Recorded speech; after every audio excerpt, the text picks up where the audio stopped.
All right, trust the profits. We've got the cocktail lounge here. I'm going to introduce these guys. First And up, the Oscar goes to Sean Patrick Nolan, Spin Nation up Hello, there sir. on the upper left. How's it going today, Sean? All right. And then next up, we've got ourselves Riders Up Tim. Riders Up! Thank you, There we go, Terry. Riders Up Tim. Thank you, Terry. Indeed. Indeed. And then myself, I'm the formula. I had another thing I was going to play, but it's still loading. So I'm just going to pop this one out. Duval. Hey, most awkward head coach hire in America right now. I agree. Here we go. We're going to kick off this Galentine's Day with Turfway Park. Sean, Yes. take it away. All right. And in the second race here at Turfway Park, 6.5 furlongs, claiming 30,000 for Phillies 3-year-olds, weight 122. And what do we have for scratches? Let's see here. Do we have any scratches? 3 and 4. 3 and 4. All right, I'll take that into account. Yes, so we have an Yeah, and the 4 was a late scratch. It just scratched because I just noticed. I was like, where did one of my picks? Those were a couple favorites that scratched there. The first and second. I know, yeah. Making a Curious. different complexion in this race for sure. It opens up a bit, that's for sure. Also I'm sure the 9 is going to get the hail down. Yeah, but Rose Rita and Willow Oak both move in. Yeah, Willow Oak, Yep. both move in, which is interesting. The 2 is getting a little bit more money here. Yeah, Lila Renee. The cat man. Off an 8-1 morning line. Yeah. People always love the cat man. The cat man. Who we got here? Wayne Catalano. Oh, that cat man. Gotcha. Yeah. Coming out of FanDuel racetrack, that was my ground. It's like I used to hang out there a lot. You're the favorite there if your horse has 4 legs. Yeah. Good luck to you. Good luck to you. Anything goes. Absolutely. Thank you to everybody for joining us tonight. Yeah. Looks like a nice night. Is it a nice night, Tim? You would know probably better than anybody. It seems like at least a decent night. So the outside, as far as the skies, it's been a little bit sunny and we've had some clear skies, but it is bitter cold. I'm not sure what the temperature is up there, but it's been 20s and 30s here today. It got up into the mid 30s a little bit, but the wind chill has been pretty cold. It was like one of those days to where you walk outside and it's 30s, but it feels like it's in the teens. So it was chilly. Yeah, gotcha. Worcester Irish in the house. What's up, my man? Always love having them stop by and say hello. Hope you and the missus are doing well. Worcester, did you get your Belmont tickets? Belmont tickets went on sale today. So I'm hoping Irish got his tickets.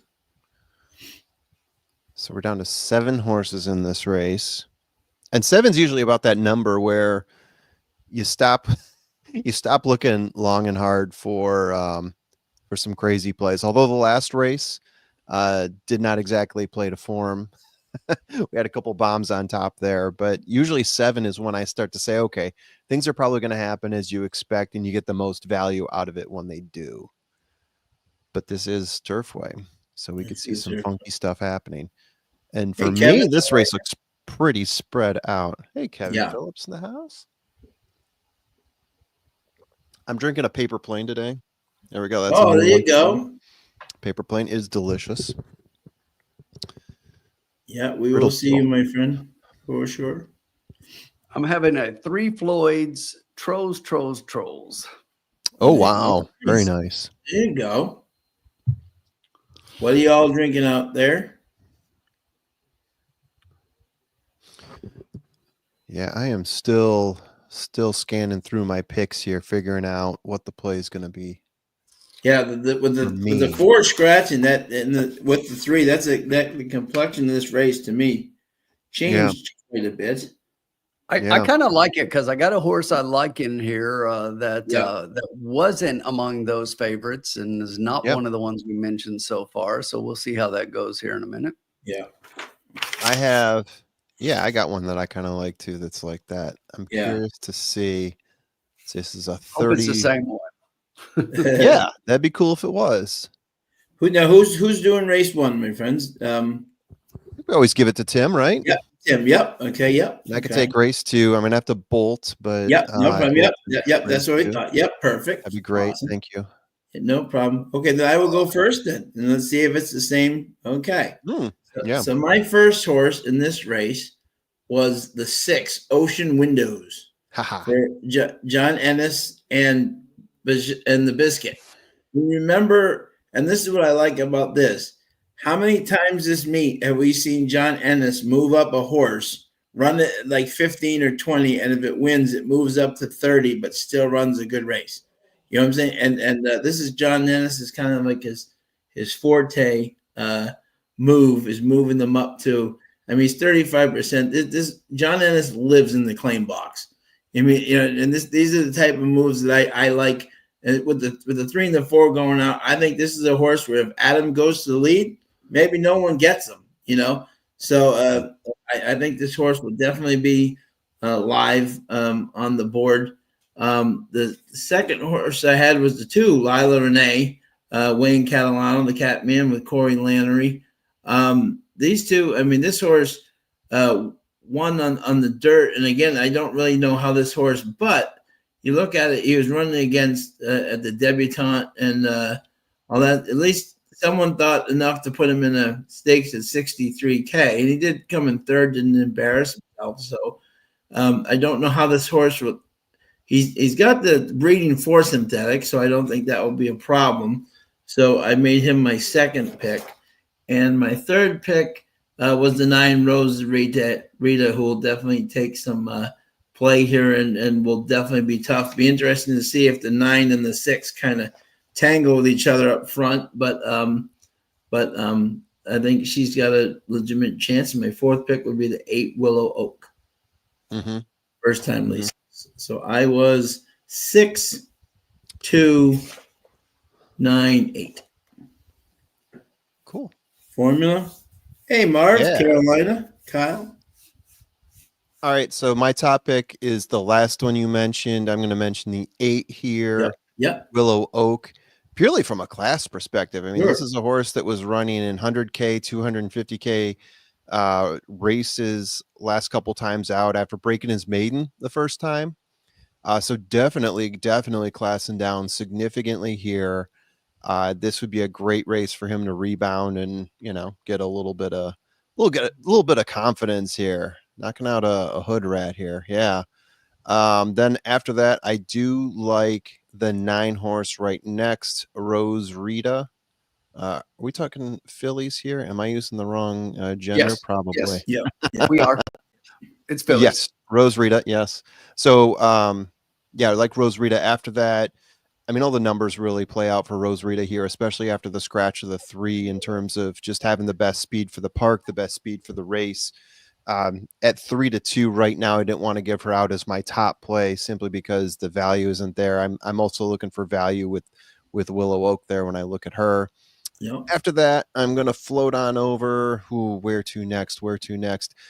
I will give you also. I do like the closing ability of the 1. Yeah, I'm going to go with the 1 next. Okay. Could you be loved? Could you be loved? Wow. Valentine's Day, guys. Could you be loved? I mean, if there was a horse to win, the day before Valentine's Day, it's the 1. Could you be loved? Absolutely. So that horse, exactly. The reason I'm going for that horse, I like the race times this horse had, or the race time that this horse had. I like the closing ability that she showed first time out.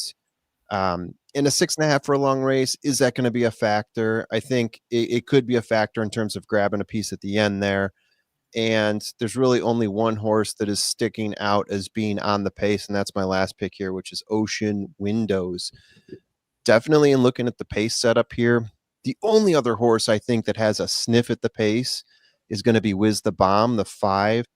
horse ran twice before. One time was pushing the pace. First time out was a few tiers back. So I'm guessing there were some issues there. So the reason bad start. the reason I didn't go higher on Ocean Windows is because I do think that the 5 could be pushing her a bit. Mm-hmm. It could get out front. Looks like it has a pace advantage, could get pushed, but then could fade. And I really like the closing ability of the 8, the 9, and the 1. So that's why I've got it in that order: 8, 9, 1, and then 6 if Ocean Windows possibly holds on. There you go. Love it. Hey, Scott. How are you, bud? Marv in the house. Love to see Carolina. Kyle. Still got the Irishman.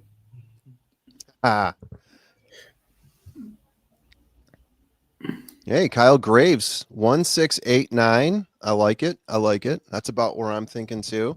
Get huge value there out of that 1. Yeah, here's the thing. I'll give my horses to you this way. I see 2 horses on top that I like the most, and then my decision was kind of where I was going to go for 3rd and 4th. So let's talk about those 2 first. I think the 9 is definitely the speed of this race, and while the 6 may want to go with that one, I just don't think the 6 has the ability to hang on with that one. So I think the 6 will be fading based off the speed scenario here. Okay. I wanted to put the 6 in my top 3, but I ended up putting the 6 4th. And the other one that I was considering for that 3rd, 4th was the 1. And I like the 1 a little bit more. They both put up the exact same speed figure first time out, but I think the 6 is going to be fading while the 1 is going to be closing. Yes. And I'm going to favor the closer in that scenario, but because I just think that the pace is going to burn that one up. And then my top 2 were the 8 and the 9. The 9 horse, I get being the favorite with the 3 and the 4 scratching out here. But again, with the pace scenario and these 6.5 furlong races, the speed hasn't held really well. And this one hasn't done particularly well as far as like really extending a lead, except at 5 furlongs. But in these last couple at 6.5 seems to be just fading, just letting the other horses come to the a little bit more at the 6.5. So for all the reasons that Formula mentioned, I love the 8. The 8's my top pick. Yeah. So Formula, if you heard, I just did it the exact opposite way. But if you heard my picks, I'm 8, 9, 1, 6, which is exactly the 4 in the exact same order that you picked them. And yeah. I love the 8 in this case, getting first-time Lasix, clearly the class, all the things you mentioned, ran at Kentucky Downs, that was an allowance race after a stakes race, sprinting, came out first time off the shelf and won at 4.5 furlong sprinting, has some good work, some solid works here, but I just think that this horse has the potential to sit off the pace here and just pick up the pieces. I like Cedillo getting up for Danner here. Those 2, they're 42% out of 12 races. So nice. and 3 for 9 winning here at Turfway. Yeah. So I like the connections. I like the horse. I like the class. I just everything about this one. The first time Lasix, it looks like a good pick to me. The only question is the layoff, but the solid patterns of works here, had a little bit of time off at the beginning of January, but has been working the last 3 weeks. And I think this one should be ready to fire at 6.5. And if the class comes through, I like the 8 a lot. And I really like the price that we're getting right now, 5 to 1. Yeah. I feel like it's undiscovered. Yep. Caitlin's got 869, so she's very close to you, my friend. Yeah. And Dick Bush.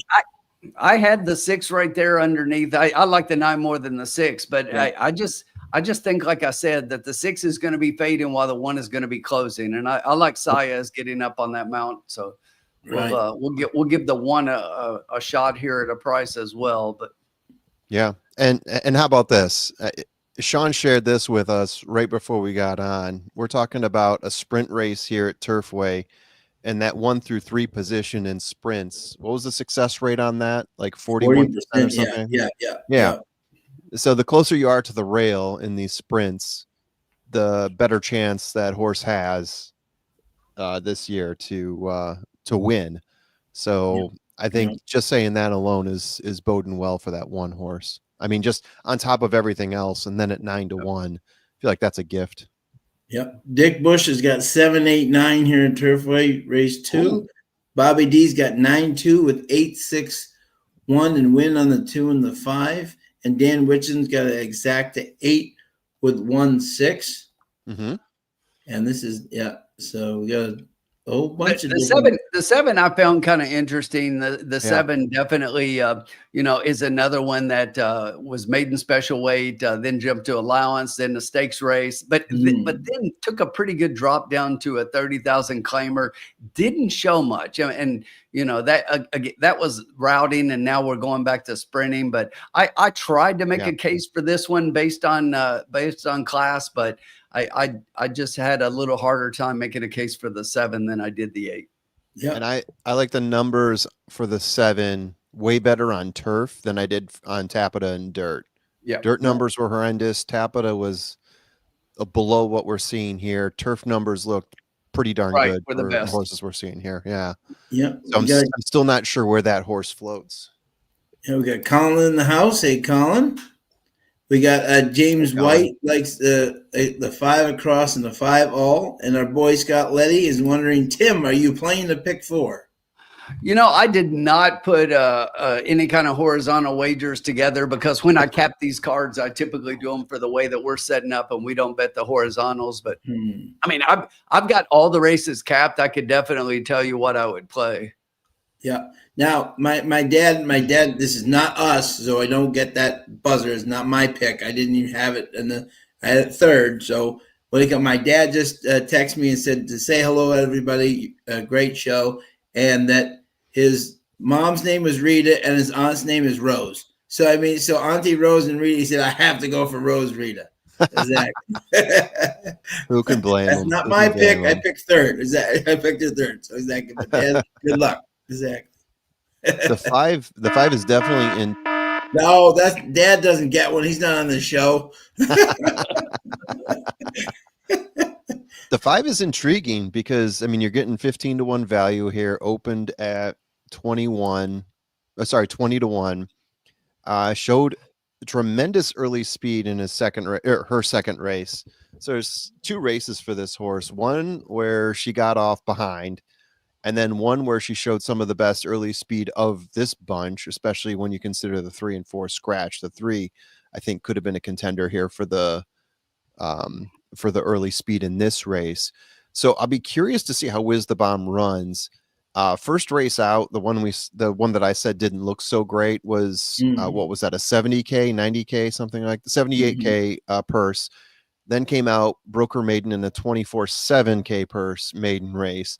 So dropped in class, broke her maiden, and then comes back for this one, which is not that much of a bump up. Barely broke her maiden too. It was won by a nose or a head or something like that. Sure. But this is also, especially for the value, an intriguing play here as well. I skipped because I like the stories we had behind the other horses a little bit better. Definitely like the story behind the 8 better. The 9 looks like a super obvious play. Everything we said about the 1. So the 5, though, I can definitely see the attraction in calling that one here at Turfway. Yeah. Tim, what is this? Por donde se puede ver la carrera? He's asking where he can see the races. Oh, okay. Yeah. And that would be on TVG or FanDuel or one of the, Yeah. Yeah. Depending on where he's at, that could be tricky. Yeah. Marv Beatty likes a tri-key box 2 with the 5, 6, 9. Kevin Phillips likes a $5 daily double 2, 8, 9 with 8. Good luck, Kevin, there. Danny Bass, how are you, my man? Good luck to you, sir. Thanks for joining us. Over 117 strong already with 2 minutes to post. When do tickets go on sale for Tuesday? England? Tuesday. All right. Tim, I might need to alter my order a bit. I know one of our friends here at Trust the Profits, the Firsty, who I don't think is checked in yet, but he may check in a little bit. He's interested in coming. So this would be, I think, the Firsty his first. Yeah. Wow. This man at my wedding, he might be checking in. Yes. And I think I'll only come for Saturday, so maybe not getting tickets for the other days. And the other days, if I ended up going, I could probably get the tickets at the door. I'm guessing. So you won't be there opening Friday, just Saturday. That's my guess. Yeah. Okay. Yeah. And you know what? Here's the thing. Most likely, even Friday, I think you can probably get a ticket a little later. Saturday will sell out, and Saturday's the day we have to get the tickets. Saturday will sell out. That's what I'm saying. Just get it for me Saturday. And just for you. Me and Firsty. So get two. That's why I was asking, just to be sure. I think Mrs. The Formula is going to do other things. I told her it's going to be extremely crowded, and I don't think she's up for that much horse racing. Okay. Oh, Nolan from across the pond. Hey, Paul. Hello. Paul. Best name in the business. That's right. There you go. Did you check out my boys, Real Madrid, and how they handed it to City? Gotta love it. Yeah. Liverpool getting shocked. Exactly. All right, guys. It looks like they're headed to the gate. We better let the folks know what we're going to play here and what we're going to do. So,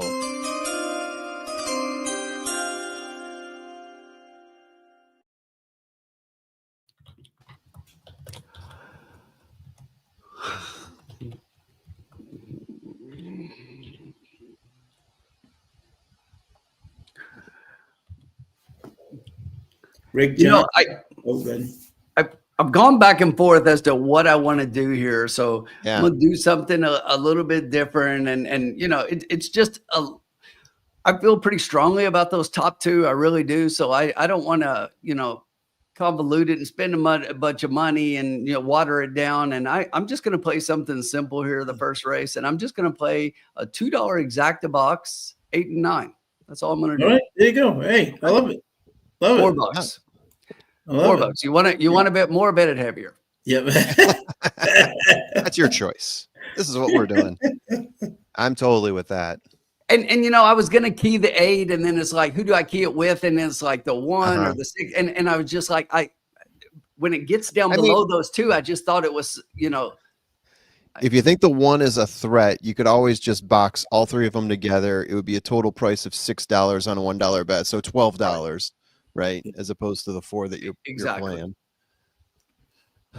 And value on a lot of those plays too, right? Yeah, that's what I like, is the value that we're getting. And they're out of the gate. Here we go. The 8 from the outside shows some early speed down from the inside middle. That's a 6 going to head to the lead. In between horses, the 7 is currently sitting 3rd. And then down on the rail, the 2 horse is currently sitting in 4th.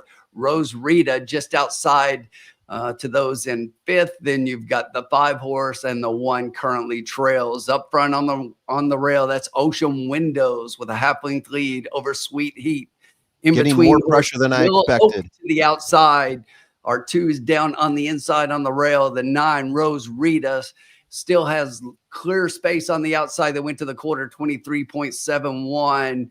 So up front, still the 6 and the 7, the 9, Rose Rita starting to make a move. The 8 horse starting to go the wrong way, backing up badly as the 2 horse starts to come on as well. Lila Renee up front, Ocean Window still holding on the outside. That's Rose Rita putting a nose in the front as they hit the top of the stretch. Rose Rita with the lead down on the inside on the rail. That's still the 6 hanging on, maybe putting a nose back in front. Rose Rita on the outside.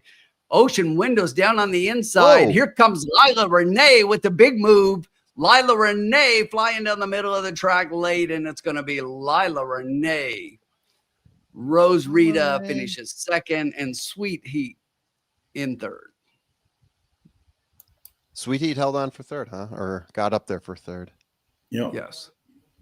I thought it looked like Ocean's Windows was hanging on, or Ocean Windows hanging on a little bit lot there. More got a lot more pressure. Didn't get any. And I said Sweet Heat. I think it was Ocean Renee or Ocean Windows. I'm sorry. I think. Let's see. It was. Yes, it was 296. Yeah. Keith B. Exactly 619. Oh, close. Okay. 291.5. Yeah. Let's see who. The 8 finished dead last. Yeah. Kevin Phillips alive with his double. Well done. Well done. He's alive to the 8 in his double. Well done.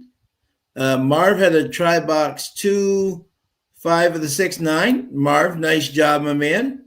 Great job. Excellent. Let's see who else we had here. Bobby had 2. Oh, at 9-2 with 8-6. Uh-oh. I think Bobby may have had the right thing wrong pew there. Bobby? No, so Marv's got the try. Oh, you're reading Bobby, though. Yeah. And they had 9-2 and 8-6. So I don't. Oh, I hope he had them boxed. I don't know if he did, but he had them on both on top. Kyle Graves had an exact key box 1 with the 1. Yeah, he was hoping that 1 would close too. Yeah. You know that it's weird, but the 9-8 was the favorite in the exacta probables by quite a bit, and that 8 just did not run at all. Yeah.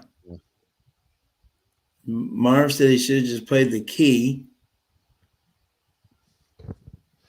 Exactly. Go with the gut. Yeah, I know. Just. I'll say this, Tim. Based on the horses that we were talking about and the horses where you were going, it's probably better you went cheap, right? Exactly. We were going to win with that one anyway. Yeah, exactly. That's the way to start the night off. Seriously, you know, it's a cheap block. I mean that was a race. Seriously, how many people like that one? You know what I'm saying? If the 1 comes and closes, you know what I'm saying? Yeah, Those races where you're all geniuses after the race. You know what I'm saying? And you know, and the 4 or 5 horses could have gotten in there. You know. I'm just looking on X, and our friend Jen Ochoa made a post. She had a daily double going from the first race. She had the 6 and she had the 8 in the second. And she's like, come on, Ocho. But she was with us. She was with us and losing. Yeah. Bummer. All right. I'm already trying to figure out the next race. Ooh, that's interesting.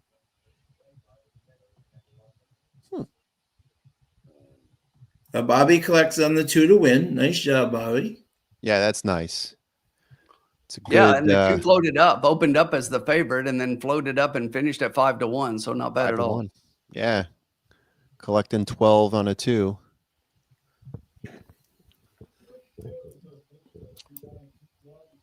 Two 9-6-1. Okay.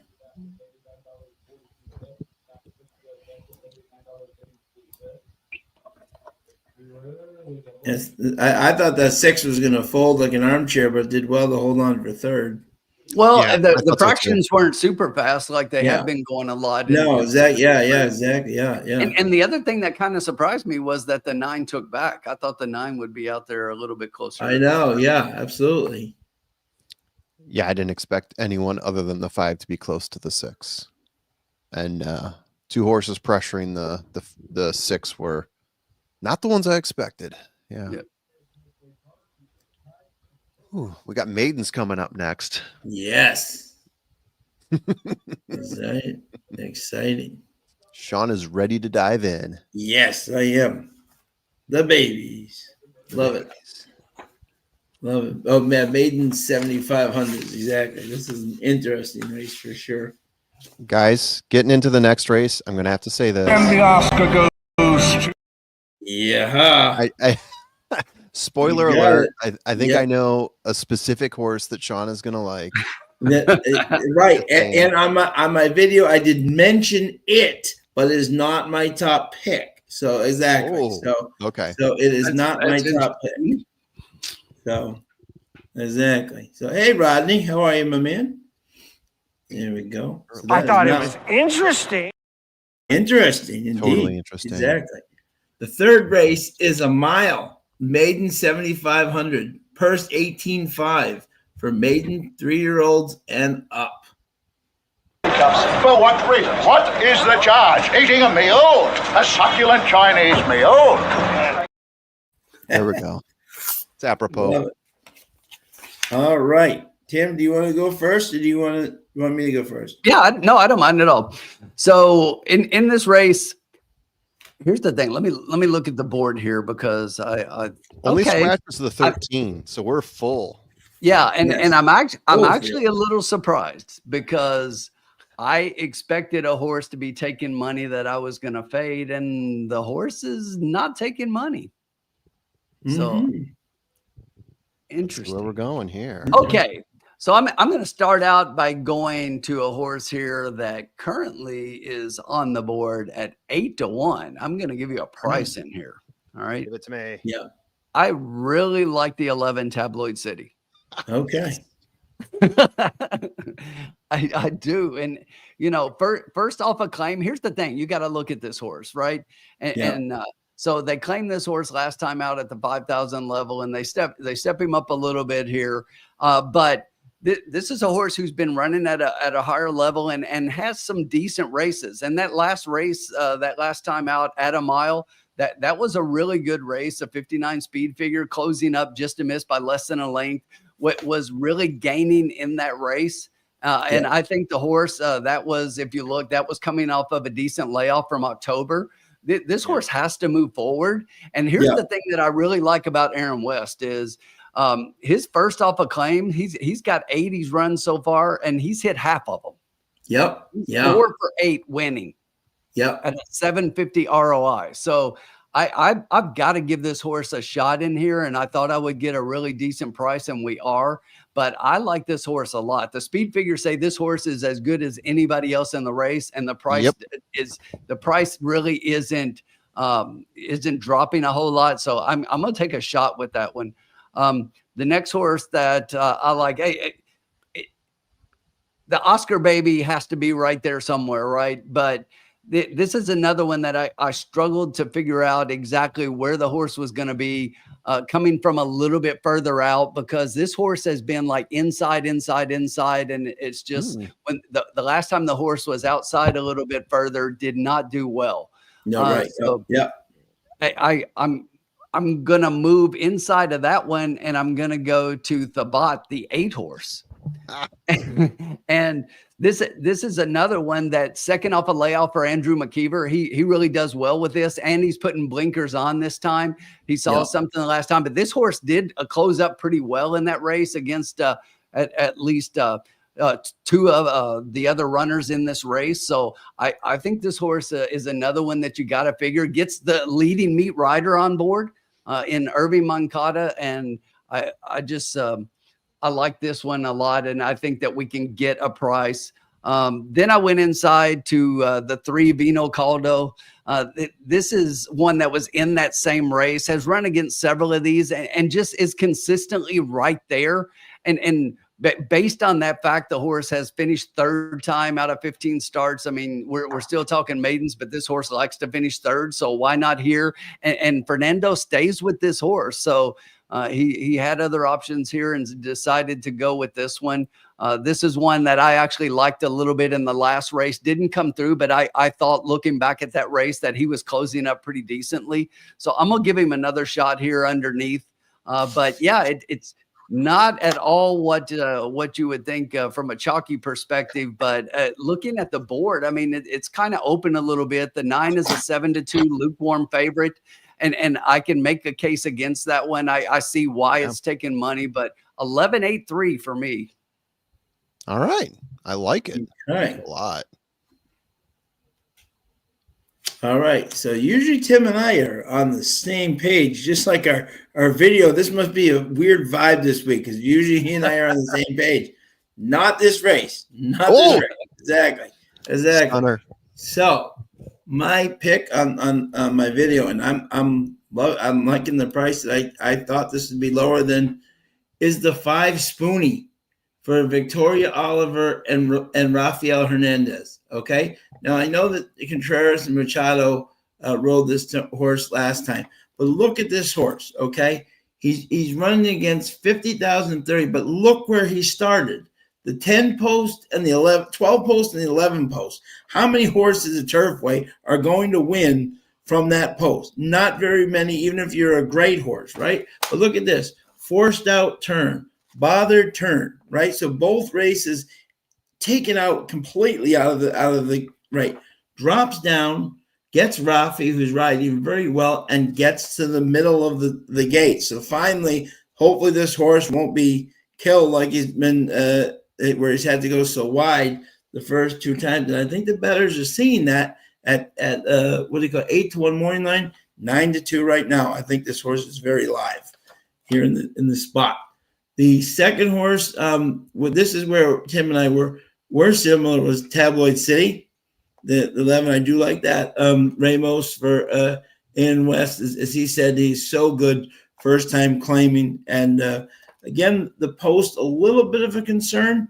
Being out the 11, but I think he can close and find a good trip. And my third horse is Liquor Talk. Exactly, the Oscar performance baby. Had to put him in third. Do I think he can win? Yes. Dale is not known as Mr. Synthetic. You know what I'm saying?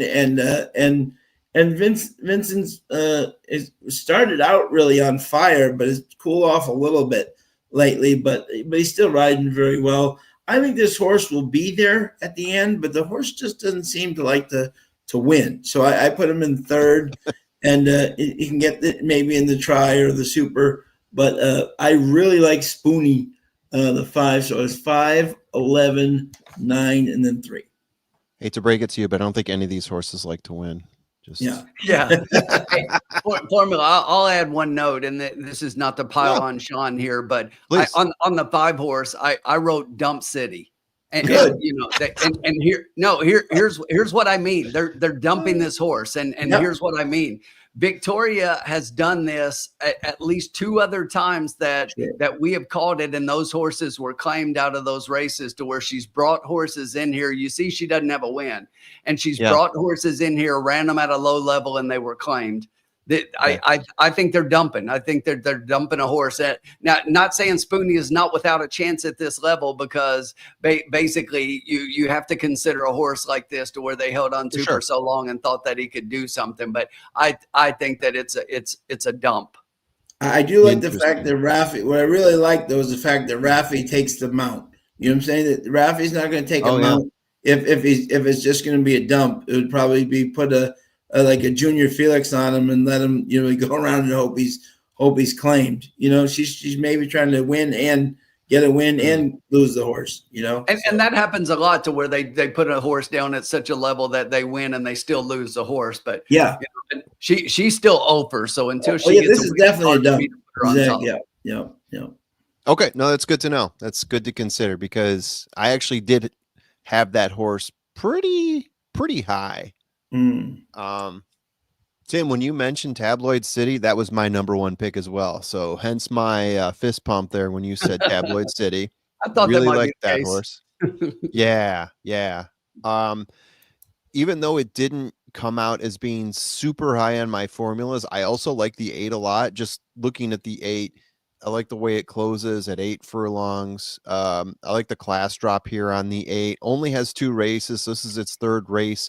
One of the reasons it might not get picked up by my formula, it's been showing improvements, but in 2 races, right? The outliers can pull it in one direction. So I got to take that into account. I love the fact that Irving Moncada is on the mount for that horse. Me too. Give me that every time. So those 2 horses at 11-1, 7-1 are definitely in play for me. Spoonie was kind of on the edge for me. That was definitely a horse I was considering. Based on you calling it a dump, I might be coming back to that. Another horse that you guys didn't mention that I really like here, going all the way to the rail at 7-1, is Reisenberg. I had a pretty high rating on this horse. I had it as having the 2nd best last race, tied with Liquor Talk, but 2nd best behind Tabloid City. A couple of my formulas had it 1st and 2nd. 10 races. Was pretty close last time out. I think finished 2 lengths off last time out. A couple times finished within like a neck or a head. So, I mean, this horse has gotten pretty close before. Like the fact that it's getting the rail, and I like its pace position here too. I think the pace the pace sets up very well for this horse. Yeah. So I've got the 1 pretty high here. Open at 6-1, currently at 6-1. So I think I'm going to include at least those 3, and I'm trying to figure out who my next play here is. I was also thinking about the 10, which opened at 3-1, currently at 6-1, collator. In terms of speed figures, it looks almost identical to the 11, which is getting 10-1. In terms of looking at jockey and trainer and whatnot, I like the trainer here. Jockey, not as much as what I'm seeing on the 11. Definitely not as much as what I'm seeing on the 8. And I'm also looking at Liquor Talk as well. Curious about that horse for sure. Mm-hmm. And Yeah, even the two. I like I mean, I'm Liquor looking Talk a lot. over. I like Liquor Talk a lot more than Yeah. Collator. Collator's the one that I was telling you that I thought would take money, and I was a total fade on Collator in this race. No I do kidding. not like that horse in here. Brings up a lot of zeros for me in my handicapping as far as like over on the trainer, over on the jockey, a lot of overs, and in the statistical categories that I look at, and it's just like, it's going to be a total pass for me. And of course, most of the numbers in the way that I do them is win candidates, and then you got to reevaluate for horses that could be underneath. And this could be an underneath play, but definitely not a win candidate for me. I was definitely fading the 10. I was hoping the 10 was going to take a lot of money in here, and was coming off a 3-1 morning line, so was the morning line favorite, but is not taking that kind of money. So I didn't like the 10 at all as a win candidate. Caitlin has 11. Blowing us up. And Caitlin has 11, 10, 8, 9. Yeah. Carolina Moon has 9, 10, 1. Good luck, Carolina. Yeah. Kevin Phillips, Dick Bush, like the 9 and the 5, too. Thank you, Dick. Someone with common sense. Kevin Phillips, the 8 broke slow in last race and ran last until deep stretch and then closed well. Yep. Uncle Sully, this is going to be Uncle Sully's best comment all night. Yeah. There you go. Put it in the Hall of Fame. Excellent. He's going for drama there because he's got the Turfway. Exactly. He's going for, and Bobby D's got 110 with 9-11 and win on the 1 and the 10. Okay. I'm just kind of shocked that Caitlin, she put the 10 in between them, but she's got 11, 10, and 8. So she's got her 11 and 8. I like that a lot. Yeah, right there. Yeah, she does. And they're showing the 8 right now in the paddock. Ooh, ears pricked on the toes, looking good. It's like, yeah. Let me think about what I'm going to do here. I'll have to play around with a couple ideas here. Just give me. This guy doesn't look thrilled. He's like, it's cold. It's gold. Like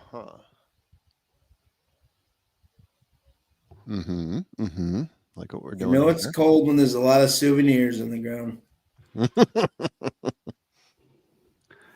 Yeah, I totally agree with what Caitlin just said, and somebody said it here in the chat, and I watched the race, but it's just like that last start was horrible. Now they put the blinkers on this horse, and that was exactly what I was looking at. And it's just like, I just think this horse has to move forward, and a move forward off of those numbers puts the horse right there. I think this 8 could even win this race.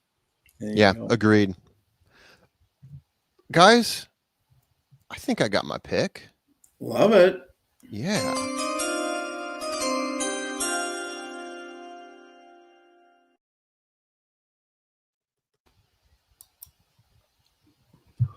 All right. Back to box. JG Funk, how are you? $4. 8 or 111. 8, 9, and 11. So a total of $12. Okay. But last I checked, everything pays out well above this. So I'm looking for a number of combinations here of horses we've talked about. Scared to leave off the 5, but I think we got some of the better ones here. Yeah. Okay. Yep. Yeah. I really like the 8. I really like the 11. I think you guys really liked all those horses as well. Yep. Got to put the Oscar baby in there as well because that's been a really strong horse. And I'm throwing in my 1. I do like this 1 a lot. Yeah. Go on. Yeah. These combinations could pay out pretty nicely. Love to see it. Love to see it. Thumbs up. All right, guys. I'm going to check out now because I got to do some family things, but I'm going to listen from my car. And I'm going to listen for a winner here with 1, 8, 9, 11. We're going to get a combination there, and it's going to put us above. Yeah. Uncle Sully, very close to what we said. Let's get your 8 and 11 on there. We'll think about the 10 some other place, but for that exacta, let's get those going. All right, guys. There you go. Good luck the rest of the way. See you, sir. Always great to see you. All right. No live stream for Delta Downs. We're doing This is Turfway. But we love our man Don Stevens down there. Does a hell of a job. Love him. Absolutely. Avid Seahawks fan. Extraordinary. A lot of people. Oh, look at that. The Five's got a big crowd. Yeah, that's what I was about to say. They're showing the 5 there, Sean. Doesn't look bad for sure. Looks good. And Rafi's smiling, so that's a good thing.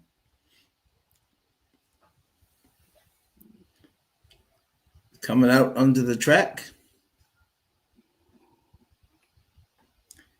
The one thing I love, Tim, and people always say this, like I wish Turfway would put in a little bit nicer grass. I'm like, it's the winter. It's frozen. Why are you going, you're not going to. What's up, Irene? Welcome in. This is Irene's back off her hot streak she had in here last week. Hi, Irene. How are you, my friend? Great to have you back. Rodney needs the 1, 2, 5, or 7, or 9 in the pick 3. Okay. There you go, Rodney. Good luck, my friend. Mervyn Calderon, how are you? 1, 5, 10. Okay, like it. I want to see them come out to the track here. Yeah, me too. Yeah, there's the 2. See how we all look out there. Whoa, did you see the odds on my 5 now? Yes, favorite, 5-2. Whoa, woohoo. Moving the needle. 4. There's Rafi.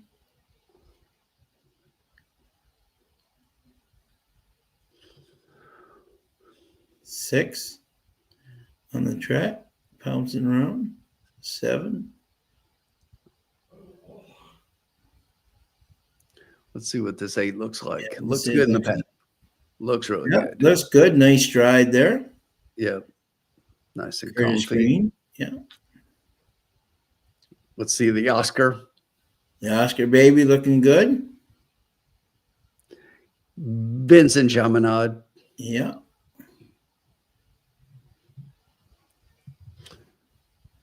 This is the one that I was back and forth on, but 7-1 off that 3-1 morning line. That tells me I'm not the only one that saw that. Love this horse. City looks good. Getting Joe Ramos. Yeah, looks very solid. Yeah. 12. Cha-ching-ching. Trying to upset the group and cash in. Cha-ching. And the 4 who's joining late to the party here. At 40-1. Looks good on the track, though. So we have 4 minutes.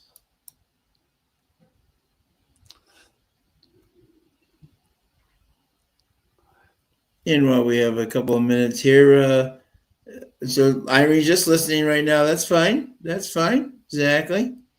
Oh, yeah. No problem. We love having you with us, whether you're playing or not. Love having you. David Bernal, how are you, my friend? 15911. Good luck, my friend. This is an interesting. And just to remind everyone of our bet here, we've got an exacta box, 4 horses, 1, 8, 9, and 11. Yeah. Sully, where's Carrasco? His horse. I think his horse runs in a week or 2. He's back at Turfway. So. May actually be in this weekend for the Bataga. I got to check that. But Victor's supposed to be back soon. That's a very talented horse, Sully. I will message him and ask him when his Turfway horse runs again, and he will let me know. That's one we definitely want to know when he runs. Because that horse should be 2 for 2. If that horse doesn't get in the way, that horse is definitely 2 for 2. Yeah, without a doubt. So in my mind, that horse has not yet lost the race where he had control over. Like Colin that says, "What's up, Prophets and Prophet fans? We need a name for our fans, like Swifties and the Cocktail Lounge Crazies." Exactly the Lounge Lizards. Yeah, give us the nickname, Zach, and if we like it, that's what we'll call our audience. Dan Witchen is following you all. Exact the box 1-8-11. Yeah, Gene, we do have a play, my friends, right up there. It's a 1-8-9-11. The Profiteers, like the Musketeers, like it formula. The Profiteers. Uncle Sully says, no, we don't.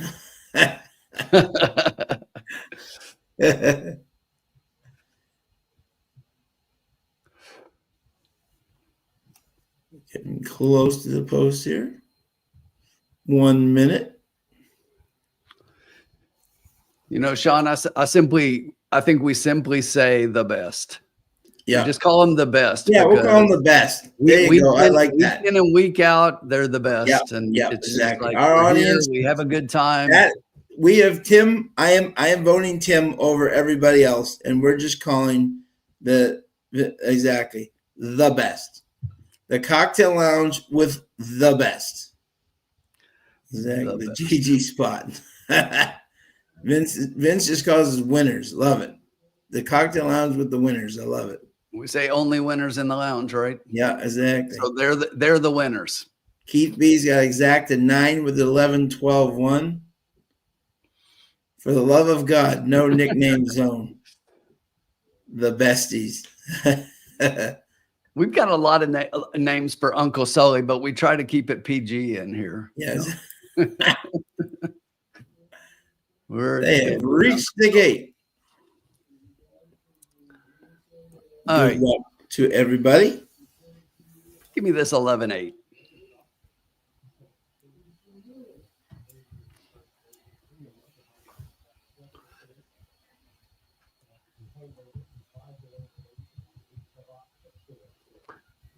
John, your 5 is holding at 3-1. Yep. The Oscar Baby is second, also at 3-1. Yeah, but second 3-1. Yeah, late money. Yep. $5. And then we've got the 10 horse at 5-1. The 8 is 6-1. Yeah. The 11 7-1. The 1 is 8-1. Look at this. We got everybody else is double digits. Yeah, love it. Money's pretty spread. That's what I'm saying. Yeah. Yeah. The audience. If you like a horse in here, it may not be a bad thing to just throw down some win place money. Yeah, I agree. Yep. Yep. Even if you like a horse that's long, show, if you know, because it could pay across well, Danny Bass got 1, 10, 11, 12. Rick Johnson, exact the box 9 with 1, 8, 10, 11. Good luck, everybody. Out of the gate from the inside, the 3 takes an early lead. The 6 got a really bad start and is dead last early on, down on the rail on the inside. That's Vino Caldo with the early lead, sitting just outside that one. That's Mo Joke. It's another length back on the outside. That looks like Spoonie sitting right there in third. Then down on the inside, that's Bilderberg, the 2, another length and a half back to the 7 and 5th. Then it's the 8 horse, the 1 and the 9 behind that one, the 10 further back, 11. And trailing the field right now is still the 6 up front. They go to the quarter, 24.77. Vino Caldo has about a 3/4 length lead over Mo Joke. Spoonie right there in third, Sean, up on the outside. Bildenberg at 20-1, still holding on down on the rail in fourth in good position. The horses behind that, though, starting to make up room as they head to the half pole and hit it in 49.68 seconds up front. Vino Caldo holding that lead. Here comes the 4 horse, Mo Joke, starting to make a little bit of a run. Spoonie's 3 wide in there, also coming. Vino Caldo starting to get a little bit of a challenge from Spoonie on the outside. Ramses, the 44-1 horse, starting to make a strong move into third. The 9 horse is flying late. Here comes the Oscar Baby from way back early. They hit the top of the stretch. 6 furlongs, 115.88. The 10 horse ducking down on the inside. That's Collator coming to get Vino Caldo. Just outside that one, Spoonie is still holding third. A lot of horses running on late, but it's going to be Collator. Vino Caldo second, really close for third. Yeah. Between the 3 Vino Caldo and the 12 Cha-Cha-Ching. I think it was Spoonie. The horse I was fading. He made a move and then died at the top of the stretch. Oh, I thought that was him third. No? No, I'm pretty sure that was a 3 holding on Vino Caldo. And I think he even got nipped by the 12 horse Cha-Cha-Ching. Oh, gotcha. Cha-Ching, yeah. 12 got really bet down to 9-1. 12, 3. Oh, it was the 5, Sean. And 5. So it's 5, then 12. Yeah. So Spoonie got third. Yeah. I knew he'd get a better break than tonight. The first 2 races that I watched both of them, and like he was getting absolutely just killed around the The crazy thing is the horse I had third that I said I really liked was the one that ended up finishing second in the race at 8-1 over my top 2. So yeah, exactly. That was one that I definitely thought would fade a little bit more late, though. Definitely had the speed, though. Yeah, no doubt. What I thought from there, but I just thought they would come and get that horse. Yeah. So 10, 3, 5, 12. Let's see. Let's see what people had here. Okay, let me go through this here. Austin Thomas, how are you, my friend? Yeah, Dick, I thought the 7 was going to make a big move there too, my friend. So it was 10-3. Is that what it was? Yeah, 10-3. 10-3-5. Okay, let's see. Danny had the 10. A lot of people had that 10 in there, but I don't see any 3s, do I? I don't think I see any 3s. I don't see any. I see a couple people that have the 10, and I know people have the 10, yeah. I think Bobby had the 10 to win, and a couple others. Sully had the 3 in the exacta box, but he didn't have the He didn't have no one had the 3. Okay. But I think that Bobby had the 10 to win. So Bobby has the 10 to win. Good job, Bobby.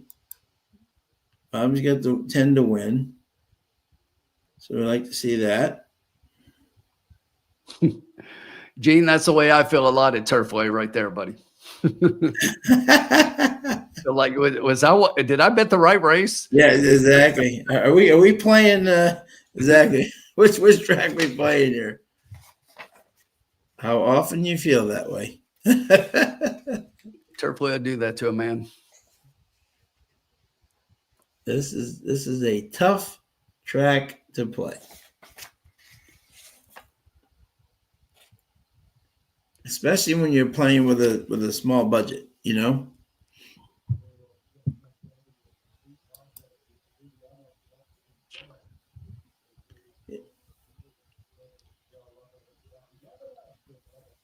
$10, $3, $5, $12. Wasn't that 12 at one point, like 20 something to 1? He got bet down. He was Cha-Ching. It was like 14, at least 14, like 18 to 1. You know, he definitely took some late money. They definitely took some late money there. So Ashton's won the first and the third race right now. Yeah, good job, Ashton. Great job, my man. Well done.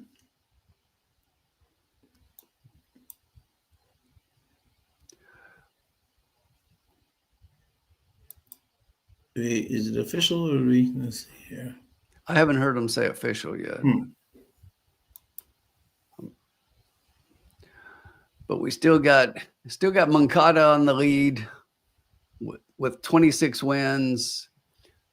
Machado has 20 wins. Then it's Joe Ramos with 12 and Abe Cedillo with 10. Okay. So those are your jockey leaders. Right now in the trainer standings, you've got Mike Maker on top with 8 wins. John Ennis has 9 wins for Maker, 8 for Ennis. And then you've got a few at 6, Drury, Brendan Walsh, and Kelsey Danner. Okay. $81 exacta. Not bad. Not bad at all. For a horse that was your morning line favorite that ended up going off and paying $12. Wow, you got $450 back to show. Not bad. Bet him across. Worse than losing. Austin Thomas got a pick 3 going with the 8, 10, 12, and the 5-7. Good luck, Austin. Over 218 joining us tonight, which is great. And this is what we pride ourselves, folks, which is interesting. Turfway is a tough, like, and you see some handicapping shows. And what our goal is to get you guys to the finish line, to the last race. So we always have some action or whatever, right? There are some races that I'm sure, like other places go, other shows where you could have like we stick to $100 budget. You know what I'm saying? In terms of you could go $40 and have like 6 horses, and I'm sure one of them hits, and then But what we try to do is keep it in the and Benny Betts, how are you, my friend? We're getting to we're getting to the last race. You know what I'm saying? So it's an interesting, and this track more than anything is one tough track. For sure. Exactly. So yeah, there we go. So, but we turn the page. And we will. This is where the winning begins. 4th race, 6 furlongs, claiming 75,000 for 3-year-olds and up, which have never won 2 races. I love that. One of Tim's favorite angles in here. Exactly. So, and let's see if we have any scratches here. We do. We've got at least a couple of interesting scratches, the 3 and the 4. Yeah. Okay. There you go. And the 4 is one that I kind of liked a little bit in here with that had Rafi scheduled up, but we won't get to see the 4. No, tonight. Exactly. The 3 and the. What is it up with the 3 and the 4 tonight? I know. Are those boxes like haunted or something tonight? We just don't know it, or good Lord.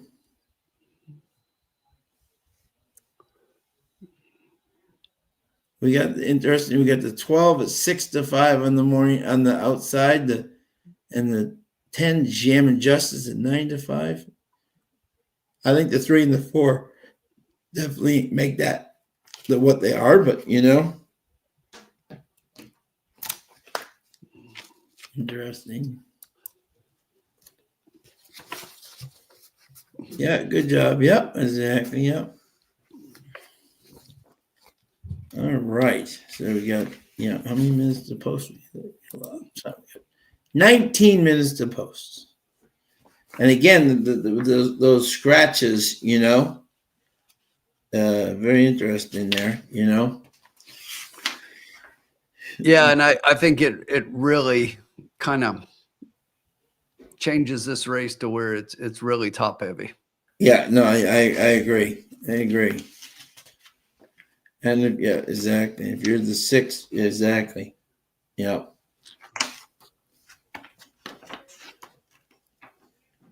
Tim, did you want to tell us who your top 3 picks are? Sure, but I'll give everybody a clue with this one here. Okay. We're going to be eating chalk. Chalk. There we go. Yeah. Look, right now your 12 is your 6 to 5 favorite, and your 10 is your 9 to 5 favorite. I will say this. Yeah. John knows that non-winners at 2 is an angle that I like a lot, and I look at who had what I classified as the best maiden race, and I've actually got the 10 over the 12 here. So I've got the 10 on top. That's not saying much with the 2 and the odds the way that they are. But this is a horse who won at 5.5 furlongs in a maiden special weight at Horseshoe, Indianapolis, and then went and ran allowance class races, even at Ellis Park, and then was in at Churchill and Keeneland, and then Churchill before coming here to Turfway. So that start last time out in December was the first time on synthetic. The horse was kind of even in that race, but that was against a little bit better than what we see in here. Now we drop down a little bit further, and at this level, Moncada stays aboard on this one, and I like the 10 a little bit more than the 12 in here. The 12's had 3 races, broke the maiden at this, at a much lower level, at a $15,000 level, but here at Turfway, at 6.5 furlongs, and then came back first time against winners and a non-winners of 2, and almost won straight back and was favored in that race. But this horse is going to be coming from the outside, is going to want the lead. and also gets Luan Machado up. So that's a strike in my book these days, as Sean knows. But the thing is, Sean, that I think there's a couple other horses in here that want to show some speed along with them. And when I look at the 9 is clearly going to want to go with that one is inside it. I also think that the 5 has the potential to show speed in here, has in the past. And even the 2 has shown speed in the past in some of the races. So this could basically back up a little bit if the 12 has to fight with all that inside speed coming from the outside post here. We'll move into the 10, but still is going to be a little bit further out than the other. So that's why I like the 10 a little bit more. But I think those 2 are solid. I think it's a 10-12, even if you like 12-10. So right now, everybody else is going to be long odds. The 2 horse is 6-1. Everybody else is double digits. So I'm going to give you one of those higher double digits, and I'm gonna split the 10 and the 12 and go right in between them. And that's the 11 medal value. This is a horse for Michelle Elliott that's getting Calleja up, and this is one that typically has set just off the speed in that last race when speed was favoring and still was able to close up, although couldn't catch the winner in that race, and there was nobody going to catch the winner in that race. But coming off a long layoff, a really long layoff, but I like some of these works, and the works are solid. And a bullet back at the beginning of the year followed that up on 17th of January with a nice 47-2, a 47-1, and then a maintenance work just a few days ago. So this is one that I think could come back and be ready to run. Has run against Bettor, and Murphy can get them ready off of a little bit of or excuse me, I mean, Richardville can get them ready off of a little bit of a layoff. So I think this is one that could definitely come back. Yeah, absolutely. So what were your 4 numbers again, my friend? So 10, 12, 11. 10, 12. On the outside. Yeah, okay. There you go. And the formula likes 12, 10, 9, 5. Bobby D likes the 11 with the 2, 5, 10, 1. 11-2 with 5, 10, 1, and win on the 11. I like that, Bobby. You heard me just talking about the 11. I think the 11's got a shot in here. Yeah, mental value, absolutely. Yeah, Michelle Elliott. Yeah, absolutely. Yep. And looking at the odds here, 20-1 is quite the value on that horse for sure. And and the odds on all the other horses are going to be a little bit higher and look inflated just because you've got 2 horses at 7-5 and 2-1. Yeah, no, exactly.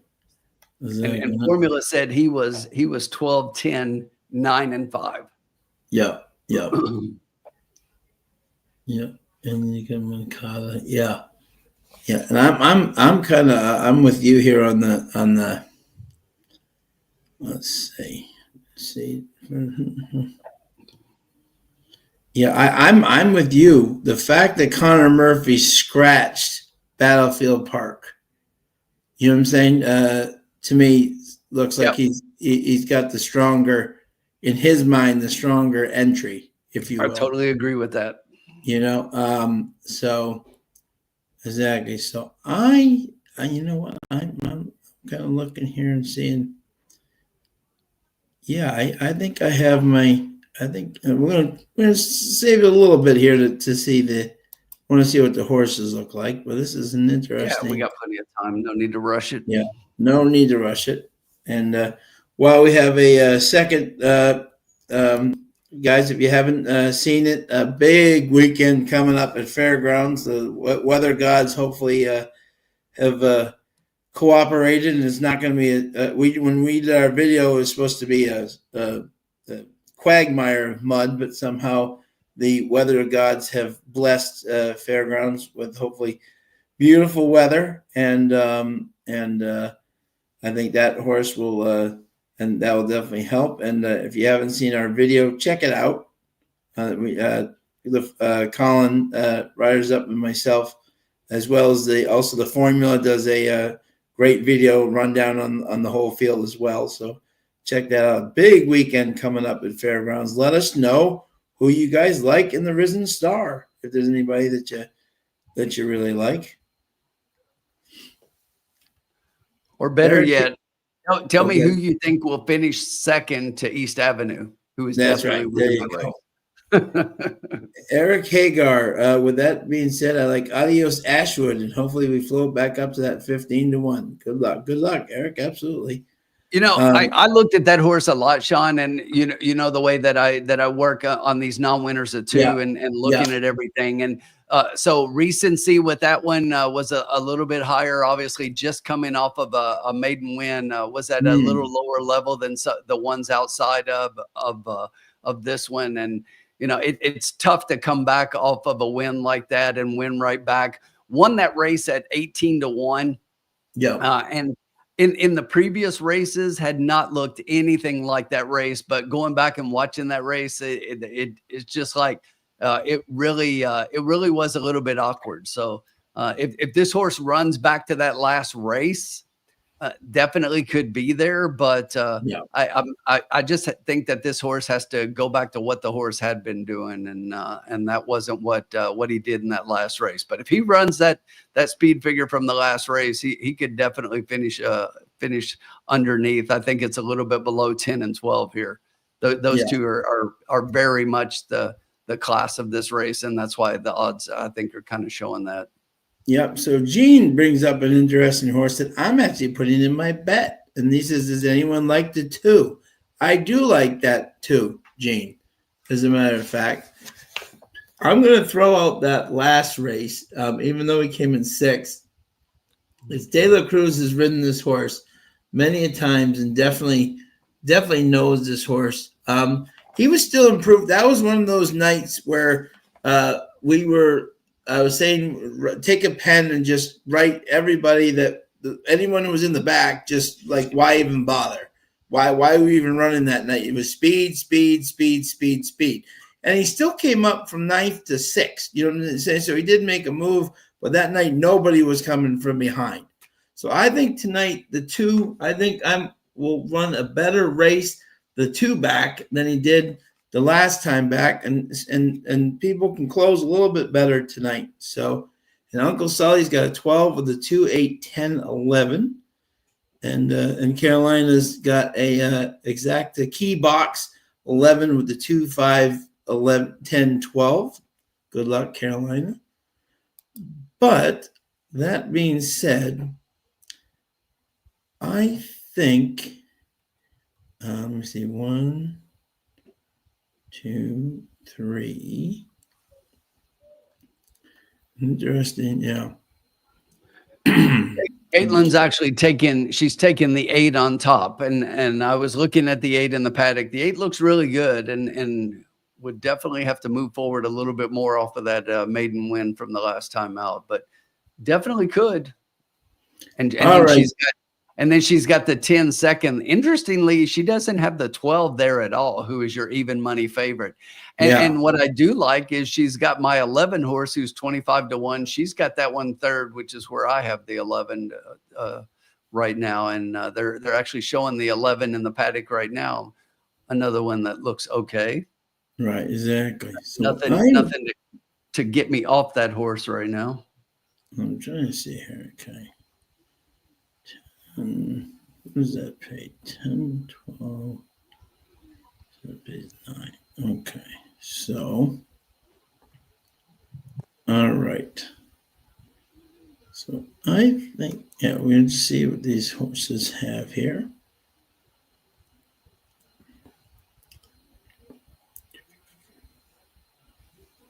Yeah, I'm very leery of the 12, especially if he gets in a speed duel, you know? Yeah, and I think it definitely could happen and from the outside. And, you know, it's just like we've been saying as well. Luan was on 2 horses last night that I faded him completely on that were favorites, and both of them did not hit the board. Yep. And Kevin Phillips got a $5 daily double, 2, 5, 8, 10 with 7. Good luck, my man. And Rick Johnson's got a 10, 8. It seems like Luan's just in a huge funk right now. Okay. Let's see. 2, 8, 12. All right. I have my bet, my friend. I have my All bet. right.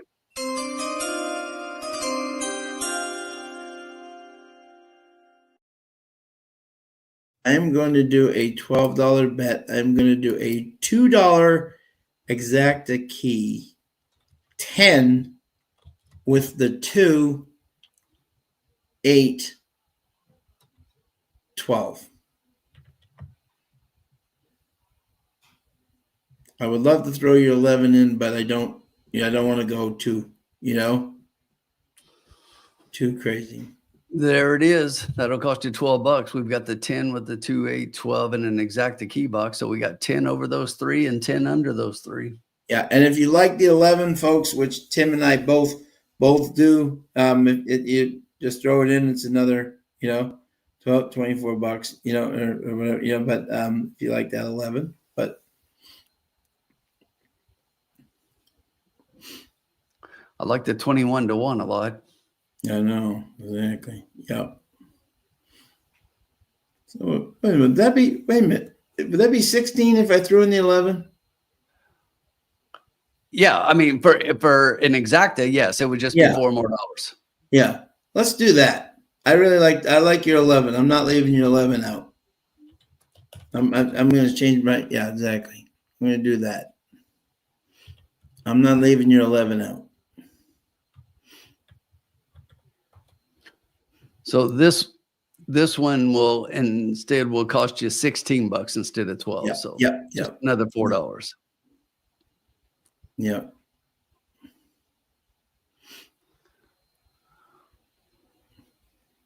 Is Williams asking the same question again? Where can you see the race?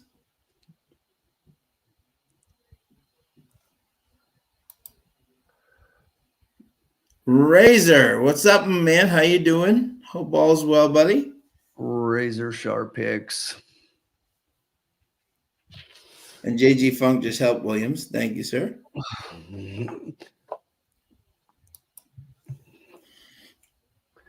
I do like that 10. And I think with Irving on top, Irving aboard. Connor scratched the 4, which I think he's more confident in the 10,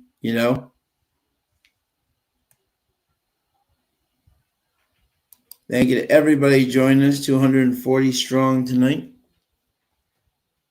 Right, so Gene, so the 10 has to come in first or second. That's correct. Yep. And then one of those 4 has got to join them in the exacta.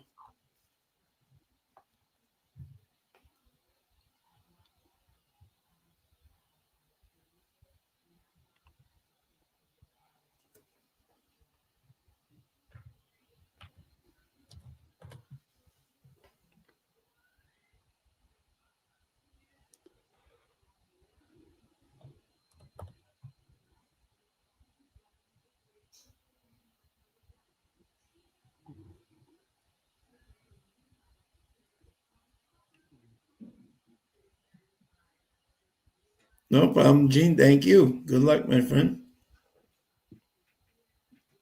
And this is one of those races, too, exactly, where you're just trying to narrow it down as focused as you can.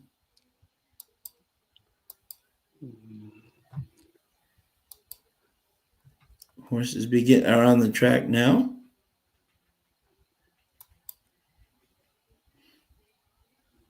Two went from 7-1 to 5-1.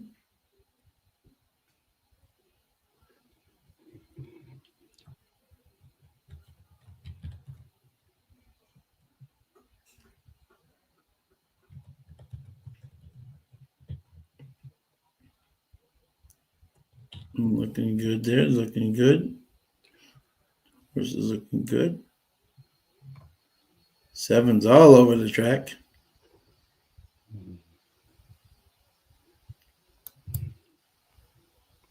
Man likes the 7.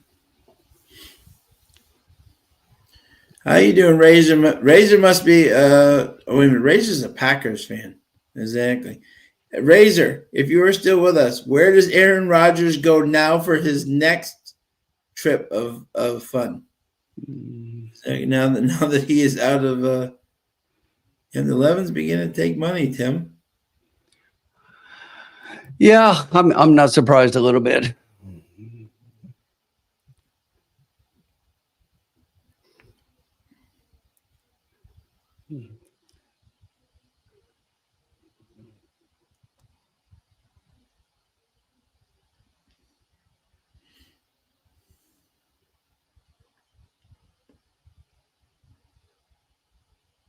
2 minutes to post. Two's taking some money here. He's getting a little play. Just move back up. 12 down to 4 to 5.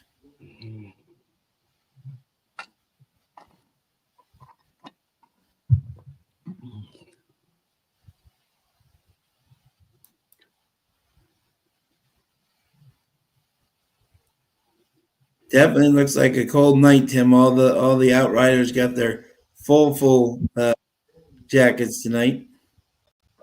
Yeah, I'm sure it's cold up there because it's cold down here, and it's always a couple degrees colder up there. So yeah, I was gonna say, yeah.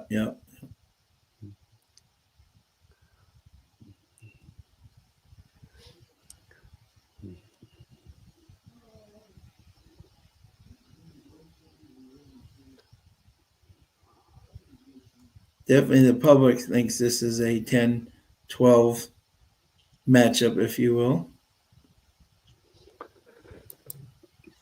Félix, lo siento, pero no tenemos permiso para poner las carreras. Estamos buscando un trato para poder ponerlos, pero de momento no se puede.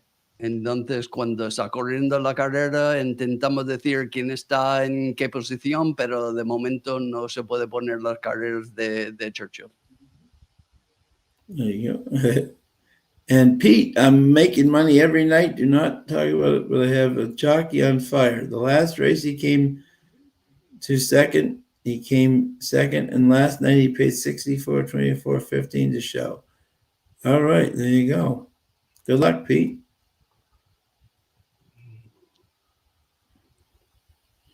Irene has the win play show on the 7. Good luck, Irene.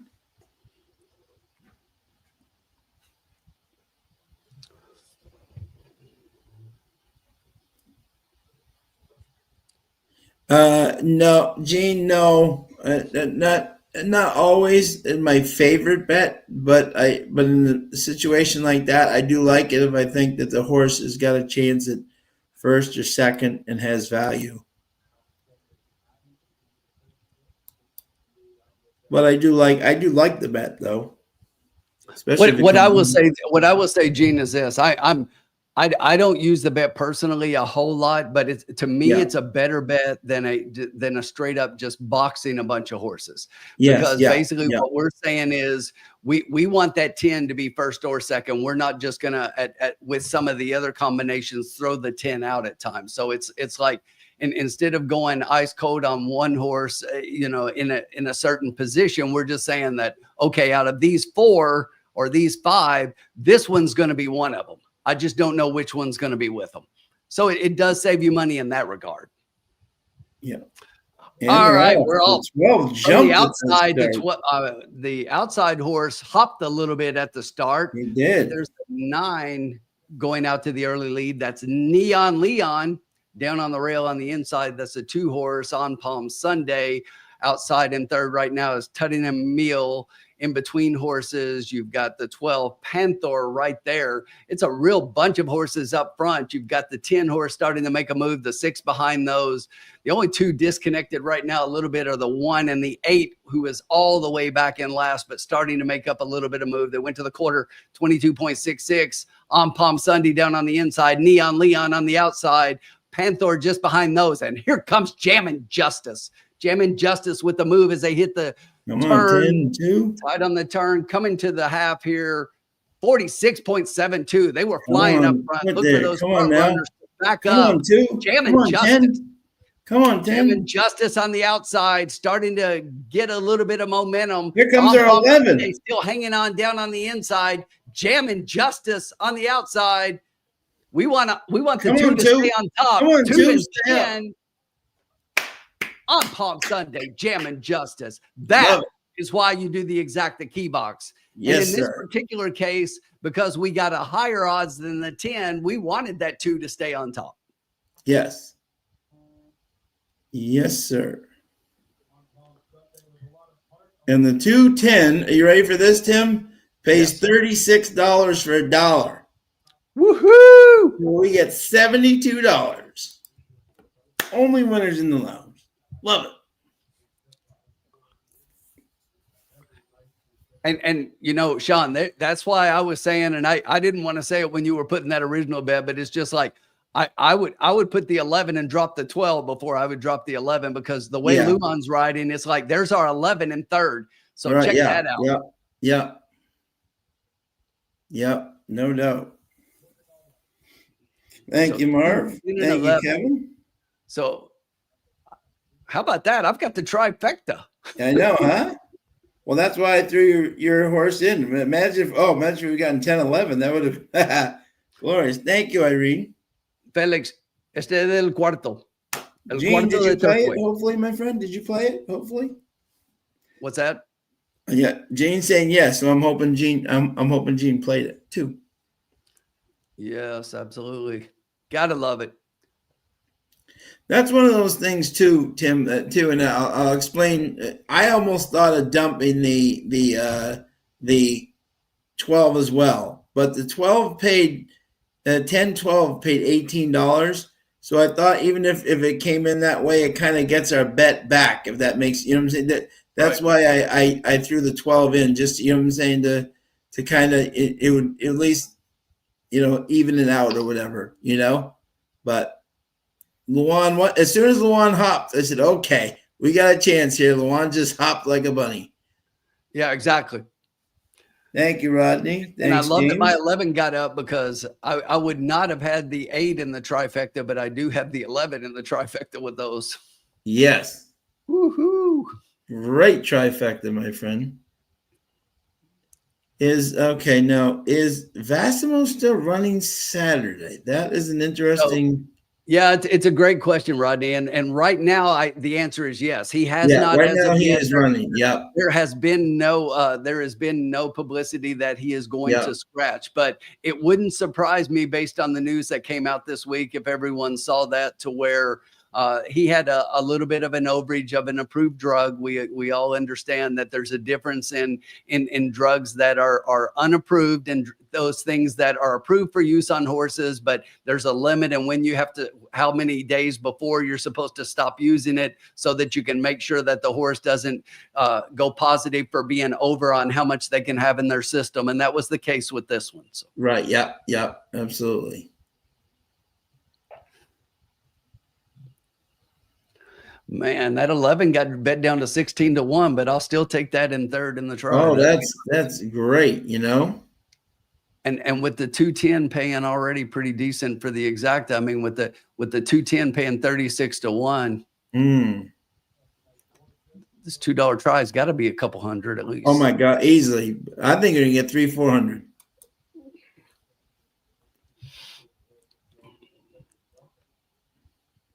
I really did like that too. Yeah, that last race, and folks, this is where it helps. I said this to Tim, right? This is where it helps if you're doing these programs, right? Take some notes. You know what I'm saying? Like I remember having that too, and that night every horse was going wire to wire, and if you were in the back, you would need a turbo jet with propulsion just to get anywhere close, and the horses in the back weren't even trying, but he still closed down the stretch. So you know, and what did it pay, my good man? What did trifecta? 323 for me. Woo, beautiful, Tim. And look, we had the superfecta. I know, it's crazy. Those Adios Ashwood. So if you played our 4 picks, look at that. We had 178 for 10 cents. That's amazing. So we get back 72.74. Let's update our bankroll here. Yeah. No, Gene, we won't be doing a live thing for Saturday for Gulfstream, my friend. Exactly. Sometimes we do like reactions to the big races, but we don't generally do streams on Saturday unless it's like the Breeders' Cup or, you know. Yeah, and Sean, if you look at the bankroll at the bottom, we're at 140.74. Nice job. Bobby D got 72. Great job. Eric, thank you, sir. Only winners, thank you, Formula. Thank you, Sully. Thank you, Dick Bush. Yeah, nice. Great hit by Tim with the super. Yep. Yeah, no, I didn't have the super, but I had the try. I got back 323. So yeah, Vassimo is still running. Yep, he's still running. So, and he got fined. Yeah, exactly. Yeah. Well, there you go. We have a pet alarm coming up in the next race.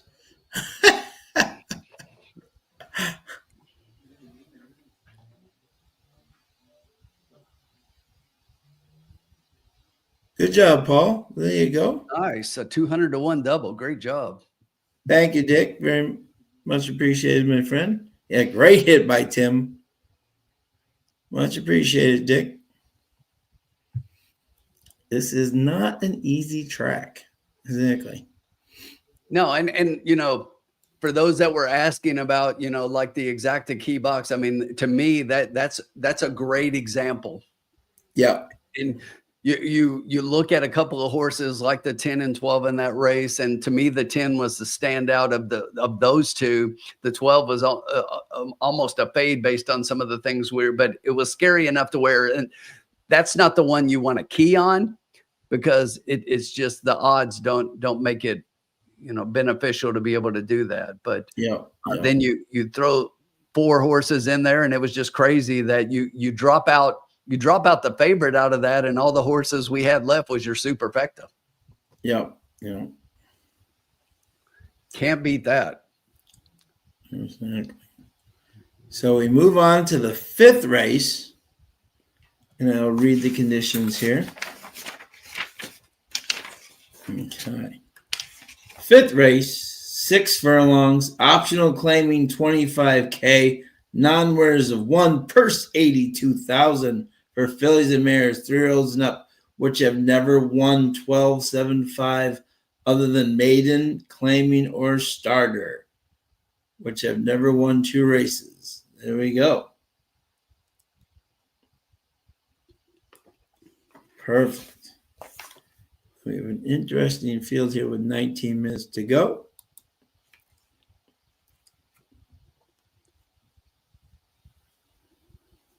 Oh yeah, Kevin, right. It's not easy. Yep, that's what I'm saying. That's what makes Turfway so exciting. You know, that's what's so exciting. It is a challenge, Kevin. That's what's great. You know what I'm saying? Like we just hit, and I can say we're all geniuses after the race. You know, like awesome hit, but before the race, it's not that easy. You know, there's so many horses you could use in the right order or the right. I mean, and you never know in that race. Maybe Luan gets out good, and then all of a sudden the 12 goes. You never know. You know what I'm saying? We're all geniuses after the race, but it's such a challenge, and that's what makes what Turfway. And as you said, if you can get it right, you get paid as Tim just did with his trifecta very, very well. So you know, and our exacta. So you know, so that's what we love about Turfway. Our friends in there, it's a challenge. And hey, speaking Sean, of which, I'm going to do a quick refill, and I'll be right back. Yep, sure.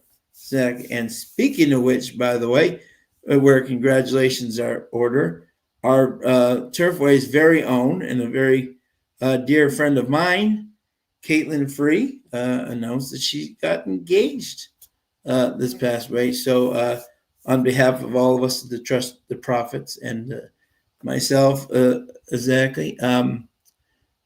We congratulate her on her wonderful news. One of the truly great racing minds in our industry, and very happy for her.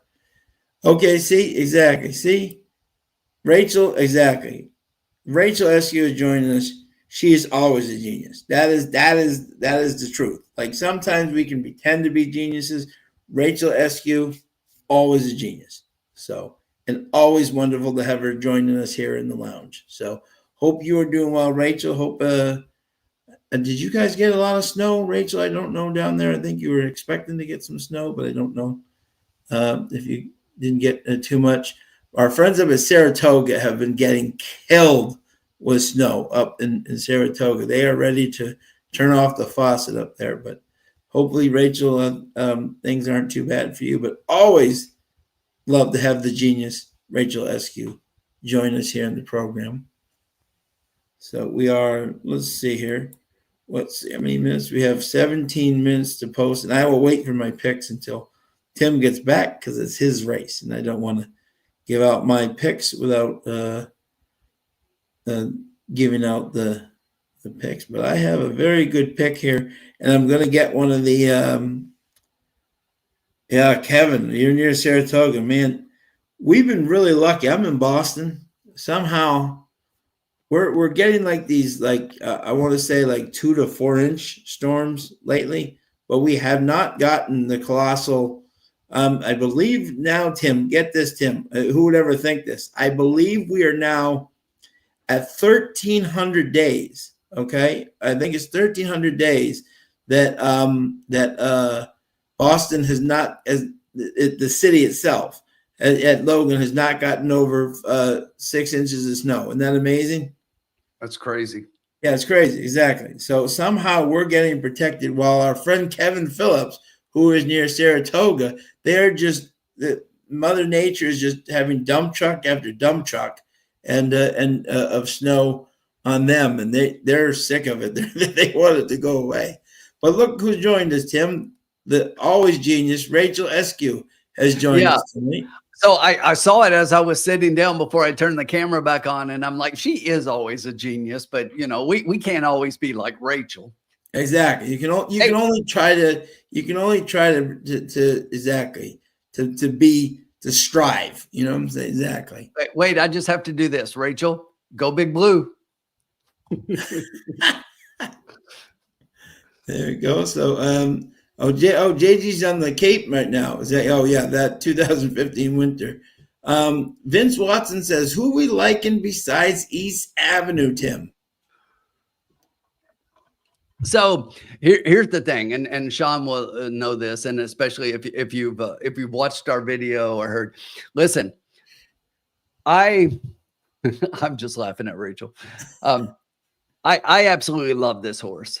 And I try not to when we're doing this game, and Sean understands this, but it's like when you're playing this game, you've got to be careful in doing things with your heart instead of your head. Yeah. And it's hard to do every now and then, and we all get that one horse that we have a soft spot for. But to me, this is not one of those cases. Now, I may have some horses that I kind of have a crush on but he just won too, so he did exactly. Based on effort. Plus, he's a classic champion. But anyway, yes. Listen, East Avenue to me was the most impressive 2-year-old out of the current crop of 3-year-olds, and I'm ready to completely throw out that juvenile based on what happened coming out of the gate and the fact that they didn't give it a try after that. And everything indicates, and if you hear the people around the track and the people that are down at fairgrounds, this horse he's there at fairgrounds. He's been at fairgrounds and he's working on the track. And people say that, first of all, even as a 2-year-old, I've said this before, and I said it on our video preview of the race. This horse did not look like a 3-year-old as a 2-year-old. And he's thick. He's solid. He's well built. He looks like a racehorse. He looks like a classic distance horse. And I know that Brendan Walsh and his team have been very high on this Godolphin bred horse since the beginning. And I'm willing to throw that out. Look, as a handicapper, as a bettor in this game, as a wagerer, I get everything everybody is saying about this horse is that he's coming off the layoff. He didn't run last time out. He's got the Breeders' Cup curse, and horses don't run back. Plus, this is not the race they want to win. They want to win the Derby, and this is just a prep. But look, this is what I said in our video. It doesn't take this horse's best race to win this race. No. If he comes back and he's ever been the East Avenue that he was as a 2-year-old, even if he's not fully cranked for this race, I think this field, he wins. Yeah. And if he runs anywhere near his best, I think he crushes this field. And Jonathan's Way is a horse that I liked early on, but the longer the distances get, and now we're going 1 1/8 miles, the longer the distances get at 2 turns, the less I like Jonathan's Way. Yeah. This horse wouldn't surprise me if he showed up in the Pat Day Mile. Yeah. Yeah. And you know, he's a one-turn horse, and he looked really good in the Iroquois. I was there that day. He's a good horse. He might be there for a piece underneath in this race, but I'm not convinced. So who else could you go to underneath? Here's the horse that I kind of like underneath. There are a couple of them. One is the 13 Magnitude. And this is Steve Asmussen and Winchell Thoroughbreds. And they've won this race, the Risen Star, 3 times. You know, three times is the most any trainer has won the Risen Star. And he's one of them, and he's won all 3 for Winchell Thoroughbreds. So when these two team up, he's run all of the fairground preps. He ran the Gun Runner. He ran the LeComte. Now he's coming back in the Risen Star. A move forward for Magnitude puts him right there. And right now he's at a pretty decent price. So I wouldn't count him out. Another one is Render Judgment. He's one that he ran in the Gun Runner in that race. Everybody saw what he did at the start, and then he still finished a decent third on a very much speed favoring track. So in that race, I'm willing to say this horse may take a step forward in his 3-year-old campaign, and he may do pretty well as well. So those are a couple I'd put underneath. I've never been a huge fan of Built. Everybody knows it. He may finish underneath as well. Septarian is one that I'm fading basically off the Mucho Macho Man. But if he runs back, and Sean likes this horse, and I agree with everything Sean says, if he runs to his ability, he can definitely be a factor. Yep, exactly. And then Rodney and I, exactly. The real wild card in this field, obviously, is Vassimo. We don't know. We know Kings Barnes a couple of years ago. Todd did the same move with him, and he won wire to wire with Flavian Pratt. So he does have success. I know Colin in the video said he's only 13% with that type of move, but if you look at most of the 13. Of the 13%, there are a lot of them are the big horses that he's won with. So at least if you have that going for you, that you have that in his corner. So if Vassimo makes that next step, he could be the second horse. I mean, I'm just saying, but I'm with Tim. It's East Avenue's game to win, and everybody else to try to get the pieces. And Gene, to answer your question, yes. Right now, if you look at our Trust the Profits channel, we put out about weekly, at least every 2 weeks, we put out a top 10 Derby candidates as we see it right now. That doesn't mean that's who we think will be in the Derby, who we think will win. It's as we see it right now.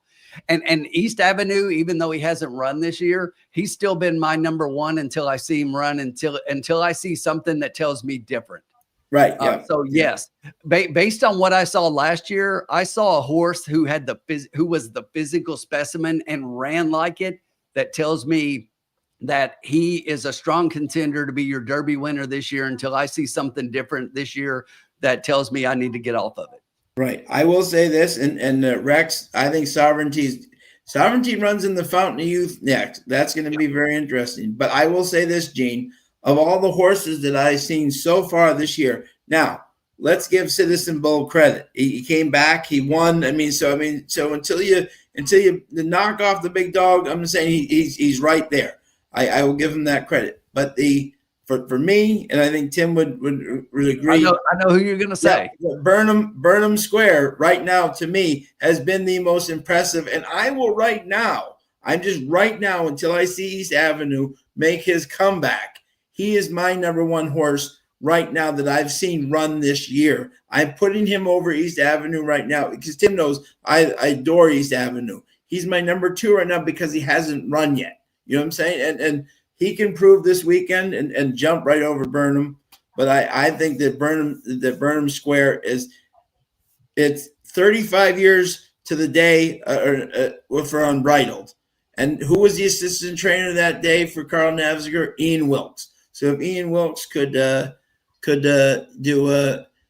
of Carl Navziger 35 years later, amazing. And is Tim and I, one of our favorite trainers is Ian Wilkes. So that would be amazing. And John knows that in our top 10, I had East Avenue first and I had Burnham Square second. Yeah, exactly. And right now I only have Burnham on the top only because East hasn't run yet, but he can go right back up to number 1 with a win this weekend.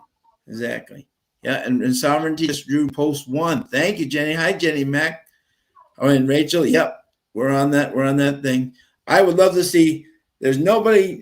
Tim knows this. There's nobody I would rather see win a Derby than Junior Alvarado. So if Sovereignty runs huge, I'll be exactly jumping higher than anybody. So yeah, he's definitely on my radar as well. I just, you know, we still got to see a few of these preps. The best preps now we start with the bigger ones, and now the best ones are yet to come, and it's shaping up to be a good Derby right now. Yeah, exactly. So it's getting interesting. So Formula gave his picks in this next race, race 5976. And let me just read the conditions again here just for people. It's optional 25 non-winners, purse 82,000 for fillies and mares 3-year-olds and up, which have never won 12-7 other than maiden, claiming, or starter. All right, Tim, I will give you my picks. Tim, hit that alarm. Get that alarm. One of those? Yep. There we go. Okay. My top pick is the 2, May Strong, for Steve Asmussen and Jay Ramos. Third off the layoff. These two are 26% together. If you look at this race, shuffled, he was coming back. He broke slow but gained third, and that was again one of those nights where nobody was coming from behind, but he still came from behind. And I think versus this group, dropping into this group, he's found the right sandbox, as I like to say, with the right friends. Now, here's where the sandbox thing comes in, right? My sister and I are 16 months apart. So when you're only 1 year old, you really can't say Megan. So I used to call her May. Exactly, as spelled May. So exactly, that was my sister May. So I said, oh my God, a horse named May Strong, 3 for 3 at Turfway in the money. I think this horse will just be too strong for this group. Second, and I just want to make sure that there's no scratches here before I didn't think so. Yeah, the 11 Beach Bunny is scratched. Okay. So So my second pick was the 5 Mendril for my boy Destin Heath. Love to see him now. For a lot of people don't know who Destin Heath was. Destin Heath was the work for Windstar and broke all the great horses like Justify and Audible and all that stuff. He's an amazing guy, but now he's on his own as a trainer, which I love to see. And I always love to see him doing well. I thought this horse ran a very credible fourth last time. It was right there and weekend, but I think that will definitely do this horse. Hadn't run in 2 years, but still came in fourth. I think he'll be much more fit tonight. And Destin, if you're watching, buddy, best of luck. Always a big fan of yours. So, and 2, 5, and my third pick was Enchanted Nile, Larry Ravelli, Corrales. This duo always seems to do very well. They're at 30%, and I think this horse would be a very tough customer here in this race. So I am 2, followed by 5 and 7. 2, 5, and 7, huh? Mm-hmm. All right. Well, we're not too far apart. We have the same 3 horses. We just have them in a slightly different order. I like the 2 a lot. I've got the 2 in second. But I did think that the 7 was the horse that I thought could definitely take this race. Larry Ravelli trained. It's like, if you look at this last time out, that was okay for his first time off of the claim, and basically he ran into a little bit of trouble in that race, in a race that was definitely hot up front, and it was really hard to close into that. It's a horse that I think is positioned to improve off of that last out. So I had the 7 over the 2, and then I put the 5 in third, and the 5 is the one that scares me a little bit, honestly. Yeah. This is a horse that basically, if you look, that last time, that last race was the first race in almost 2 years off of a maiden win, which you look at a horse that wins at Hawthorne by 12 lengths in a maiden special weight, and then was off for almost 2 years and comes back in an allowance race and was up close early on, but I mean, come on, after 2 years, the horse definitely needed that race. So sure, yeah, you got to look for improvement in here, and off of that 61 speed figure, this horse could definitely move forward and play a factor in this race. But I like those three a lot. The 6 is the one I kept going back and forth on. Obviously, is one that's going to be up front early on, but I think there's enough early pace in here to where we run into the same thing that we've been talking about in these 6 furlong races. It's hard for speed to hold on, and that's been the way the track has been playing. So in the routes, the speed tends to hold on a little bit better, but in these 6 furlong races, not so much. Luan, we all know the struggles and everything, and I'm kind of playing against him right now until he starts proving me wrong. So that's the way that I kind of see it. I was trying to look at them here as I was talking, as they were out on the track here. So we'll take a quick look and then get our bet in. It shows a minute, but I think we got a couple. Yep. And Tom, always great to see you, my friend. Thank you. And glad we're happy to have a good one, but always love to have you. Tom has more great stats for us than and always great to have Tom in the thing. Groundhog, thank you, my friend. Appreciate that. Are you all playing the Derby futures this weekend? Tim, are you playing the Derby futures? It's a pool I stay out of because it's none of the horses that I like. The prices to me just aren't worth it because aren't worth it. Yeah. A lot of times I look at it and I'm not sure I can't do better later on.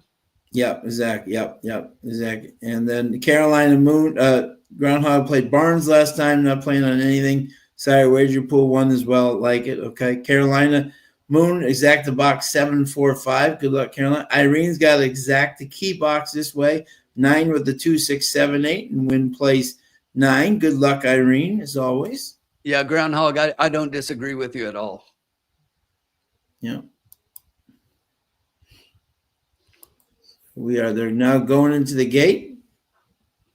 All right. So really quickly, before I even put it in here, I'll just tell you guys, I'm just going to play a $2 exacta box. I'm going to box those 3 horses, 2, 5, 7 in the exacta. So that'll cost you $12, but $2 exacta box, 2, 5, 7.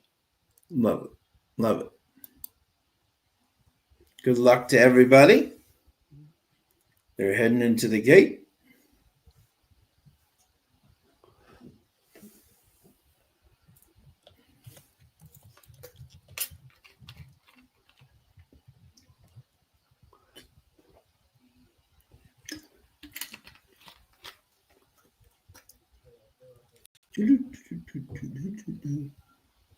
Slowly getting into the gate.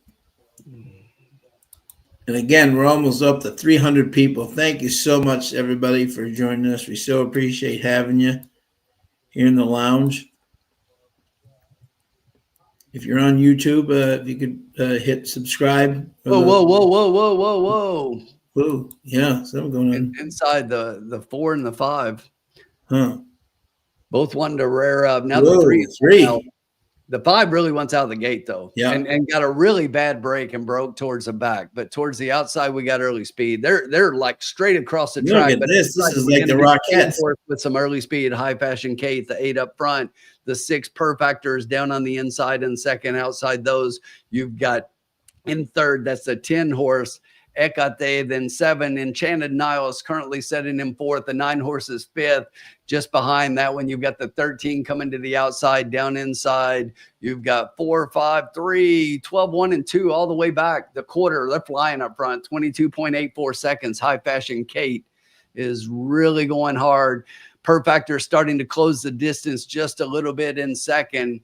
Other horses starting to come now with a move just outside. It looks like the 9 Impractical Diva is the one with the most momentum right now. Perfector still right there as they hit the top of the stretch. The half was 46.75, and it's still High Fashion Kate holding on right now. The 6 Perfector starting to make up a little bit of a ground. Impractical Diva on the outside is trying to close, but they are not going to catch High Fashion Kate. The 8 horse, High Fashion Kate. It's going to be close for a second between the 6 and the 9. It looks like 8, 6, and 9. High Fashion Kate. Powerful in victory. just when we talked about you couldn't hold speed, you've got a lot of horses that show speed, and this horse who goes out front alone, and they let this horse just fly. Yep. And she just crushed this field. Alberto Burgos, my boy, wire to wire, love it. May Strong was up in the late. Something happened to May Strong where they were like I think so fourth too. out of the gate, and then Ramos completely lost all position and was like all of a sudden 20 lengths back. So that was and then came on again, but way too late. But something was definitely, I don't know what he did, but he lost like 9 lengths like instantaneously and was completely out of the race after that. 8, 9, 6, and 5. So Mindrel was closing a little bit. We did get the 5 up there, but none of our other horses. No 2, no 7.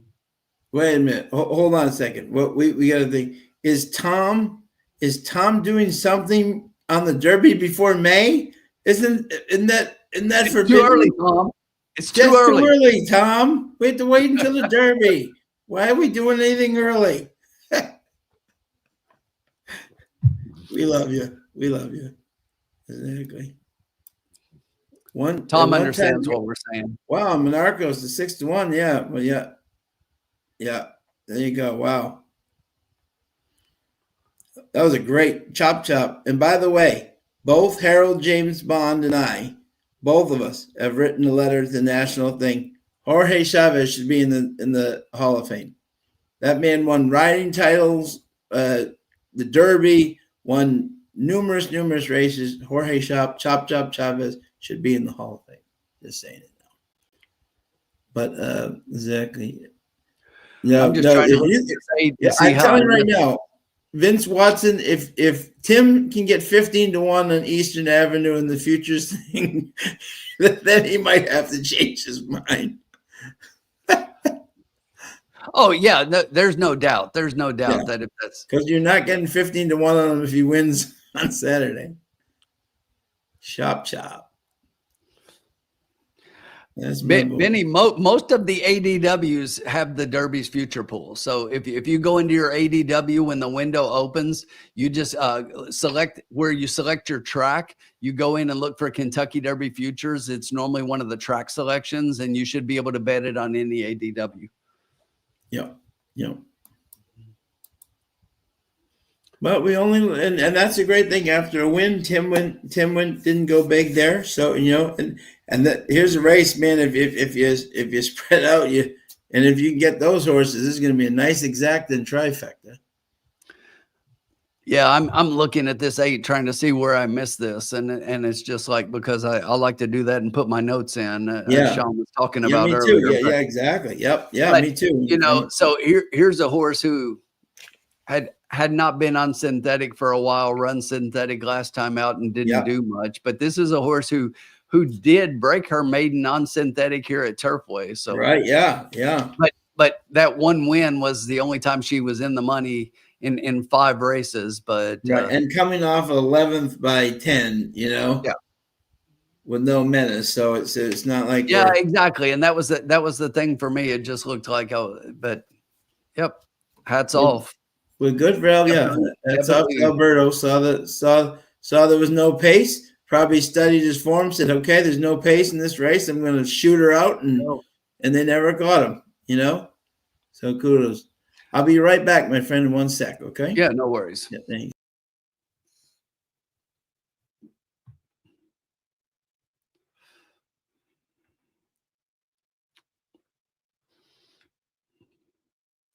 Tom, what do you mean about the 2019 juvenile?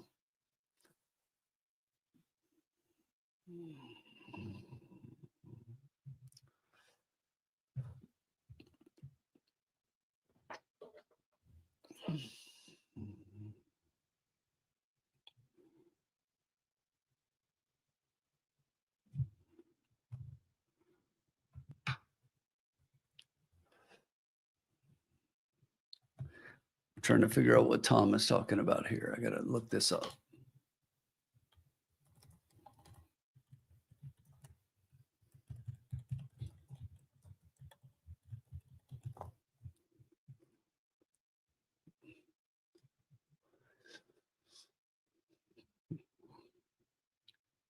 I will say this though, it's very rare for me. I've been around this game long enough. It's very rare for me to jump on a.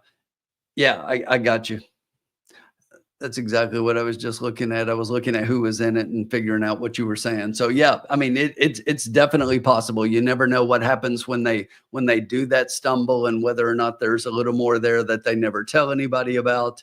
But they definitely didn't run, and that could be the case here. And that's why I say it's like you got to see the horse race. But based on what I've seen so far and the horse, the way that he looks, it's just like that.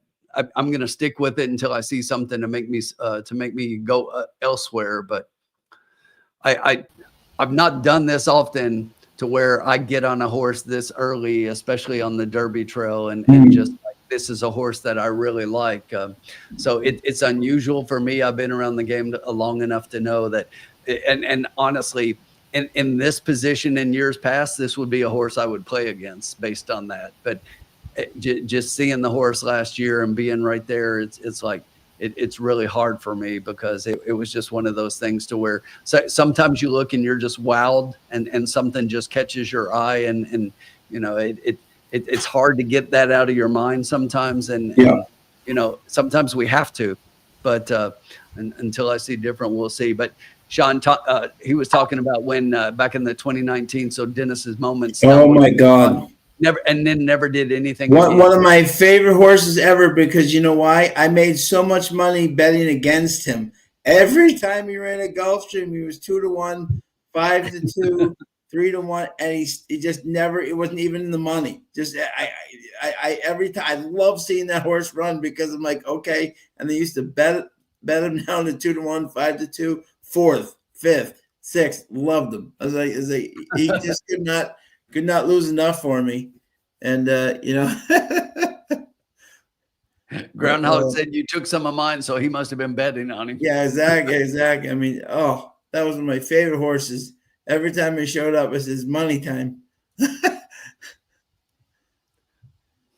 But exactly. So Billy said he's going to study English because he doesn't understand anything. Yeah, Tom, the Dale Romans hype train, definitely on that one. Yeah, exactly. All right, good luck, Irene. Irene's going to try to pick 5. Love it. You can do it. Awesome. Yeah. Good luck, my friend. Hit it. Love to see you do that. All right, 6th race. We're moving on here. We're still ahead. Let's turn the page. Great. And I love, and by the way, the other thing is Tim always says this, and this is so true for our viewers, is that if you're strong on a play it, but be conviction of it, and just because it doesn't come in, if you still like it, play it. You know what I'm saying? Like we're all, as we said, we're all geniuses afterwards, but I think that was a very solid play, even though, and look at the prices represent that. You know, you have to really dig deep there. You know, so but. 6th race, a mile, claiming 8,000 for 4-year-olds and up. Non-winners of a race at a mile or over allowed £2. Claiming 8,000. All right, Tim, who do you have here, my friend? All right, race 6. You know, I thought this race was pretty wide open, and you know, I think that there's a few different ways that you could go in here, and I'm going to try to beat the horses that I thought were going to be the favorites in here. So I'm going to start with the 5 horse. Richie's Got Game.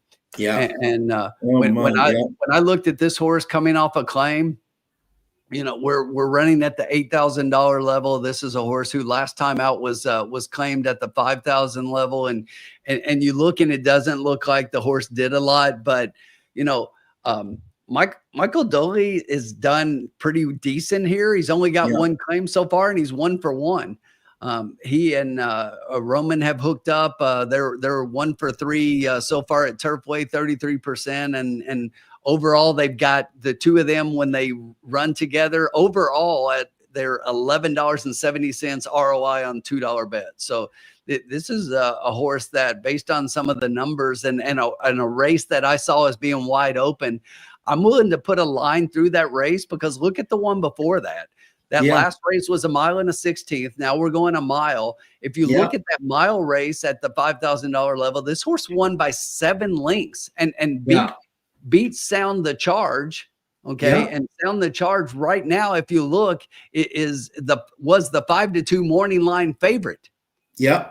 So it's like, how does that make sense? Sure. That Richie's Got Game was 6-1 on the morning line and currently is 7-1, I think. But this horse beat that horse 2 back on this track at this distance. So they're both stepping up. And I think this horse could definitely move forward. You know, the trainer here out of 7 starts has 2 firsts and a second. So 29%, that's not bad. And I think you got to give this horse a chance in a race that's pretty wide open. And then after that one, another one who was probably just behind the top horses, Mike Maker and Luan Machado. I know I've talked about Machado and we faded him a couple of times and he's kind of proven us so far. But I had a hard time getting around this horse and I wanted to fade it. I'll be honest, based on all the things that we've been talking about with Machado, I wanted to fade this horse, but I just couldn't do it. I had to include this horse. This is a horse who, look at where we're at. We're at the $8,000 claiming level. And now this horse is coming down off of an allowance race at 6 furlongs here on the track. That was an even race, but this horse wants to route. This horse doesn't want to sprint. Okay. So I think this horse is much more a router than a sprinter. So let's get this horse back. Third time on the track, third time back on the track, and third time on the synthetic. So in a row after all those turf races, this is one moving from the sprint to the route that I think is a decent move for this trainer. So Mike Maker and Luan Machado, what else do you need to say? But I got to include that horse. And then I will go to the 2 inside the Sound the Charge. I get why this horse, it was the morning line favorite. I like this horse a lot, and the connections and that last race was just impressive. They're lost to Richie's Got Game 2 back, but that last race just destroyed that field. This is a tougher field. I think it's a tougher spot. But this is one you got to include. And I'll just say this, Sean, is that the thing about Bee Catcher here is that this horse, it's been a while since this horse has been on the synthetic, and it's just like the horse has been on the turf. I would like to see a little bit more from the horse, but if you look at those works that the horse had down on the Keeneland training track, which is synthetic, if you're not aware, and some works on the synthetic at Santa Anita, and none of that jumps off the page at me. So it's just like I don't know what to think about this the horse in this spot, but it is owned and trained by Doug O'Neill. Obviously something you got to look at and consider, but I'm seriously a fade on this one because one thing we talk about on the droppers when you're dropping out of the class is I at least need to see a little bit of form in there that makes it translate to where at this level you need to blow them away. And I just haven't been seeing that out of this horse lately. So I'm just not sure that that this isn't just another dump situation to where they're hoping the horse gets claimed here. So one more time, that's 572. 572. Okay. All right. There you go. Félix, estamos hablando de la carrera número 6 en Turfway y quedan 13 minutos a que salgan. All right. So, how many minutes do we have to go here? We have 13 minutes. 13 minutes. Okay. And we are up money on the night, and I don't really want to give a lot of it back. Okay. So, JG Funk just stole my thunder. He's got a cross in the 6, Girl Power, and he's a dad of 3 daughters, and I'm an uncle of 3, Maeve, Win, and Ivy. So I'm right there. I'm right there with you. There's a thing I like to use in racing. Sometimes it works, sometimes it doesn't. My girl Sophie Doyle's in the house, right? And this horse ran and she's riding the 6 here. For Jennifer, look, as he just said, a little. Where's what's her name? Our favorite grandma. This is Zach. This is her favorite angle. I wish she was with us here. She could be playing this race for us with us. But hurry on out. I like this horse. Last time with Sophie, lost to Maynard, who ran an absolute like huge race by like 7-8 lengths, like just blew out the field. And I'm if the 2 gets to the lead, obviously it will be tough. But I think a couple of horses in this race could maybe be on the lead with them, including Devil's Red if Luan gets a little brave outside or even so. I'm just gonna do. You know what? You can hit the button, Tim. Sean is like super fast. It's like, let's go.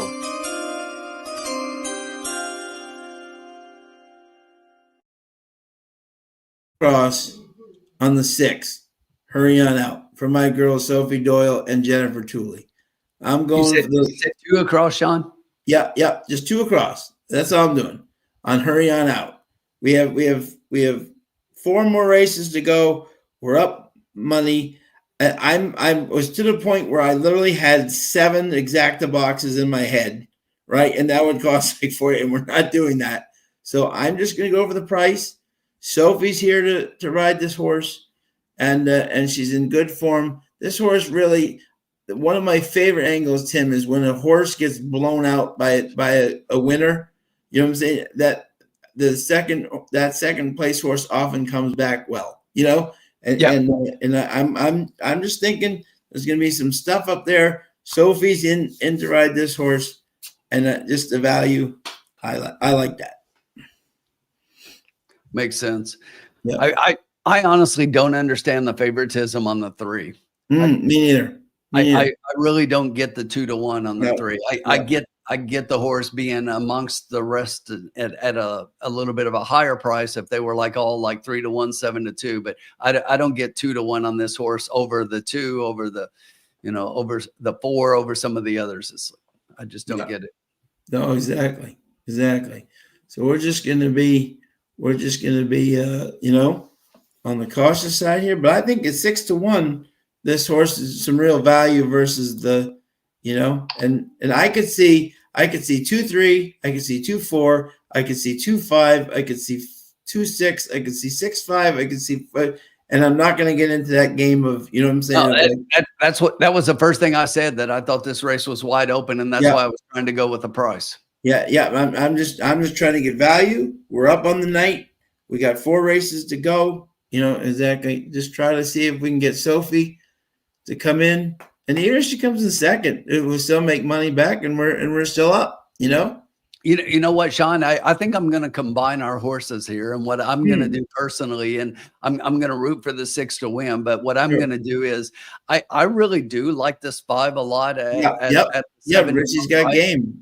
I'm just going to play a $2 exacta box 5 and 6 personally, and just hope that we beat the favorites underneath. You know what I mean? Yeah. And just those 2 horses, and it's going to pay pretty well if we get that home, and that would only be a $4 wager.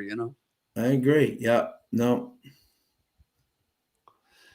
Groundhog is going to do a $3 exacta 7 with the 4 or 5. JG Funk is following Sean with the win place in 7 with that girl power.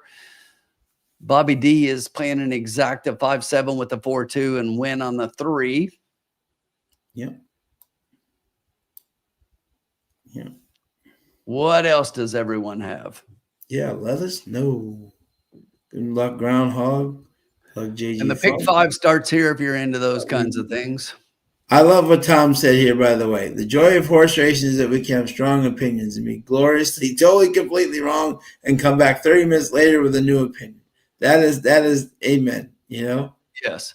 And you know what's great is that one race, Sean and I agree a lot, but then there's another race and we're totally opposite. And the next race we agree. And it's just like it's never personal. It's like if everybody was on the same horse, we would never do well, because this is a pari-mutuel game. Right. Yep. We're betting against each other. Yep. Absolutely. Yep. Rachel following me. Good luck, Rachel. Hope we both can cash. She won't follow me, Sean, because we swept her balls. Oh. What up, boom? Oh. Oh. She'll probably come back who won on the gridiron. Rachel's gonna hate me now. She just unfollowed me on X and It was a good run. It was a good run, Tim. 6 minutes to go here. And again, to everybody, almost 300 people tonight. Thank you as always for joining us, folks. We love having you as always here in the lounge. One of the fun handicapping shows that really, as we always say, Tim, people always say you guys love doing it. And I said, oh, just wait until the SEC tournament and playoffs, Tim. Whoa. Hey, there we go. But I hope we don't meet up with against the Vols in the tournament, because everybody knows that it's hard to beat any team 3 times in a year. Exactly. Yeah, exactly. But one of the things that Tim and I always say is that they say, why do you guys love it? It's you guys. We love coming on to be with you guys on Thursdays. You guys make our show so much fun, and we love having y'all. So sound Southern there. Kind of y'all. You all. There we go. But yeah. So what do we got here? We got 5 minutes to post. Rachel, you need to book your flight to Keeneland so that you can come down and be with us on Bluegrass Day. There you go. Absolutely.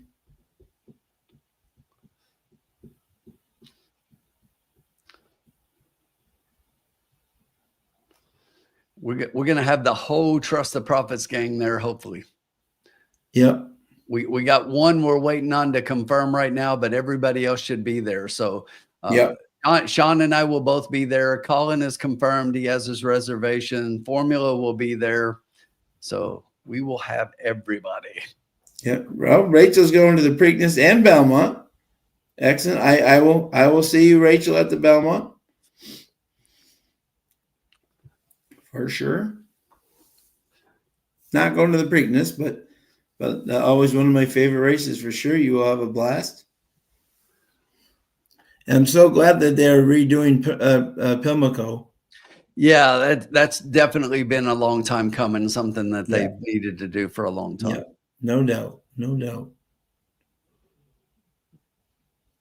So we are, let's see, 4 minutes to go here I just don't get the 5-2 B catcher. If that horse beats me, that horse beats me, you know? I have no problem with it. And even after the race, if the horse wins by 10, I'll still say, no, wasn't going to bet it.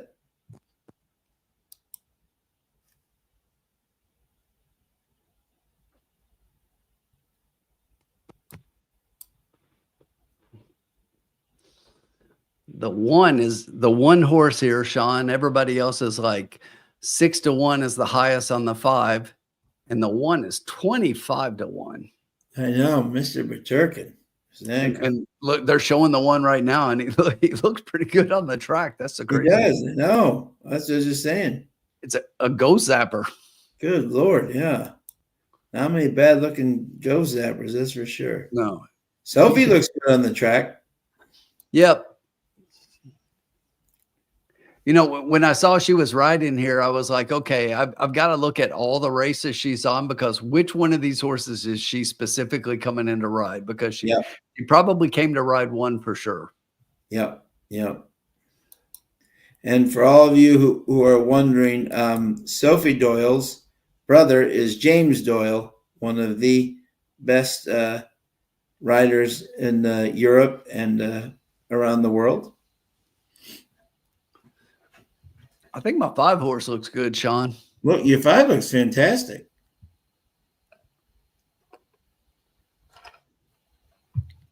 Yeah, I agree, Tom. With Doug O'Neill himself as the owner, there's no owner angle of an owner wanting to see his horse. Very true. Very true. We're 2 minutes away here. All right, just to remind everyone here, we've got $2 to win, place, and show on the 6, who is currently sitting at 5-1. We'll take that. Yeah. No, we'll take that. Exactly. especially when we're up. And you're exact. The 5-6 looking good. 6-1 and 5-1. I bet it just like I told you. $4. Yeah. Sean, get your top hat ready. We're going to Ascot. Love it.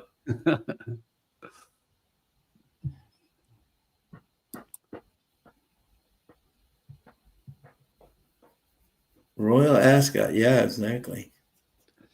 It's definitely on my bucket list. I've got to do Ascot once eventually. Yeah, that's right. Hurrying out. January 4th legend. That's right. Yes, absolutely. That's right. It was legend on January 4th. Let's see if history can repeat itself on the lounge tonight.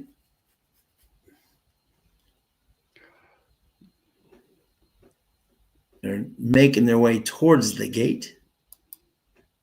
And over 300 people tonight. The synthetic work at Keeneland and the synthetic work in the new service at Santa Anita do make that 3 interesting. Yeah. Yeah, I mean, it was the works is the only thing that I saw that made the horse interesting. It's like, but based on the track performance,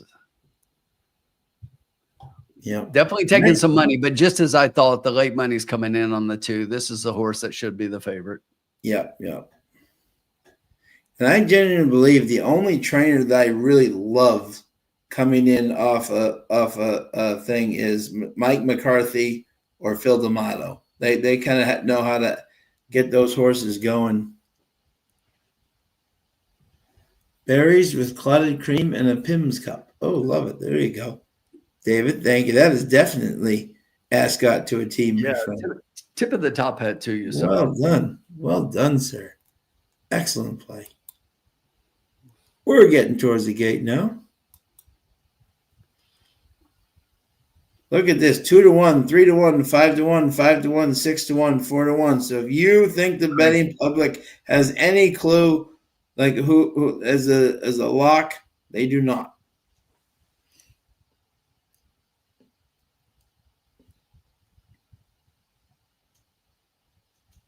We're almost all in. All right. They're in the post. Loaded up. And pretty even start. The 2 to the inside, the 7 to the outside in between horses. There are 4 of them going to take slightly back. The 2 horses going to take them to the first turn. That's Sound the Charge at 3-2. Devil's Red sits just outside that one down on the rail. Cool Rags in third. Up on the outside, you've got Hurry On Out. That's a 6 horse starting to come up fourth into third. Down on the rail, that's a 3 horse currently sitting back in fifth. The 5 horses just outside that one. The 1 trails the field. Sound the Charge up front. The quarter, 25.52 seconds, has about a 2-length lead over Devil's Red to the outside and Cool Rags down to the inside. Hurry On Out is a length back and forth just behind those. It's another length and a half back to the 3. The 5 sits just outside that one. The 1 still trails. Up front, Sound the Charge hits the half in 48.69. The distance starts to close. Cool Rags to the inside and Devil's Red to the outside. And here comes Hurry On Out, starting to do that 3-wide move as they head to the top of the stretch here. Sound the Charge still up front, but the distance is closing. And here comes Hurry On Out. Hurry On Out as they hit the top of the stretch. Has Come all on, the Sophie, momentum. girl. Sound the Charge down on the inside. Hurry On Come on, Out. Sophie. It's carried Come a on, little girl. bit wide. Come on, girl. Get him on up. Come Sound on, the girl. Charge. Keep her going. Sound the Charge still full of run, and I don't think they're going to get to Sound the Charge. Hang on, Sophie. Hang on for second. Down on the inside, Cool Rags is starting to make up a little bit of that ground. It's May have gonna be gotten second close for back, second. though. It's going to be close for second between Cool Rags She and may have Hurry On gotten Out. second back. Yeah, she was definitely fighting back, and so Yeah. it's really close for second. But the 2 horse, Sound the Charge, what was much the best. Went off. At Oh 3. yeah, much the best. Yep. That horse should have been the favorite. It made all the sense in the world. Oh, absolutely. I was trying to beat the 2. That's the one I had second, but that's the one that definitely made the sense as being in the favorite there. Yeah, Let's see if we 3 can to- see here, Sean, on the 3 to 2. photo. There's the 2. Let's see here. Come on, Get her Sophie. back up, Sophie. Oh, she got the I bob. think she did. She got the bob. I think she She did. got the bob. There you go. I think she got second. There it is. 264. 264 and 3. All right. See, there you go. There we go. JG, we'll make our money back. At 8-1. And Tim and I both like, which is interesting. We both love that too. And but again, here's the strange thing is that we both like the 2, and we could say, well, why didn't you play the 2-6? You could have 8 combinations in that race. You know what I'm saying? Yeah. We're up money. We have 4 races to go. I'm not gonna, exactly. And we got a thrill at 8-1. Yeah. For a second, I thought she was going to go after him, but yeah. It's crazy, Sean. The 2-6 actually paid $19.85 to 1. Yeah, and then amazing. Yeah, exactly. Yeah. But here's an example where you don't go too crazy. No, $6. We're gonna get our money back and make a little bit. Yep, exactly. Yep. And we still have 4 races to go. Absolutely. Someone claim on the 2. There was nobody close enough to the 2 to claim foul. He ran too fast. Claim a foul. What did he do wrong? He ran too fast for us. He ran way too fast for our liking. Automatic disqualification.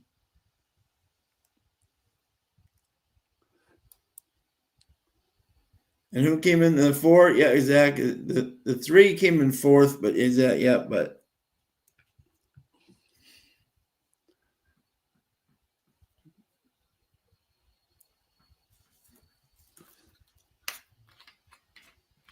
But here's another thing, Sean. The 7, Lua Machado. Yeah. Mike Maker. Where did it ice cold? How many times do we have to say it? Ice cold. Seriously. He was the second favorite, Sean. I know, but you know what? I'm trying to think, Tim, here. This is interesting. Maybe he's got like IRAD fever. Like I don't like to ride on Thursdays, but boy, when I get to the weekend, you have something to say. But on Thursday nights is not his specialty. That's by any means. That is for sure. Let's see here. But Alvin Jimenez said, "I'll take the win." Yeah, absolutely, and ran very impressively too. So we had 122.74.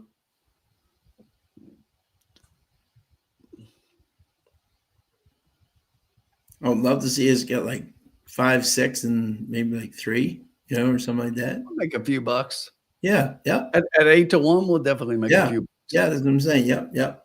And that's one of those things, folks, where I like a cross if it's like 8, 6-1. I'm not betting any like 2-1, 8-5 at 4. That's not happening. But at 8-1, I'm taking a chance.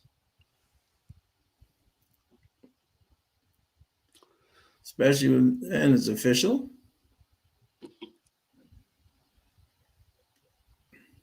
Hurry on out, Sophie Doyle.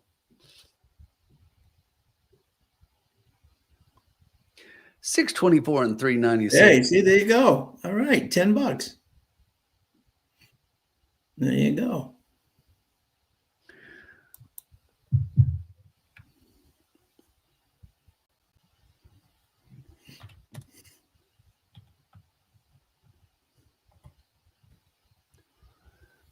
All right, Sean. All right. So our bankroll is at 132.94. Yeah, and good job, JG Funk and Rachel. We'll play that across. Made some money across in a short field. We like it. Thanks, James. Take that every time. All right. Race 7 coming up here. All right. And let me read the conditions here for you, my good man. Race 7 on our card is, let me see here. Okay.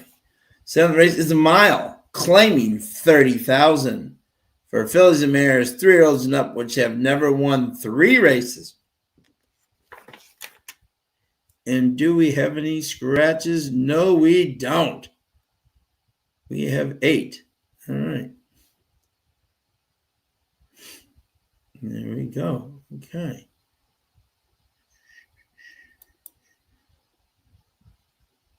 Let's see here. Okay. Yeah, no scratches, which is great to see. Great to see. All right.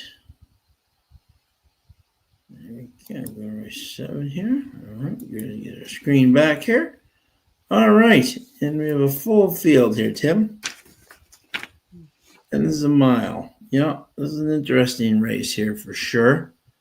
All right. So, yeah, exactly. So, interesting. Just want to see what the early money here is on our horses. Yeah, I thought that horse might get a little play there. Okay. And my first pick in this race was the 8, Razzle Red. And Alban Jimenez just won wire to wire in the last race. Can he win 2 in a row? I like the fact that Jamie Grubbs, who 8 out of 13 in the money. So this horse is they're clearly seeing this track very well. I was really impressed with the way this horse ran on the poly track last time. It came from dead last, but really, really just came on and took that field much the best. And and I think tonight I like that. I love trainers that 15,000 and moves it up to 30. That means the trainer really liked it and that the horse is doing well. I think even the workouts have been decent at Turfway. Seems to really like this Turfway track, and I like the fact this trainer's moving this up. So and getting play to it 3-1. So I think this horse can run a very good race. My second pick was the number 7 Bourbon Breeze. I do like that second place versus 30K last time, stepping up to a mile. But Gennaro's seeing 5 of 23, obviously seeing the ball very well. This horse should run a very solid race here. And the third pick I had was the 2 Wee Bit of Mischief. This horse has gotten 2 kind of unlucky trips, but was really coming on last time. Alex Achard takes over for Cedillo. But this horse was really coming on the last time, and I figured maybe this could be the race where Eric Foster is usually better than 3 for 36 at Turfway. Maybe his animals start picking up here at the end. So I was 8, 7, 2, and 1. Well, that's very interesting. I thought it was interesting. And I only say that because it's like I've got the 8 and the 7 underneath, so we're there with those 2. But you didn't even talk about my top pick. Okay, there you go. So this is our week. We didn't even talk. No, I mean we're right there with 8 and 7. But I mean, once again, I mean this is Turfway, and I'm gonna try to get a horse home at a price. Love it. Yeah, love it. Yeah. Let me talk about one here, and I'm gonna give you the 6 Sweet Chablis. Okay, love it. Sweet Chablis. So this is a horse that was just claimed last time out. Yep. Yeah, Serpa. So basically now they're claiming the horse and they're gonna basically step her up here. But here's the thing, Anna Mia. Yep.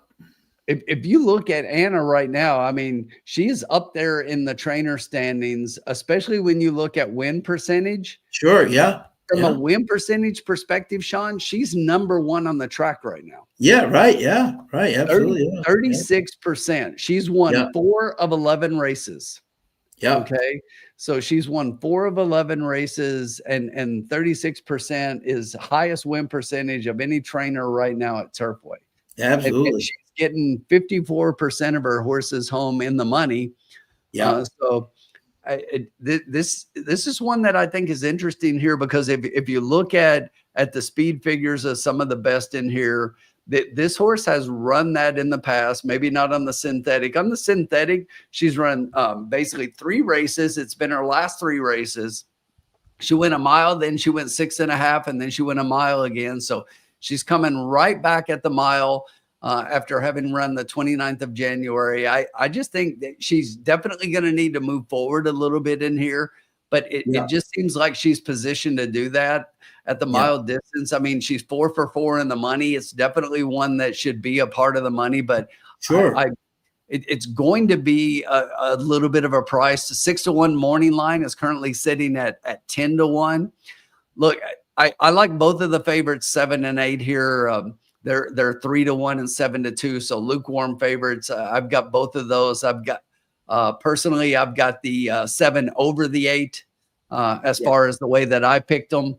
But I really want to give this 6 a chance, and I want to see the 6 on the track and see what she looks like, and as they head out here. But based on how well the trainer's doing this year, it's just one I really want to look at the potential of giving her a shot to win at a price here. So yeah, absolutely, or at least be a part of it at a price, right? Yeah, absolutely. Very interesting race, yeah.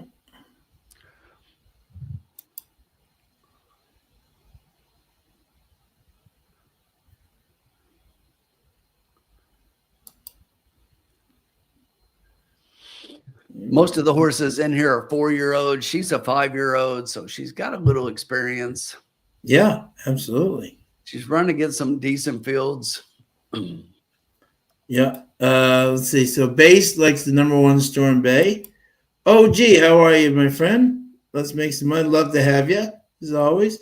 Bobby D's got a exact 1-5 with 6-7-3 win on the 5. Good luck, Bobby, as always. Irene likes a couple of prices here. Okay, love it. The King just won. I'm trying to exact it this way. 4-6-8 with 3-4-6-8. Good luck, Irene. Hope we bring that home. You know, the 4 was really interesting to me, Sean, and I really wanted to try to give the 4 a better shot here. 10-to-1 morning line is currently sitting at 20-to-1. The thing about the 4, though, is that she likes to be so far back. Yeah. And we've just talked about how it's hard to close, but you know, in the last race, she was 11th of 11, 10 lengths back, and she won that race by a nose. Yeah. But that was on a day that the track was favoring closers. Yep, exactly. Yep, exactly. You see that big black and white C with a circle around it. That's what that means on your past performances. The track that day was playing the closers without a doubt. Yep, no doubt. Yep. And it just looks like this race, I'm not sure it shapes up and has the amount of speed up front for her to be able to close into from that far back. But I definitely looked at that one because of that performance and wanted to maybe give that one a shot. But that was the same kind of thinking. Like I'd make my picks, before like the night. You know what I'm saying? But the that I'm a little bit worried if I had the 8. You know what I'm saying? Because the 8 comes from so far behind. In terms of but I think it can make up some ground. But tonight there have been horses that have been making up ground. So at least that at least makes you feel good. Exactly. I was listening. I just had to let my dog in. She was yelling for me. No problem. Yeah, the 8. That was my top pick. Obviously they're not the ideal style, but there have been horses closing tonight. So, and look at the 8, the low and the double. Isn't that amazing? Yeah, that doesn't surprise me. The 8's also, I was just looking, the 8's also Caitlin's top pick. So yeah, no, I really like this horse. Yeah, and Alvin won a great race last time, so you figure he's on a good mental frame of mind coming into this race. he just won wire to wire. Maybe he comes off and wins 2 in a row. Sean Malathot wants to know if you're coming to the Florida Derby. The Florida Derby. I will not be at the Florida Derby, sadly, this year. No, I can't come to the Florida Derby, but what a race that will be. I'm in Keeneland, so I'm in Keeneland for the Bluegrass, so I can't do all the preps. Wish I could, but what a race that's going to be, Malathot. I hope you have an awesome time. That will be one heck of a day. The Florida Derby card, I will say this, Tim, is they always make a very good card on Florida Derby Day with those turf races and everything, you know. So, Malathot, you will have fun for sure. Yeah, I'm really looking forward. You know, I'm always looking forward to Keeneland, but I'm really hoping that we can get El Hombre to join us, and that would be the first time we've had all the prophets together at one track. So, right, yeah. JG Funk likes an 8.5 exacta box. Good luck, JG. JG's on the Cape right now, Tim, and the Cape Cod, and what do you call their weather is so different than us. Like sometimes we get snow and they get frozen stuff, or they get the snow and we get just rain. It's amazing. And it's the same state. you know, the one thing about the 5 that I was like, why did Padron Barcenas get off of this horse? Yeah. Because if you look, I mean, he's been riding him regularly. Yeah. Been riding her regularly, should I say. But last 4 times out, he's ridden her, and 2 of those were wins. Now, the last 2 races don't look like much, but they were against much better competition than those 2 wins. I agree. Yeah. It's just interesting as to why they pulled him off, or he got off, or what happened there. Yeah. Interesting. I'm not familiar with Padron Barcenas, you know? Yeah.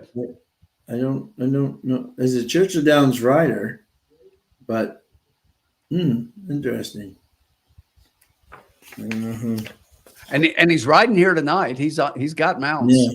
Yeah. So, let me see here.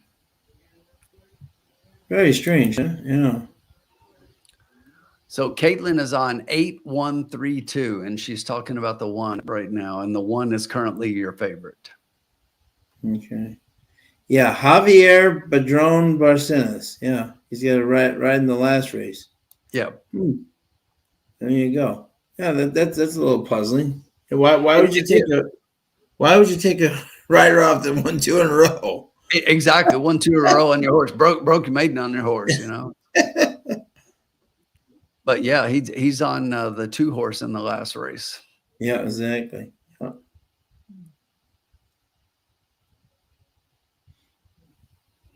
So this is a funny stat, Tim. You'll laugh at this. This happens, right?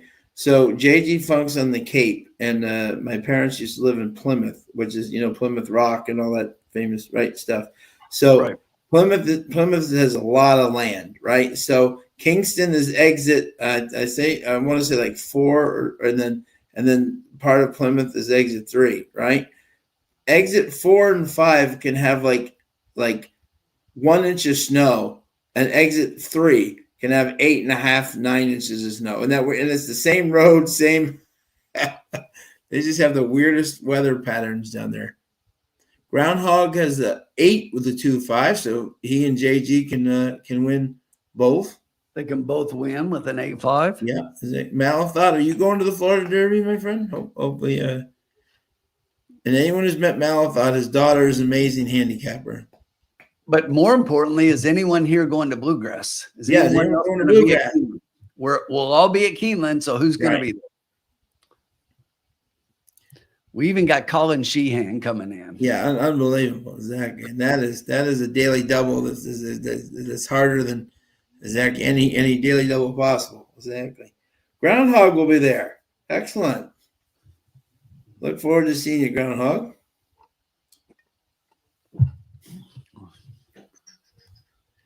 How long do we have them to post? Let's see. They're out on the track there. See how we're looking in there. 2. Caitlin's got 8132. Okay. The 3 is a little bit of an interesting pick. I don't see the 3 personally at all, but yeah, there you go. Uncle Sully, tickets go on sale on Tuesday at 9 o'clock. Yes.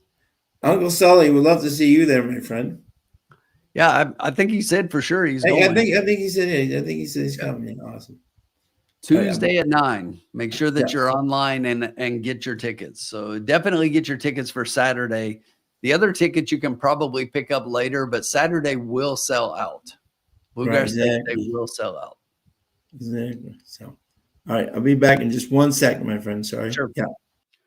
And Malathot said they're definitely going to Bluegrass. Awesome. We will see you there for sure.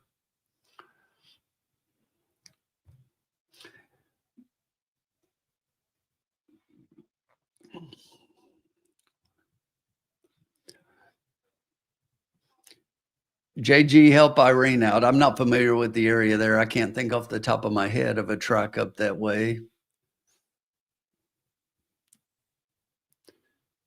Anything close to Cape Cod?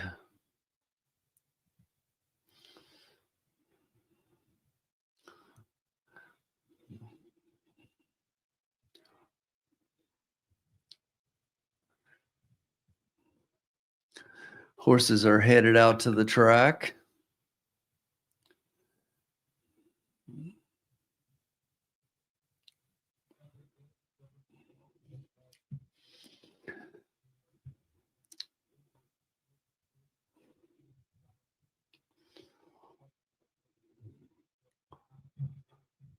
The 1 is currently your 3-1 favorite. The 7 and 8 are both 3-1, but have taken just slightly less money. But very wide open.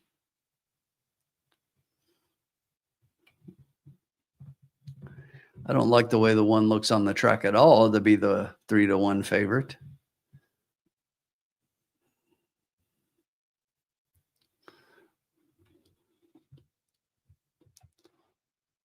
I think the 3 looks good on the track. Got the biscuit up. The 4 Peacock Road, Santo Sanjur with the mount.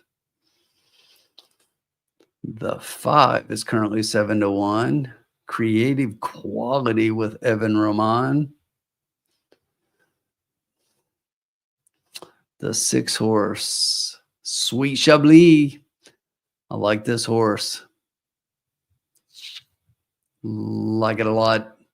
Bourbon Breeze, the 7, Irving Moncada. There's your leading rider. And the 8, Razzle Red, Alvin Jimenez. 3-1, 3-1, 3-1. 1, 7, and 8. A little bit of money's got the 1 as favoritism. Now drops down to 5-2. 7 and 8 are both 3-1.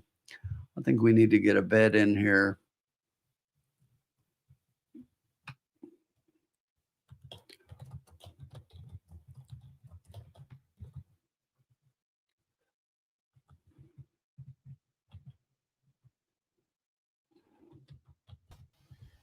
Hello. Yeah, Tom makes a great quote, by the way. Ed Moger, who was a trainer up at Golden Gate and Bay Meadows for years. Evan Roman used to ride up there all the time, so that's probably why he's on the 5 in this race. Sean? Well, yep. We get this in real quick. Love it.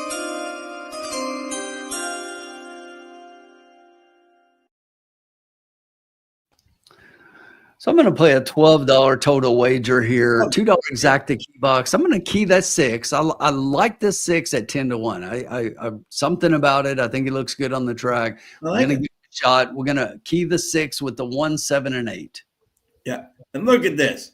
Rachel's following you again. She just unblocked you from Twitter. She's unblocked you from everything. She's back on the and she's going across in the 6. Love it. I like that play. Sweet Chablis, Angel Serpa. And I also like when a trainer claims a horse and then puts the same jockey back on, you know? Yeah. Which means the jockey's seeing the horse well, you know? And Sean, I was talking about all the horses when they came out, and they're showing the 6 right now. If you guys are watching on your ADWs, but I think the 6 looks really good on the tracks. Yep. Yeah. No, I agree. Looks fine. Yeah. Really up on her toes. Yep. Looks good. Liking that cool February night. The 7 has taken over favoritism from the 1. They're both 5-2. The 7's got slightly more money. The 8 is currently 7-2. Yeah. Our 6 is 10-1. Let's get that horse on top. Love it.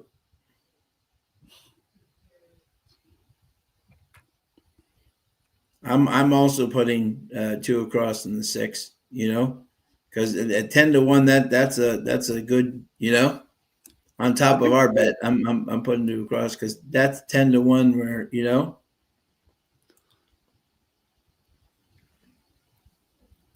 Yeah, no track next to the Cape Cod. We have a harness track called Plainville, which is right down the street from Gillette Stadium, but sadly, no more tracks in Boston anymore. JG Funk is joining in on the 6th. Love it. We got Rachel, JG Funk.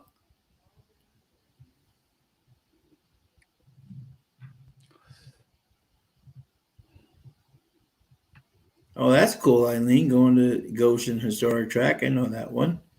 Very cool. Malathot says, what's wrong with the 4? One last out at this level and distance. Malathot, this horse likes to come from the clouds, and that particular day, the track was actually favoring closers, but that has not been how the track is playing and is not playing that way tonight. So nobody has closed from that far back, and that is why we are against the 4. Yep.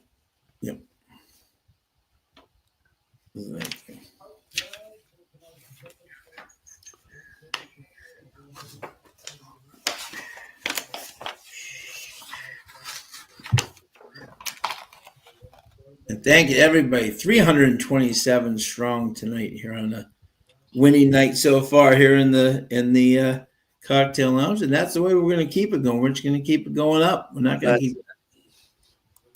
But thank you so much, guys. And if you're watching on YouTube, if you could press the like button, and if you haven't already, subscribe. We love having you with us, but it definitely helps us keep our shows and our videos on the thing. We greatly appreciate that. Love having you. They're all in the gate, and they're off. Slow start for the 8 from the outside, but the 7 is going to go to the early lead. Inside that one, the 5 and the 3 are going to go with, and down on the rail, the 1 is starting to show a little bit of speed up the inside. They hit the first turn 4 wide, but the 3 takes the early lead. That's Vernay out front. The 5 Creative Quality is sitting back in second, just outside of the Storm Bay in third is the 7 horse. The 1 is currently 4th, and the 2 is in 5th. It's another length back to the 6. 2 more back to the 8, and the 4 horse currently trails the field. Right now up front, they went to the quarter, 24.81. Vernay got about a length and a half. Creative Quality starting to close that distance just a little bit. Outside that one, you've got Bourbon Breeze starting to make a move as well. The 2 of those are starting to close ground, as is Storm Bay down on the inside. Outside all of the horses, here comes our 6 with the sweeping move, starting to make up big ground. The half is 49.55. Come on, Sweet Chablis. Bring it home. Come on, Bourbon Anna. Breeze up front. Come on, Bourbon Breeze, Anna. Chablis. Lee, Big come on. move by Sweet Chablis as we hit the top of the stretch. Sweet Chablis Here and we go. Bourbon Come on, Breeze. Chablis. Keep her going. Come on, 7. Stretch. Keep this horse He gets going. carried. Come on. Is going to have to come back a little bit. Bourbon Breeze down on the inside. this second Chablis going. to the outside.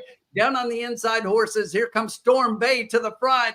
In between horses, there's Peacock Road coming late. Peacock Road, the 4, going to close again. Malathot, great call, my friend. Great call.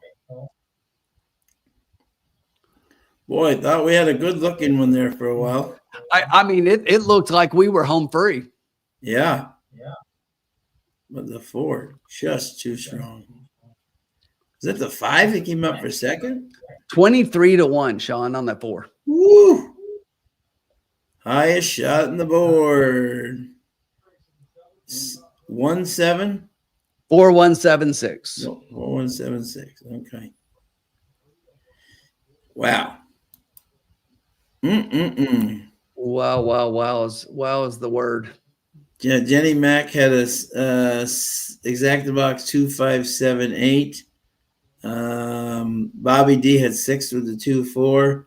Malathot, nice pick, my friend. Did you have the 4 across? Hopefully you had the 4 across, my friend.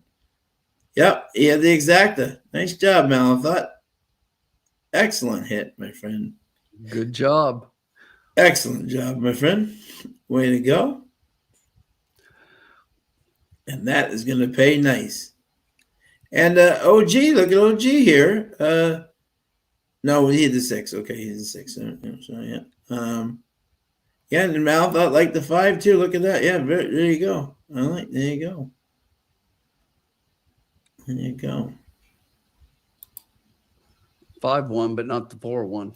Yeah, there you go.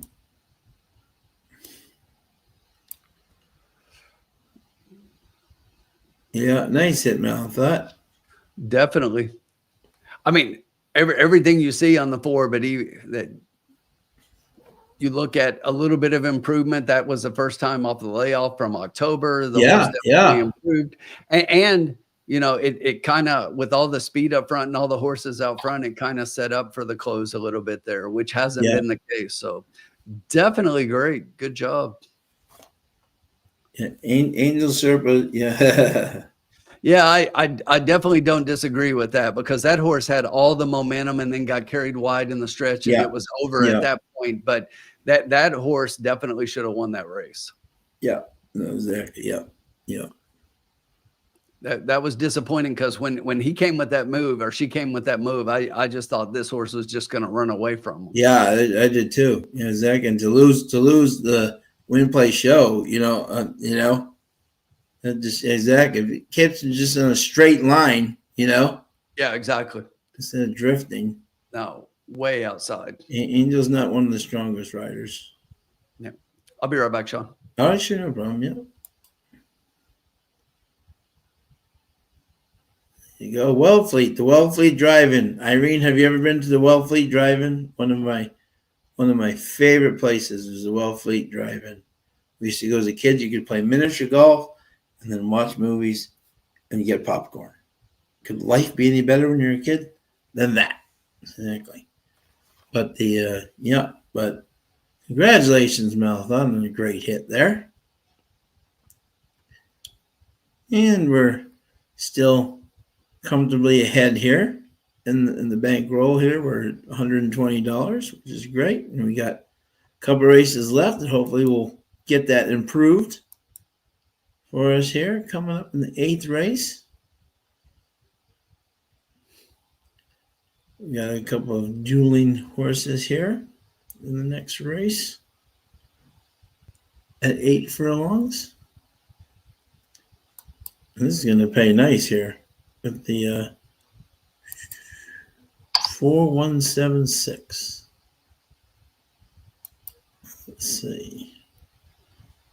This is going to pay nice, Malathot. 4-1. Let's see. What did that exactly pay? 186.22. There you go. Nice exacta.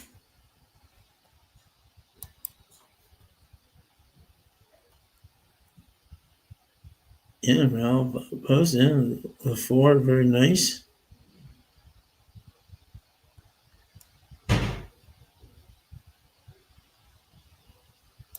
Did we bet a 5-1 or did we bet a 4-1 there, Malathot?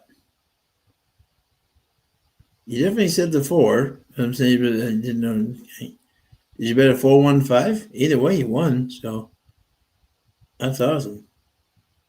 That's all that counts, my friend. That is all that counts. Well done. He's got some extra money now for the Florida Derby coming up.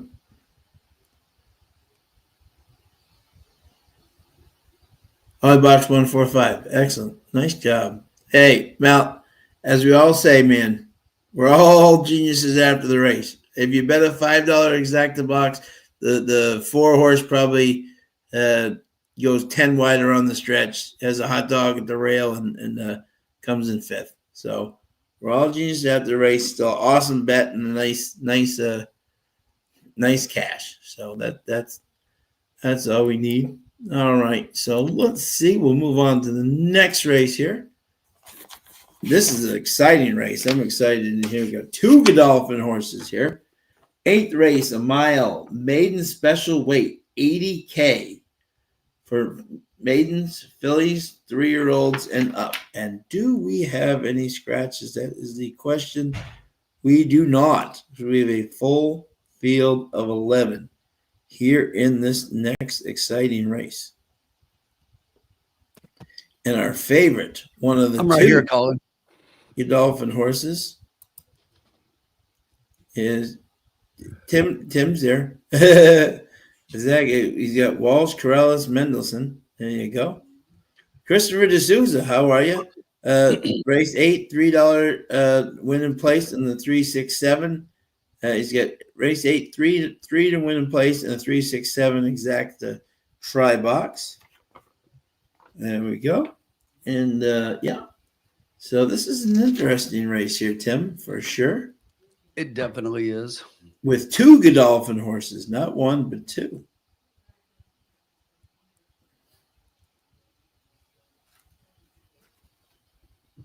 So we'll have you let us know who you like in this race. Still plenty of time. And yeah, 20 minutes to post. So it's very exciting.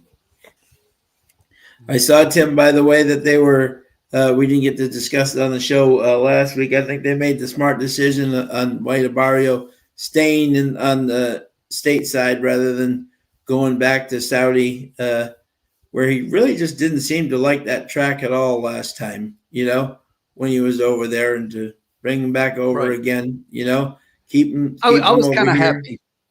Yeah. Hey, really, really quickly for everybody out there. So I'm looking here because I just got this a notice that just popped up. So the latest from the fairgrounds is that Jonathan's Way is going to scratch from Saturday's Risen Star. Whoa! He okay. Basically said they were looking forward to running him in the Risen Star, but unfortunately he came up with an unsatisfactory blood count, and they are going to scratch, according to Phil Bauer, his trainer. So big news coming out of the fairgrounds right now for the Risen Star for this weekend, as the second favorite on the morning line, Jonathan's Way, is going to scratch. Wow. I think that makes East Avenue even more of a favorite. Yeah. His blood count boiled when he saw East Avenue on the track and just said, I can't run. I can't run. That's what he said. Big news.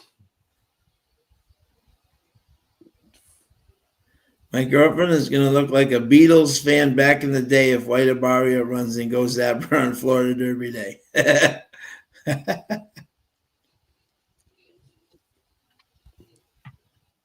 Breaking news, and he just broke it to us. Jonathan's Way breaking. Broke the news. Star on the lounge. We break news on the lounge. That really is big news, though. Right. And is Rodney still with us? And I think Rodney's still with us, isn't he? I think so. Yeah. Because who took to the track the other day for the first time in a while?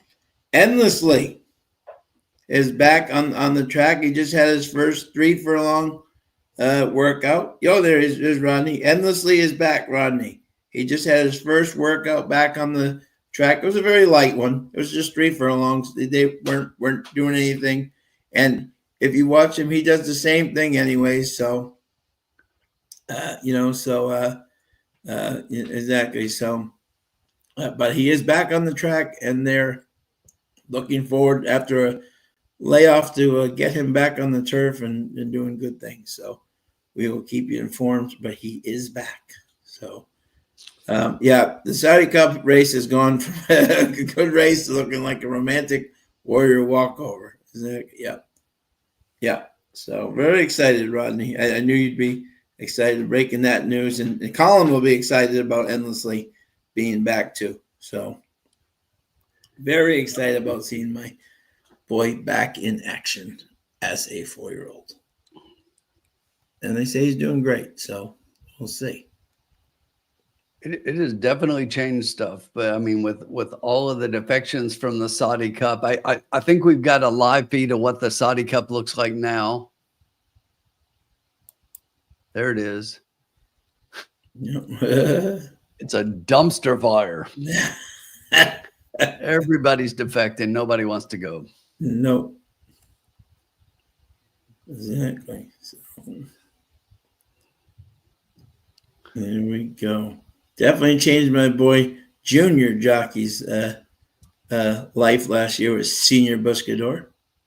All right. So as we talk about all of the 3-year-old prospects and the Risen Star and all of that coming up this weekend, who's everybody's favorite older horse right now? Sean? Yeah. What do you think? Well, yeah. Your hat versus my hat. Now that you say it, okay, I'm wearing Torpedo Anna. I saw it. And I'm still with her. My hat. I'm still with her. She's still my champ. She's still my horse of the year. Exactly. So I'm not leaving that. I'm not leaving that bandwagon. So my girl, Torpedo Anna, that is my girl. And she will show those boys how it's I'm hearing this is interesting that she's going to run her first race at Oaklawn. So that will be interesting to see how she does there. Rodney is Encino for life. Rodney loves Encino. God bless him. Exactly. And he is Encino. Rodney was just nominated for the Dubai World Cup.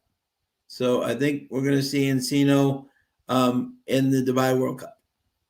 That is the yep, exactly. Yep.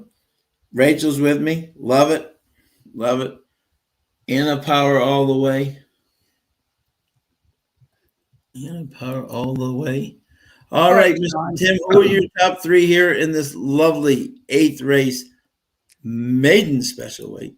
So I'm going to give you something here that probably won't surprise you. So okay. With my top pick, I am going to the Brendan Walsh train, Godolphin owned and bred, Gabe Corellis ridden, beach wedding. Everybody loves a beach wedding. Yeah. This horse broke from the outside in the last 2 races, and that did not affect her ability to get up for a piece against what I think was a much better field in each of those. Yeah. So I just think that the thing is, you've got 2 Godolphin horses in here. And if you look at the 2, I would have to think that this is, despite the fact that the 4 is currently the favorite of the 2, I think this is the one with Gabe Corrales getting up and has ridden the horse the last couple of times that they probably have as their best prospect. And then, you know what? I'm just going to give you a Godolphin exacta, Sean, and I'm going to go to the 4 second. And that's Vincent Chaminade getting up for this one. This one's Owen Hardy training on this one, getting the blinkers on. So last time broke from the inside, previous time broke from the outside. But here's the thing about this one, Sean, that kind of bugs me and why I put this one underneath. This horse has been the beaten favorite last 3 times out. Yeah. And when I look at the 2 horses, I get it, but I just like the 9 a little bit better than the 4. But, 9 and 4, 4 and 9, tomato, whatever you want to call it. But I've got those 2 quite a bit ahead of everybody else. I will try to give you a little bit of a price in 3rd, and I think everybody's going to be a price after those 2. But I like the 10 a little bit here. Tim Girton train. Look, Tim Girton has not had a good meet so far, and I get that, and he's got a lot of offers. But the thing is, this horse is third time out, third time all here at Turfway on the synthetic, and seems to have shown early speed and kind of faded. And I just think it's that third time start that a lot of these horses wake up. And I'm thinking that this mine shaft sired, more than ready sired dam can get up for a piece underneath. So 9, 4, 10 is the way I had it. Okay. And I am 9, 4, 10. So, so I'm right with you there. Yeah, Tom said they kitchen sink. They what I call the kitchen sink on the 4. Yeah. You know, he said they added blinkers, added Lasix. If it was a male, they would have gelded it. It's just like they're doing everything they can to try to push the right buttons on this horse. And that's why I think that the 9 has to be favored over the 4. Let people throw their money at the 4. They've done that the last 3 times out. And this one is just burning money. Yeah, exactly. Colin says, I guess East Avenue now has a chance with Johnson's way out of the way. Oh, there you go. Colin, clean your glasses.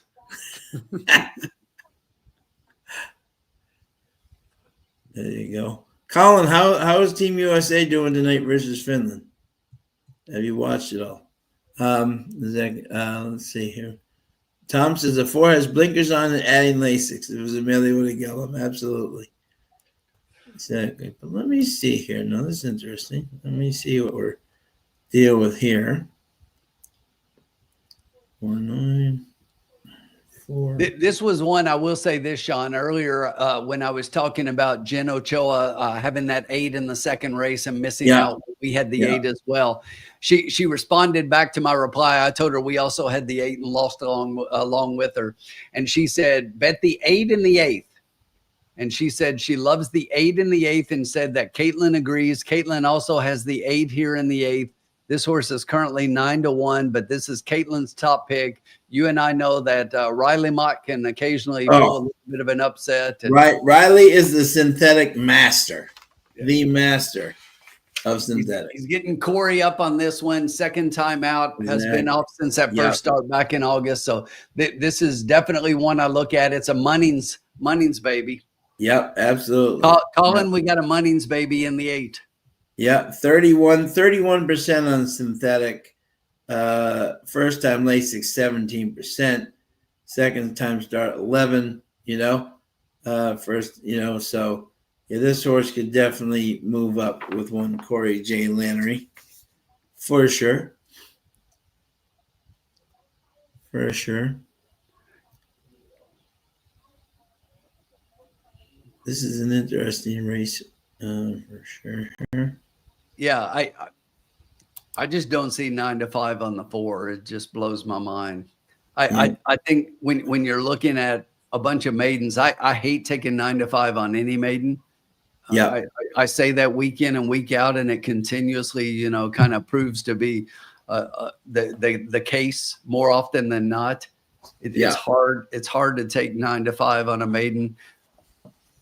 Most of these have been in similar races, and there are several in here that I think you can make a case for. And it's hard for me to put that horse on top at that price. The 9 at 4-1 is to me is a much better bet. Yeah. I agree. Yeah, this is an interesting race for sure. Another one, Sean.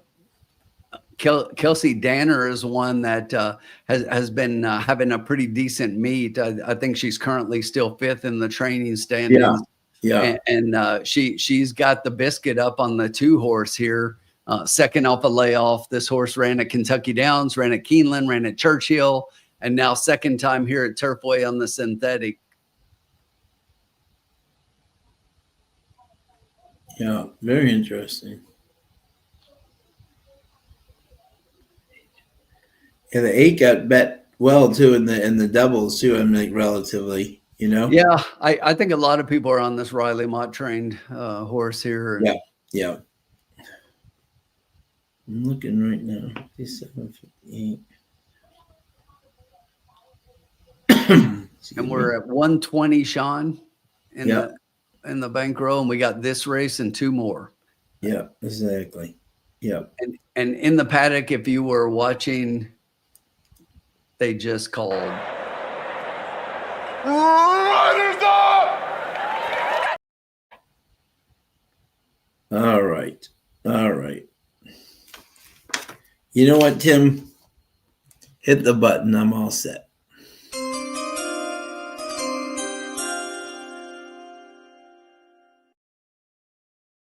We have 120 left. I'm not going cute. I'm just going 2 across and the 9. I think this horse, first time Lasix for Brendan and Corrales, I think will just be, I think 4 to 1's a very, very valuable play. I think we can, this horse can not only win, but make nice money for us. And we're not going crazy with being up at Turfway. When you get a good hit, you play with their money, but don't give it all back. And, I almost thought, Sean, this might be one you go a $2 exact at 9-all and hope for something underneath it so wide open. Yeah, exactly. I know. I was thinking that, but I said no. We're up. You know what I'm saying? Yep. Don't get cute. Don't get cute. No. I just need the 9 to. And if he wins, we're all geniuses after the race. You know, if some 50 to 1 comes in, we'll cry. But no, that's just the way. We're going to do it. Groundhog is 5 to win on the 9 and a 50-cent try. 9-4 with 6, 7, 10. So Groundhog hopefully both come in. Bobby has the win on the 2. Good luck, Bobby. Irene's got an exact key box 8 with the 4, 6, 9, 10. Good luck, Irene. JG Funk has the puck line on USA. Yeah, good luck, USA. Chris is a 3 to win a place, 3, 6, 7. Ice cold. Exact 3, 7. My man just had a birthday, Sean. He did. Yes, he did. Dave Weaver. Ice cold. Exactas. Had a great birthday. I talked to him today. Had a fabulous birthday. One of my favorite people in racing. We always try to get him down to come to Keeneland. You know, I always try to get him to come to Keeneland.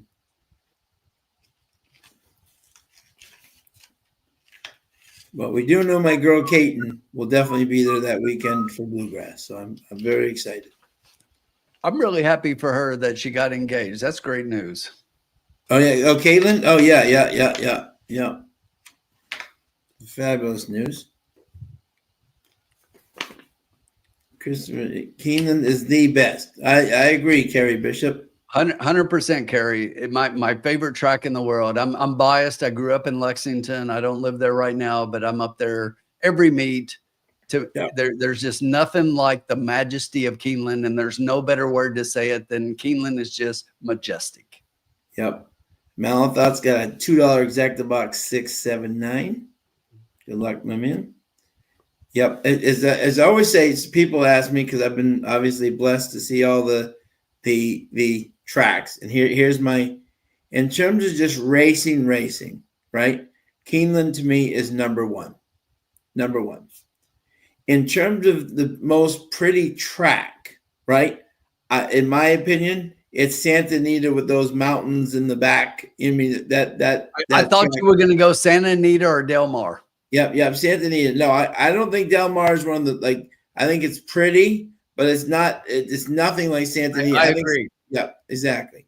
And then to when you combined the town and the racing, Saratoga is number one in terms of when you combine the town. I'm just saying that the town. I can't agree with it. Disagree with anything you said. Yep, exactly. That in Malathout, when you combine the town, that's the number one. And of course, just in my heart, Woodbine, but that's in Canada. That exactly. So we're just talking United States. So Keeneland for racing, definitely, no doubt about it. Santa Anita, the most beautiful track with those gorgeous mountains behind, definitely.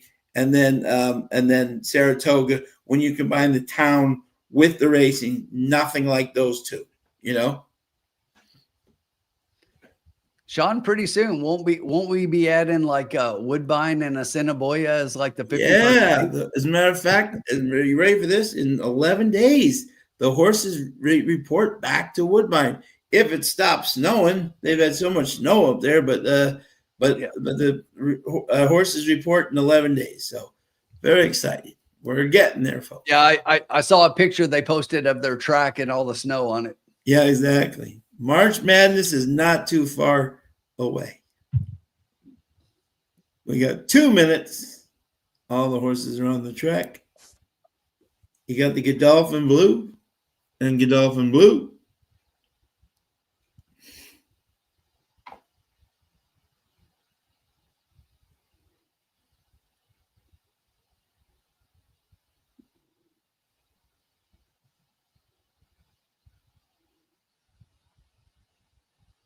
Thank you to everybody for joining us tonight. So love having you all with us.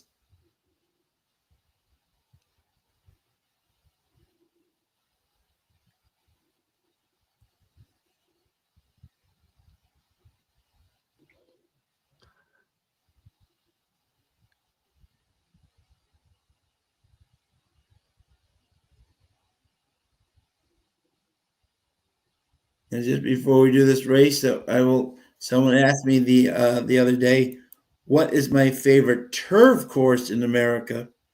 And Keeneland was actually number 2, right, in America. My favorite turf course is Colonial. I think Colonial, that turf course, Tim, if you ever have a chance to get up to Colonial, that turf course is absolutely magnificent. You know, Sean, they destroyed one of the best ones out there. Oh, yes, absolutely. Arlington. Yes. Yeah. Oh, no doubt. No doubt. No doubt. That used to be the best, exactly. But Colonial's really come a long way. I've heard a lot of people talk about the turf at Colonial. And that's one Jill Byrne who started Colonial Downs. And what they do is every summer, they burn it literally and grow it right back, and it comes out so pure. It's amazing that But I'll tell you what, the turf course at Keeneland is world class. Oh, it is, no doubt. No. And I said that was number 2, but I'm saying, right. but that Colonial turf course is really nice.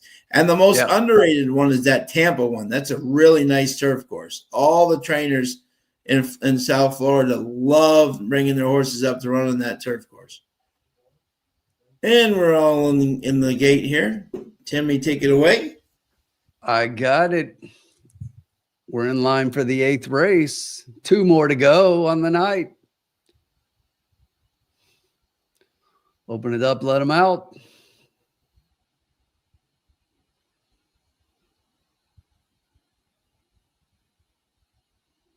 Not sure what we're waiting on here. Oh, it looks like the 11's still out.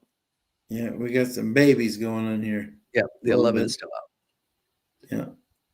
11's not one to go in. No, exactly. You know what I like right now, Sean? What's that? Look at the nose of the 9 horse. I mean, it's like very professional. Yeah, ready to go. Not the horse is not moving. No. Very professional. All the other horses. Look at all of them. The heads are moving back and forth. That 9 horse has not moved. No, exactly. Yeah. They're still struggling to get this 11. What are we waiting with this 11 for? 11's not wanting to go in. Oh, we're almost there. There we go. We're in. I think we got in the gate. Get that 9 out of the gate. Look at that. There you go. The 7 is rank. Yeah, 7's turning his head like crazy. Yeah, but down on the inside right now, that's St. Bernadette, the 1 horse taking the early lead as they hit the first turn. Outside there, you got 3 horses across the track. Outside, it's Midnight Muse. In between horses, the Kim Possible and Precious Medley. The 3 of those across the track. It's another couple back to the 4 horse. Then 23. This horse thinks we're in a sprint. The quarter 23.83 up front. Where are those Alamitos? Midnight Muse is still about 3 lengths back, and the distance is starting to close a little bit. Kim Possible, 79-1. The 5 horse is still right there, as is the 2 Precious Medley. The favorites are still a little bit back. 47-81 to the half.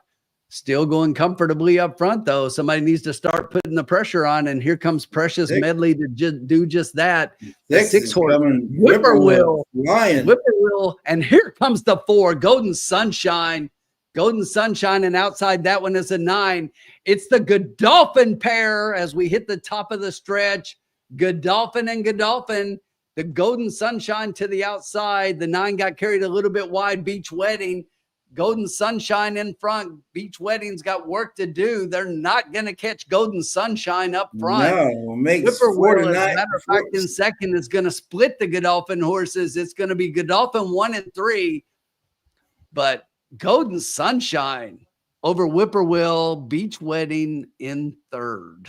Yeah. Makes 6-5 look like a gift. Boy, did that horse run impressive. Good race by Irving Moncada. I've been waiting all night for him to do something, and I looked at him in that race, and I just, I couldn't make a case for this horse over the 2 Godolphin runners, but definitely it was a horse that you could understandably see it. I just thought. Kelsey Danner, absolutely. And these guys are 44% together, as you said earlier. Yeah.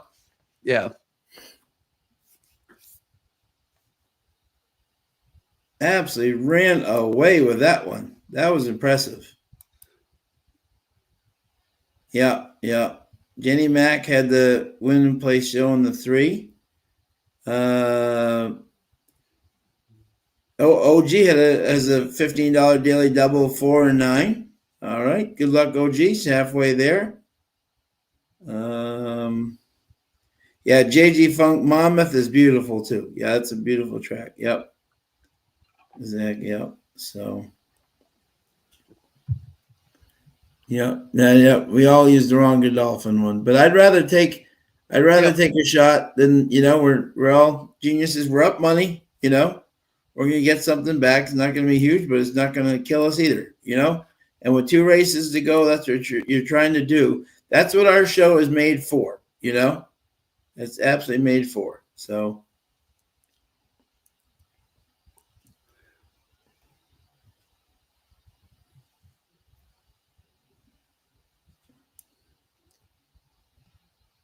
What did it say exactly? Let me see here. 4, 6, 9.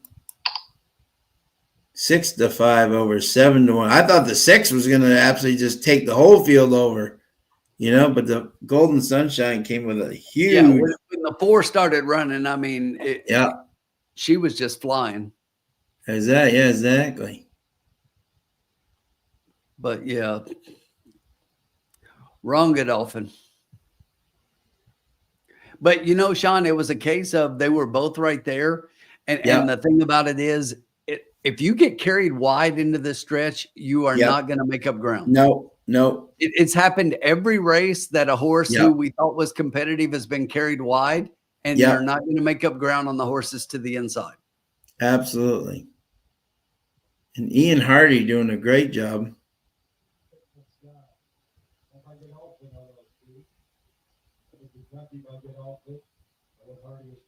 Ian's got a very talented horse for the Derby, Yeah,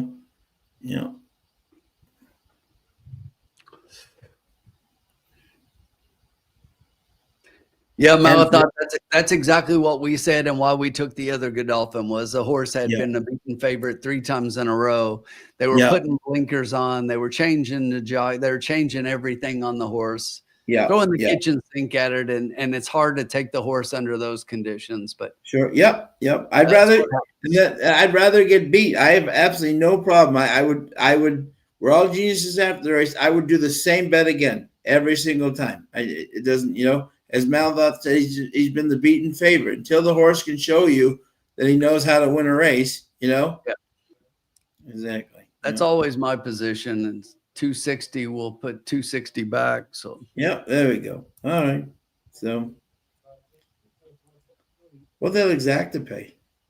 I almost did a 4.69, but 25.56. Wow. Yeah. All right. We're fine. We're all geniuses after the race. 117.54 is the current bankroll, Sean, with two. Yeah, because you really like that 6 with Kelsey Danner. So I almost did a 4.69, but you know, there's another thing where, you know, like if it splits or, you know, you never know, you know? So we move on to the 9th race, and we have some scratches in here, folks. We have the 3 Tempers Fly, the 6 Lovely Emma, and the 8 Ms. Malice, all out here in the 9th race. And let me read the conditions. 6 furlongs, optional 62K, non-winners of 1 purse, 82,000 for fillies 3-year-olds which have never won a race other than. Here we go. Okay. Here we go. Here we go, my friends. Here we go. And this is Spin's play of the night.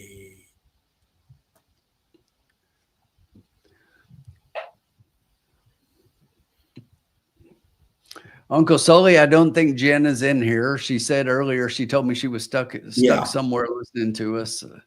Yeah, but to all the people out there, the couples, happy Valentine's Day to you all. Hope you all have a great Valentine's Day tomorrow, for sure. Absolutely. Tom said maybe they did Gelder. Absolutely. All right, Tom, that's pretty funny. That's very funny. All right. I will give you my picks here, my friend. All right. I'm just going to say, Sean, that I feel good about this one. I like this race when I looked at the card. So, yeah, me too. All right. Here we go. Spin is putting on the hometown Canadian colors there on this race, and I am going with the 1, Madame Obey, Rafael Hernandez, riding for Josie Carroll. This is a true Canadian duo. Mark Dodson owned. We got a Canadian trio on our hands. This was a $2,000 Tisdalaw out of Corinthian, right? Out of the Constitution.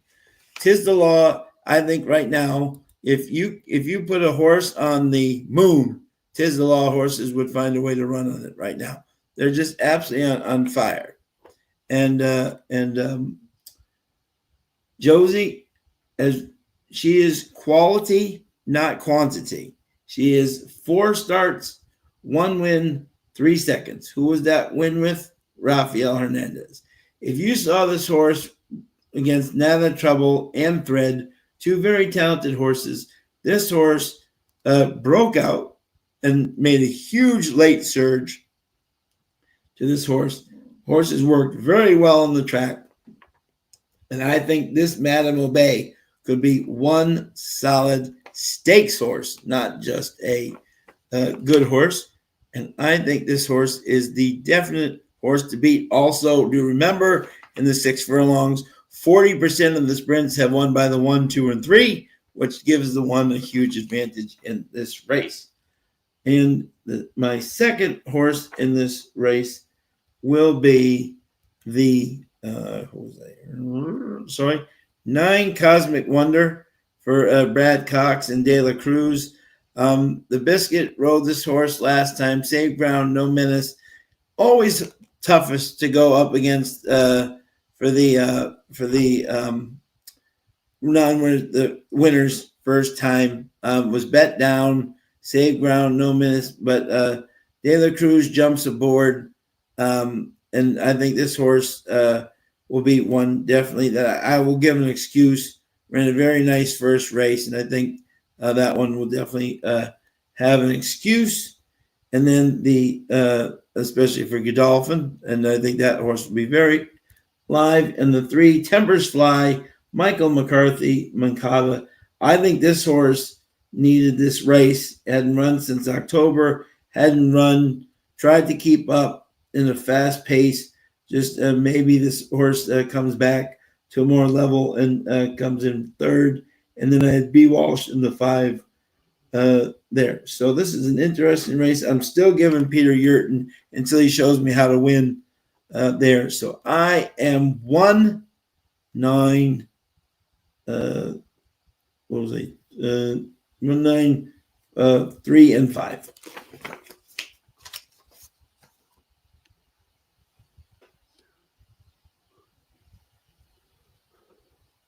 All right, this is going to be one of those we differ a little bit, Sean. Yep. So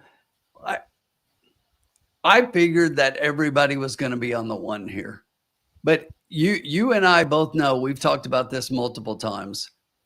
Woodbine and Turfway are not the same surface. And the thing about it is, I was looking at the Turfway works for this horse and comparing them to the Woodbine works for this horse. And you know, they're not a huge difference, but there's a little bit of a difference. And it seems like that everything is just a little bit slower at Turfway. Mm-hmm. And I know that this horse draws the inside and is getting Rafi up and everything. And this horse is going to be apart. But and did have a bullet. I'm gonna try to beat the 1. Okay. And I'm gonna try to beat the 1 with a horse that you didn't even talk about, and that's the 4, Biljana. Yeah, who's getting played. Yep. Yeah, and that was the thing that I was like, I think I'm gonna get a price on this horse, and the horse was a 10-1 morning line and has already been bet down to 7-2. So this horse is taking money. Eric Foster trained. He does well with horses off a layoff. But here's the thing. I mean, look at the works. Look at that last work on 8 February. Bullet, 47, breezing from the gate, best of 104. You know, this horse likes the synthetic, getting Lasix for the first time. I know it's a step up coming up from the maiden ranks. But if you look at like the 9 horse as an example, won up a maiden and then came right back and almost beat at this kind of level.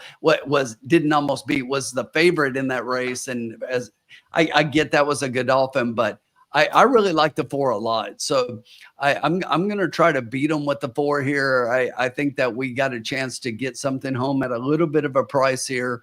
I do like the 1 and 9 underneath this horse, so I'm probably going to put something together with those 3 horses. But the Brad Cox trained number 9 horse getting Fernando de la Cruz instead of the Biscuit. It was interesting to me that the Biscuit chose the 8 over the 9, or whether or not he got taken off and just went to the 8 as a result. And now the 8 is scratched out of the race and is not even going to be a part. But you know, the 9's a Brad Cox trained Godolphin own.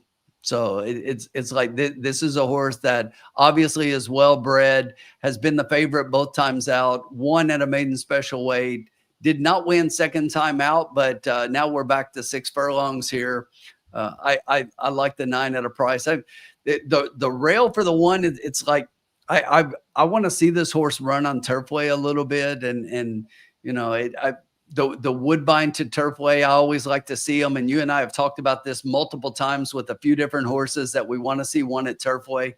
And for that reason, I'm gonna try to see if we can get something with this 4, 9, and 1. But those are the 3 horses I think that I see in this race. If I'm looking at everybody else, I'm kind of stretching to make a case. I think the entire rest of the field is a little bit back. The 7 would be the one that I would put right there a little bit, but this horse has been off since October, raced at Colonial and Laurel. It is getting Luan up, but you know, we all know that, and we keep talking about the funk that I think he's in. And I just think it's kind of those 3 horses. And I've got an idea of what I'm going to do here. Colin is 1, 10, and 11. Colin's lost his mind, 10 and 11 on the outside. All right. Thank you to the lounge. The lounge noticed that I gave the wrong horse. The 3 is scratched. So I gave the wrong 3? horse. I had the wrong race notes. I was 1. What was I had the you were 1 and 9. 1, 9, and then 4, 5, not 3, 5. I had the wrong race notes in front of me. And it was 1. Exactly. 945, not 1. Exactly. So thank you, Lounge, paying attention, keeping us on our toes, saying wrong horse, Sean, not even running the race. But hey, at least if you bet him, you know you get your money back. So let's see. Carrie Bishop says paid big money for the 5. Just saying. Yep. Carolina Moon likes 4-1-10-5. Bobby D likes to win on the 5 and the 10. I'm going 3 all. Get my money back.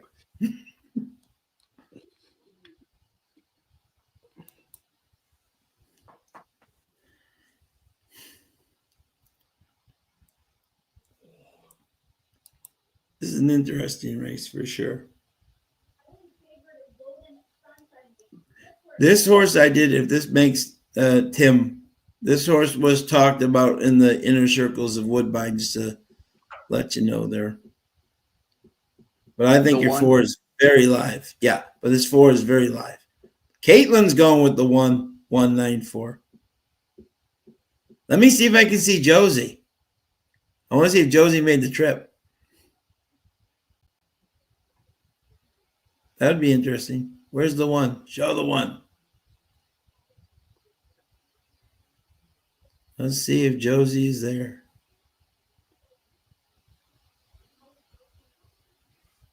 There's the 1. Yeah. No, she's not there. But she's in Florida, so that's not a big thing. She's in Florida. She's got like 18, 20 horses down there. So that's not a. Oh, that's her assistant. There he is. Okay, that's David. So he's up. That's a good sign.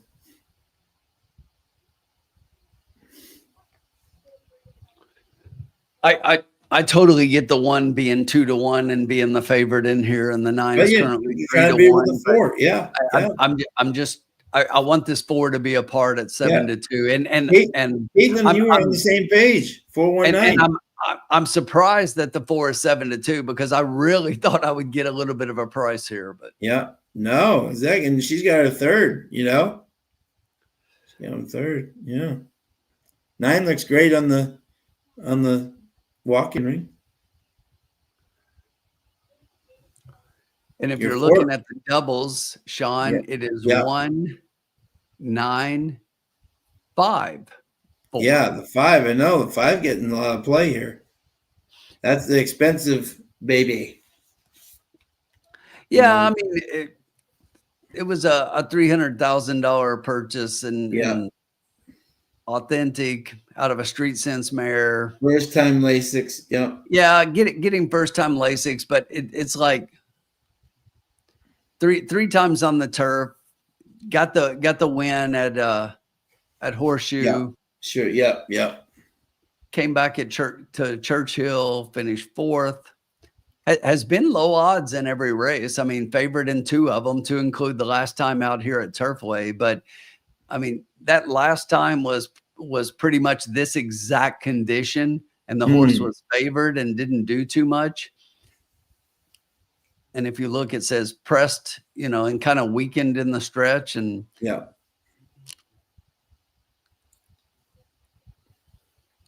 Brendan is doing okay here. I mean, he's got 6 wins right now. He's currently sitting in 4th in the standings, 31% win percentage. He's got 47% in the money so far at Turfway.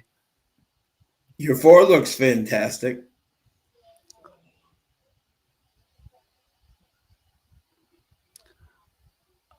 The 4 is the one to me that kind of has the upside here, right? Yeah. Oh yeah. And that's what I was looking at. And absolutely. I love Alex Achard here at Turfway, and sure. Getting up for Eric Foster. Eric Foster's another one that's doing really well. So he's not having the meat on top with the wins, but he's there in the money. He's there in the money, and he's been underneath. And I think at some point he just breaks through with a couple of horses, and this might be one of them. Absolutely. We got Delacour and the Practical Joke Baby in the 7. It's taking some money in the doubles. The 5 is taking money. A lot of horses. This is spread out in terms of, Yeah, I mean, it really is, and it makes sense because I think if the 6 is in this race, that she's probably your favorite, and she's scratched out, so that kind of spreads things and spreads the money a little bit more. Sure. But, Yeah.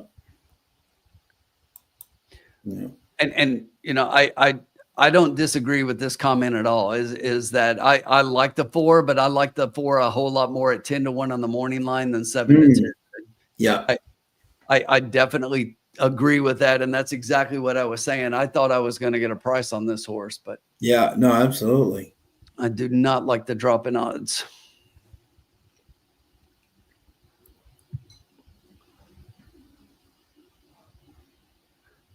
No, 6-1 would be good, but come on, 7-2. And maybe that's just the fact that what we're seeing is just accurate, and that there's money dropping as a result. So yeah. And I think, as you said, the 6 being out definitely, yeah, that definitely influenced the odds on a lot of it. She's very pretty, this one.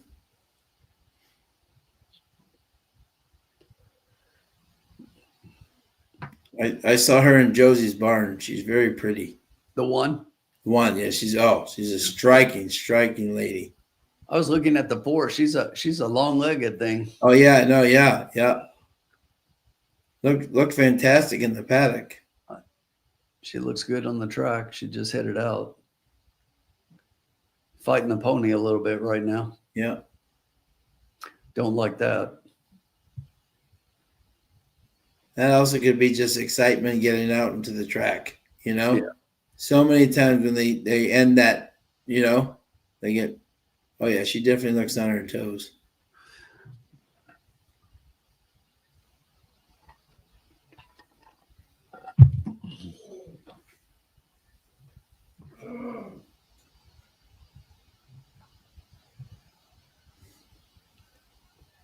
Four looks just fine now. Yeah, she's definitely calmer. That was probably just coming out of that chute. 5 looks good. Boy, do this is a good looking group of horses. It is. Woo! Look at this, Garnet. Wow. 9 looks good. 9 looks real good. On her toes. Sean, who's that up on the 9?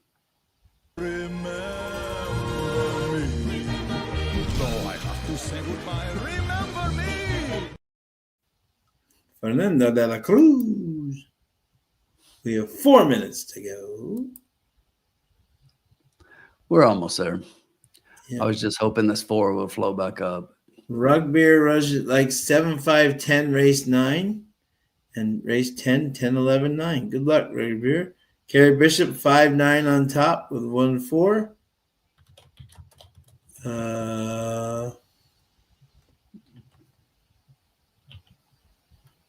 Christopher D'Souza is just chucking out the 1. 5-9 exact try box 5 with.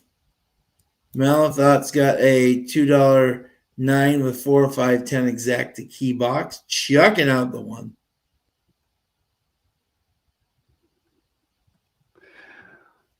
So Sean, my friend. Yep.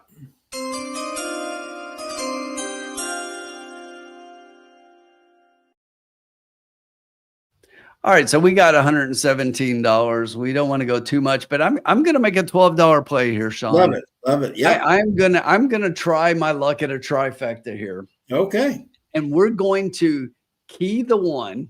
Yep. Over 4, 5, 9. Love it. Okay. There you go. We're going to key the 1 in a trifecta over 4, 5, 1 for $2. There you go. Love it. Pete says 9 wire to wire. There you go.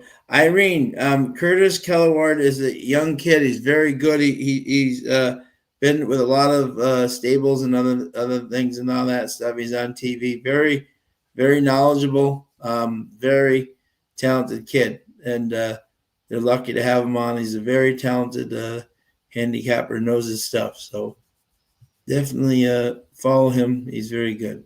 And Colin said you forgot his 10 and 11. Oh, I didn't forget them. I left them right where they need to be left. There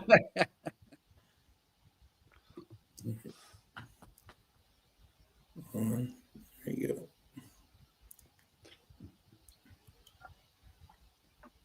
Okay.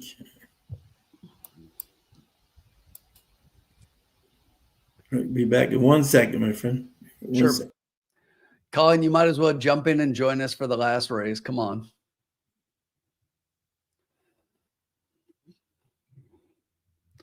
We'll let you make the bet.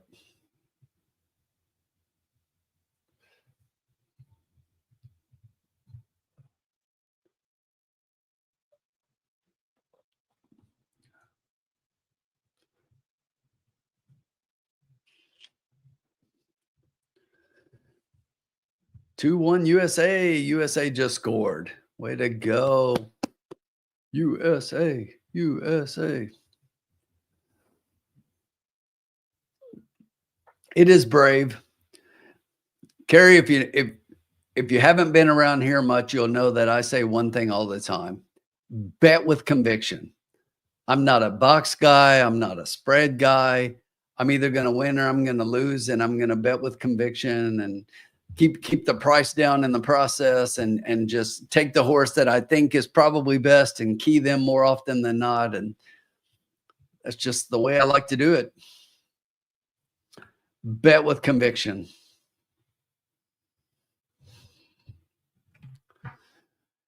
You know, I tell people all the time, a lot of people don't understand when you say this. It's like when you really think one horse is best and you just take the horses and box them, all you're doing is betting tickets against yourself.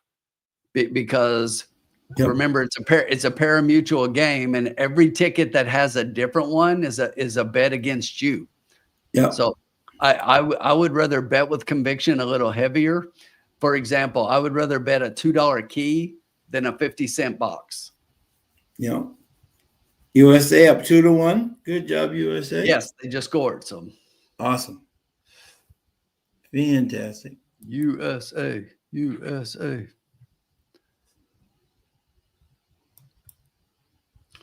Aaron Reed's going daily double 4, 5, 7, 9. Hey, by the way, if you're a doubles player out there, the 9 horse in the next race, I absolutely love. Now, I will tell you this, Caitlin Free, I just looked at her picks, and the 9 is the horse. That's the favorite she's against for the day. So she doesn't like the 9. I like the 9. I like the 9 a lot. We're off.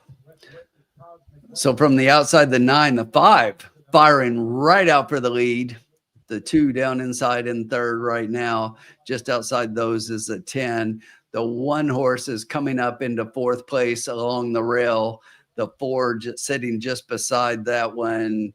It's a couple links back to the 11. The 7 currently trails up front. Indigo Stunner got about a 2-length lead. It's 3 horses across the track, but Madame Obey is starting to make up the ground most of all.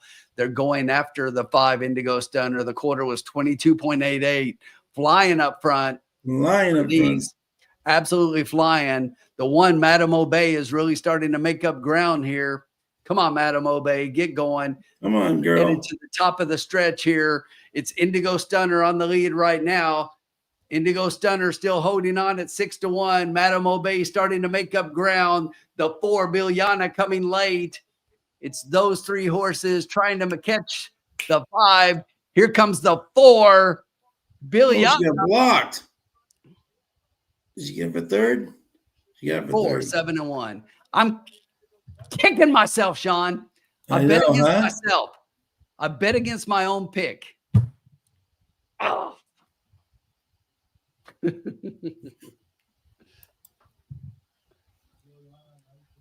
Good God, that makes me mad. And she got blocked too, and there's that, yeah. If I bet it the way that I told everybody, the 4, oh, I'm just killing myself. Never mind. Did you like the 7 too? No, I did. That was the Luan horse that I told you I just can't bet Luan. Yeah, no. But I'm just saying the 4 on top and oh yeah. Okay, yeah. There may be an inquiry though. I got talked, I talked myself off the 4, and here's the thing, Sean, look at who went off as your favorite. Yeah, the 4, yeah. 8-5 from a 10-1 morning line. This would be interesting though, because what the 1 definitely got squeezed by somebody. Let's see if there's a claim here. Maybe not, but she was in the middle of some interesting. She had to make her way out.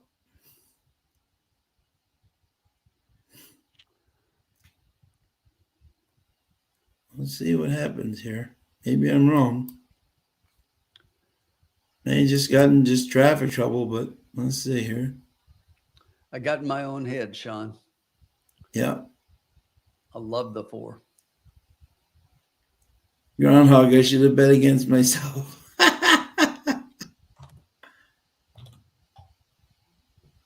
Hombre in the house. What's up, my man? Oh my goodness. There's a 5-5, a 7-3. That'd be interesting though. That was a little bit of an interesting trip there. Let's see if there's maybe I'm wrong, but it was another case, Sean, of the horses that look like they're coming on at the top of the stretch. It's the closers that are actually doing better. I know. Yeah, the closers on this track are starting to really move now. Yeah, the 9 never factored in the race at all. No. Let's see here. But man, I love that 4. That 4 just jumped off the past performances at me, and I should have just stuck with my gut. I did not like the price. I mean, 10-1 morning line, and right. 5. I mean, I get that, but I should have stuck with my gut. Yeah. I just thought this horse was much the best. So no objection. The one I wouldn't have had the 7 with it. We did have the next 2, but yeah. Because she definitely definitely got steadied like down the stretch, but I don't know if that was more Rafi had no room or Rafi ran out of room, but she came back on, so watch her next time. She's going to be huge. Nope, official.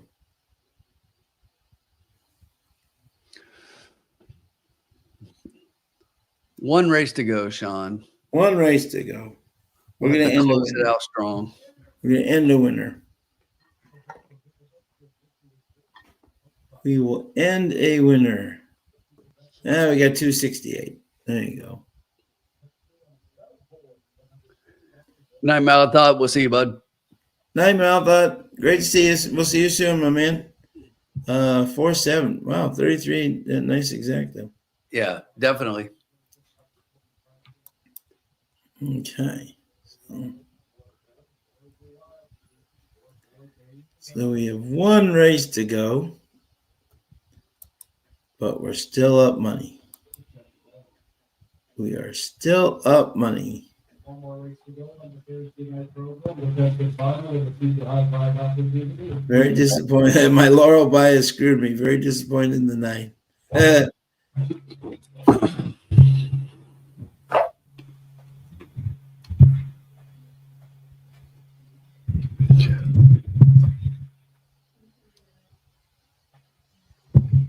Okay. Oh, this is the type of information you learn only on the lounge. I just got a report from my friend at Turfway. Okay. Now we know why the 1 was running kind of a little bit weird down the stretch there. She lost her shoe around the turn. So she was running without one shoe, and that's why Rafi was kind of going in and out, but still got her up for third. So, wow. Okay. There you go. Good night, Vern. Have a good one. Night, Vern. Thank you. As always, my friend. So So watch that one next time, Tim. She lost her. It was kind of weird where she made that big move, then all of a sudden she kind of just flattened a little bit, and then she came on again. She lost her shoe. So that is why. Okay. I mean, if you look right here, they're showing the replay. If you look, she's flying up the rail. She's got inside position. Then she tips outside the 5, and she seems to have all the momentum here. Yeah, and then watch. Yeah, here, this is right here where she loses her shoe. Here's where she really starts flying. Yeah, she starts flying. Then right there, see the shoe just left.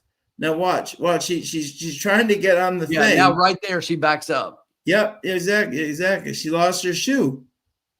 No one, and then watch. She's in the stretch. Yeah, she's running in quicksand. Well, then watch, but she comes on again, which shows how talented she is. But see how she's kind of running on 3 legs? Now watch her again. She comes back out. She stopped right there. But then comes up, and that's without a shoe. So watch that horse next time. So if you can keep her shoe on, she'll be really good. All right, my friend. One last race. Here we go. We are going to finish on a winning note. Okay, we're going to finish on a winning note. Race 10. 1 mile, claiming 5,000. Non-winners of 3. Purse 15 for fillies and mares, 3-year-olds and up, which have never won 3 races. Okay. There you go. Yeah. I had Gun Runner would have picked their shoe in his tail. Exactly. What a day that was.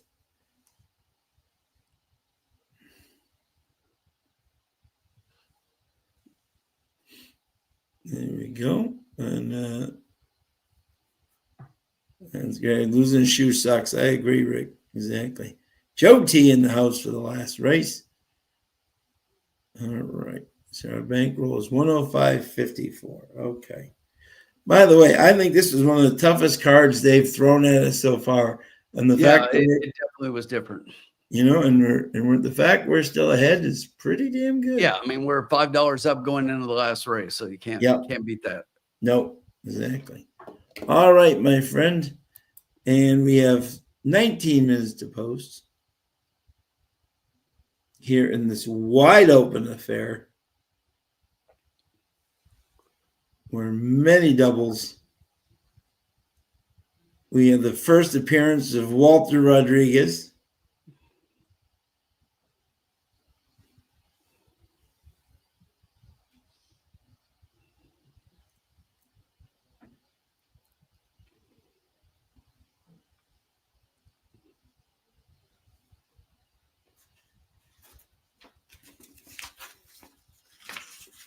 Thank you to everybody who's joined us tonight. How many do we have in the 342? 342. Love having you all with us. Thank you all, Kerry Bishop, Groundhog, Vern, Joe T. Always thank you, sir. This Chris D'Souza, Aaron Reed, Jenny Mack. Always love having you, my friend. Colin, if you're recording your daily double, come on for the last race. Colin can't come on. He's still looking for his 10 and 11 in the last race. He hasn't found him yet.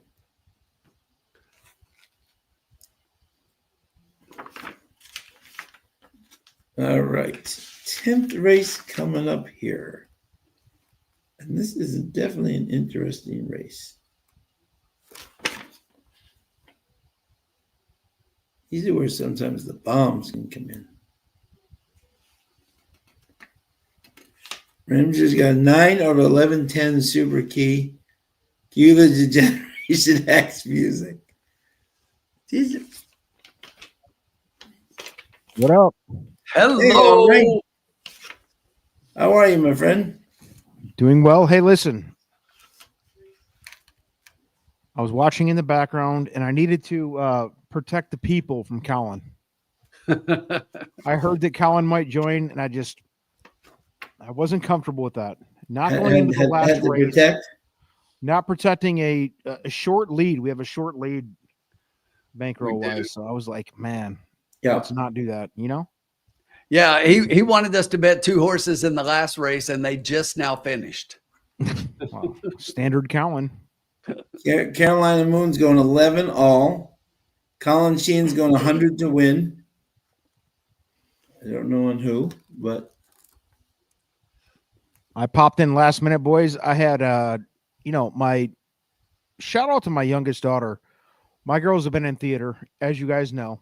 We've made Sean's made a lot of cracks about, all the Disney things my kids have done, but shout out to my younger girl. She is Cinderella. Fantastic. She is Cinderella, not just in Cinderella. She is Cinderella. So sweet. A very special time. That's awesome. Wonderful. Yeah, she got the lead, and we're doing that. But I could not sit here and let Colin come in here and spoil, because like I said, I saw the bankroll was close. I'd like for us to be profitable as a group, and Colin just is. I feel like working against everybody. So it's good to see it. Hey, good news, boys. I think you know a kid who is going to be coming to Keeneland. Excellent. I'm making it official. I'm coming. You coming? Excellent. Yeah, I'm coming. We were just talking about that tonight on the lounge. We were like, we got one more to confirm, but we think we might have all the profits. I'm doing it. It's going to be a little bit of a reach for me, but I need that. I need a little Keeneland in my life. Keeneland's a beauty. Yes, you guys have been there. It is a beauty. Yes, it is. I need a little bit of Keeneland in my life. So yeah, absolutely. Irene's got 11 to win, straight exact 11 with the 179. Good luck, Irene. What's up, Irene? Good luck to you. Carolina's got 11 all. A lot of 11 fans here in the building. Late. I'm going to come full disclosure too. I did not look at the card. I'm kind of checked out lately, boys. Yeah, that's okay. Yeah, I'm trusting you guys to bring the knowledge as always. Yeah. But when it comes Keeneland time, bro, me and Tim, Sean, we're gonna have a meeting of the minds, the formula, and we're gonna sit. I swear to God, you guys can believe this or you cannot, but every time we go to Keeneland, we come in with a plan. And we usually leave successfully. Yep, absolutely. Yeah. You can't always. What's Colin doing? Is he coming? Or is this official? I don't believe this. He is not. He's already got his flight. Him and Vinny Blunt can stay up in Saratoga for all it's worth for me. That's what we were saying, Hombre. We were waiting for you to confirm because we will officially have all the profits there. I mean, by the way, the formula is gonna fuck up plans. Watch this. Hombre probably hasn't heard this. Are you ready for this, Hombre? Sure, God. Not just formula. I know. His wife is Firsty coming in hot. Yeah. By the way, I went to high school with Firsty. Yep.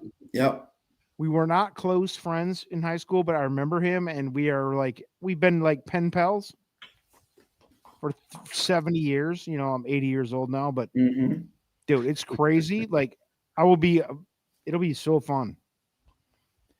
Yeah, I think the formula is going to somehow manage to back out.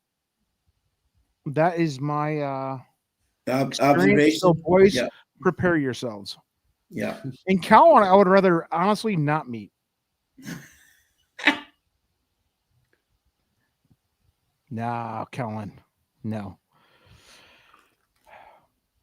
Sean, I think you, Tim and I and Sean all met in Carson. We all met in person. At least it was the first time I met all of you. Right. Yes. Last year. It was great. We had a wonderful experience. Sean showed us some VIPs in Keeneland. Tim did too. And Carson and her husband, great. They lived there, so it was a good experience all around. I loved it. It was a great experience. And I guess Keith, everybody had a great time. Yep. Great time. I feel Yep. like introducing Colin. I'm not sure if this is a good idea, folks. And with the formula too, dude, like, I'm very worried. So can you guys please, like, Tim, especially you, Sean doesn't drink, but me and Tim drink. We go to the bars and stuff. I need you to protect me from. I need a little bubble, like an umbrella. Okay, I gotta warn you guys something. Okay. I've hung out with Colin at Saratoga. We got a professional coming down. I'm just saying, we got a professional coming down there. Exactly. Who's coming? Who's coming besides Colin? Colin, no. No. If you're going to the bars, you got a professional coming down here. Tim's a professional in Lexington. What the? Colin doesn't know shit. Colin's an embarrassment. Sean, I think you just called me a drunk. I think so. No, in a loving way, maybe. Absolute lush, right in the air. No, me and Tim. Tim, by the way, the last day we had there in Keeneland, yes, in Lexington, me and Tim went to this little brewery, maybe West 6th. 50 people in that place. Yeah. We had a great time. We had a great, heart to heart, nice little stiff stout, like great little pub atmosphere, Yep. And I'm afraid of what Colin's going to try to do.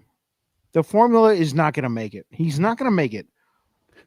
Tom, if you're watching and listening, was that the place where we got like the fish and everything? That was really good. Yes, you were there at the beginning. Yeah, Sean was there with us.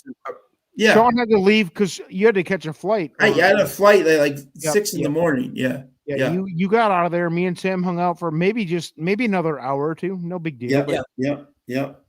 Great place. I will say, by the way, like those type of places, Tim and Sean, both, that's a beauty. I'm not looking to go out a dance club. I'm in my late 40s. I'm not going to dance clubs. That's the place I want to go right there. Yeah. Great. I will say this, hombre. So originally Formula said he was coming down and he told me to get him tickets for Friday and Saturday and he would leave Sunday. Now today he's just Saturday. Now he said it's just Saturday. Shit. I told you. I'm telling you he's not coming. He's out. Yeah. He'll be out by tomorrow. It's going to be tough to watch too. And I've never met his wife in person. I would love to. Julia, however you say it. Yeah. He's a great kid. I've known him since kindergarten, like literally. Yeah. But, I mean, what are we doing? He is not going to make it. Guys, we'll be there. I'll be there. I'm definitely going to be there. Colin, maybe not. But the formula is not going to make it. I'm telling you, there's going to be an abrupt change in plans, blah, blah, blah. And I hope he watches this back. There we go. Okay, we got 9 minutes into the last race here. Yeah. At Turfway. I know, Umbra, you haven't really studied this thing. Caitlin's got 11, 3. And there's Mr. 7, Happy. 5. Mr. Happy's here. What's up, buddy? What up, man? I heard you talking too much about me, and I said it's time. I wasn't going to come on, but as you keep going and going and going and going, it's. Are you actually getting out of the New England area for once? First time in your life? On Red Sox opening day too. Imagine that. Yeah, I know, huh? Your team's garbage. Good luck with who'd you just sign today? Bregman, who chose him over the Tigers because he wants to win. We didn't want him, trust me. Good luck with your 45-year-old third baseman. We have Alex I was Bregman. so happy to not sign him. Trash. Good luck, Boston. Your team sucks just like your Patriots. Yeah, I know. We've only run 4 rings in the last 20 years. Yeah, it's okay. Happy New Year. That was 20 years ago. Jump over the wall again. No.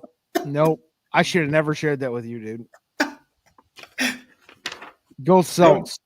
There you go. They won championship too. Cool. You guys are great. I love it. Your football basketball. Team, your football team is tough to watch. No, because we have William. We have your defensive line coach now as our defensive coordinator. We're going to be just fine now. Yeah, our team who can't win, now you have our defensive line coach. Good job.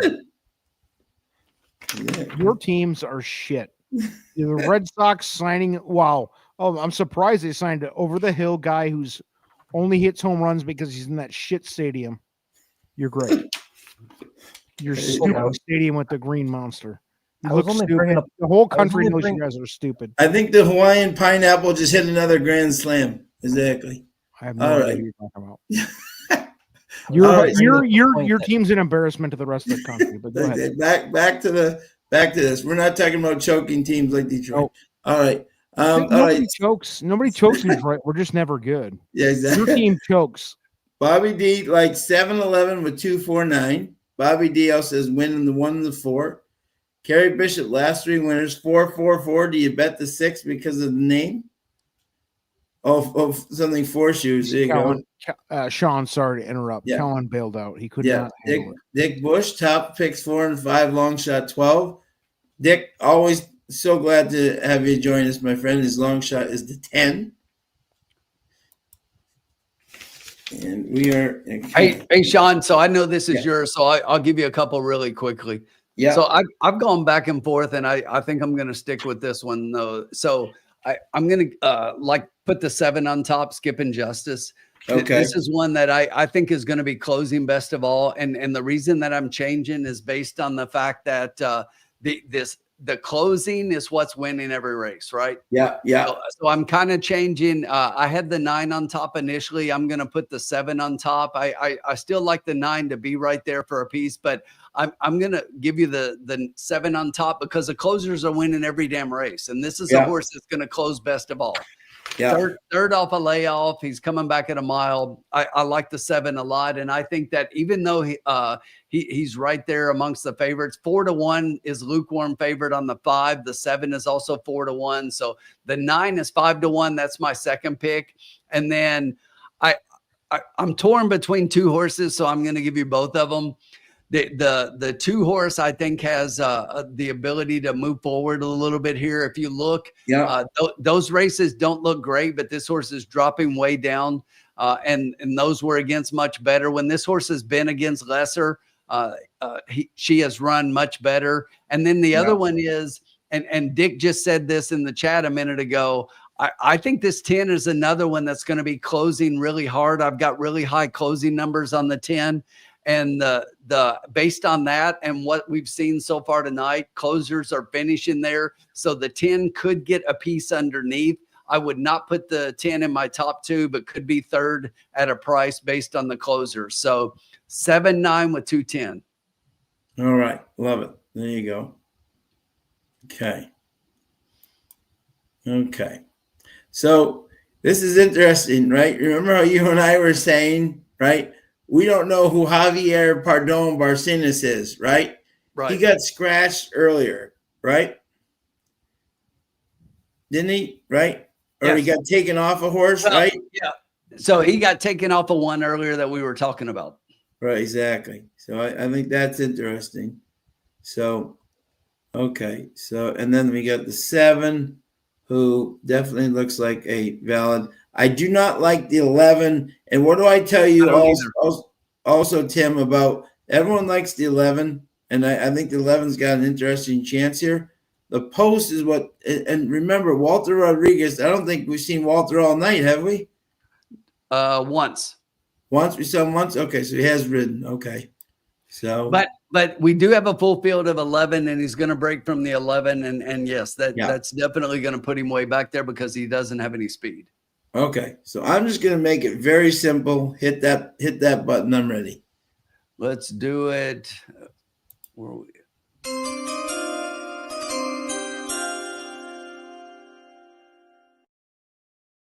I'm guaranteeing we're finishing with a winning thing. I'm just doing 2 to win a place in the 7. That's all I'm doing. We're going to have a winning night. This is one of the hardest cards Turfway has thrown at us, and we're going to finish up. And I think the 7's going to win this race and make us even further up. I think this is an impossible race where you could have 9 different exactas, and I don't want us to fall below the 100 line. We are going to finish with a profit, and I think one of the hardest cards, Hombre, that Turfway has thrown at us all year. Turfway is always tough. But we are going to finish ahead, which we do almost every week, by the way. Thank you guys so much for your effort.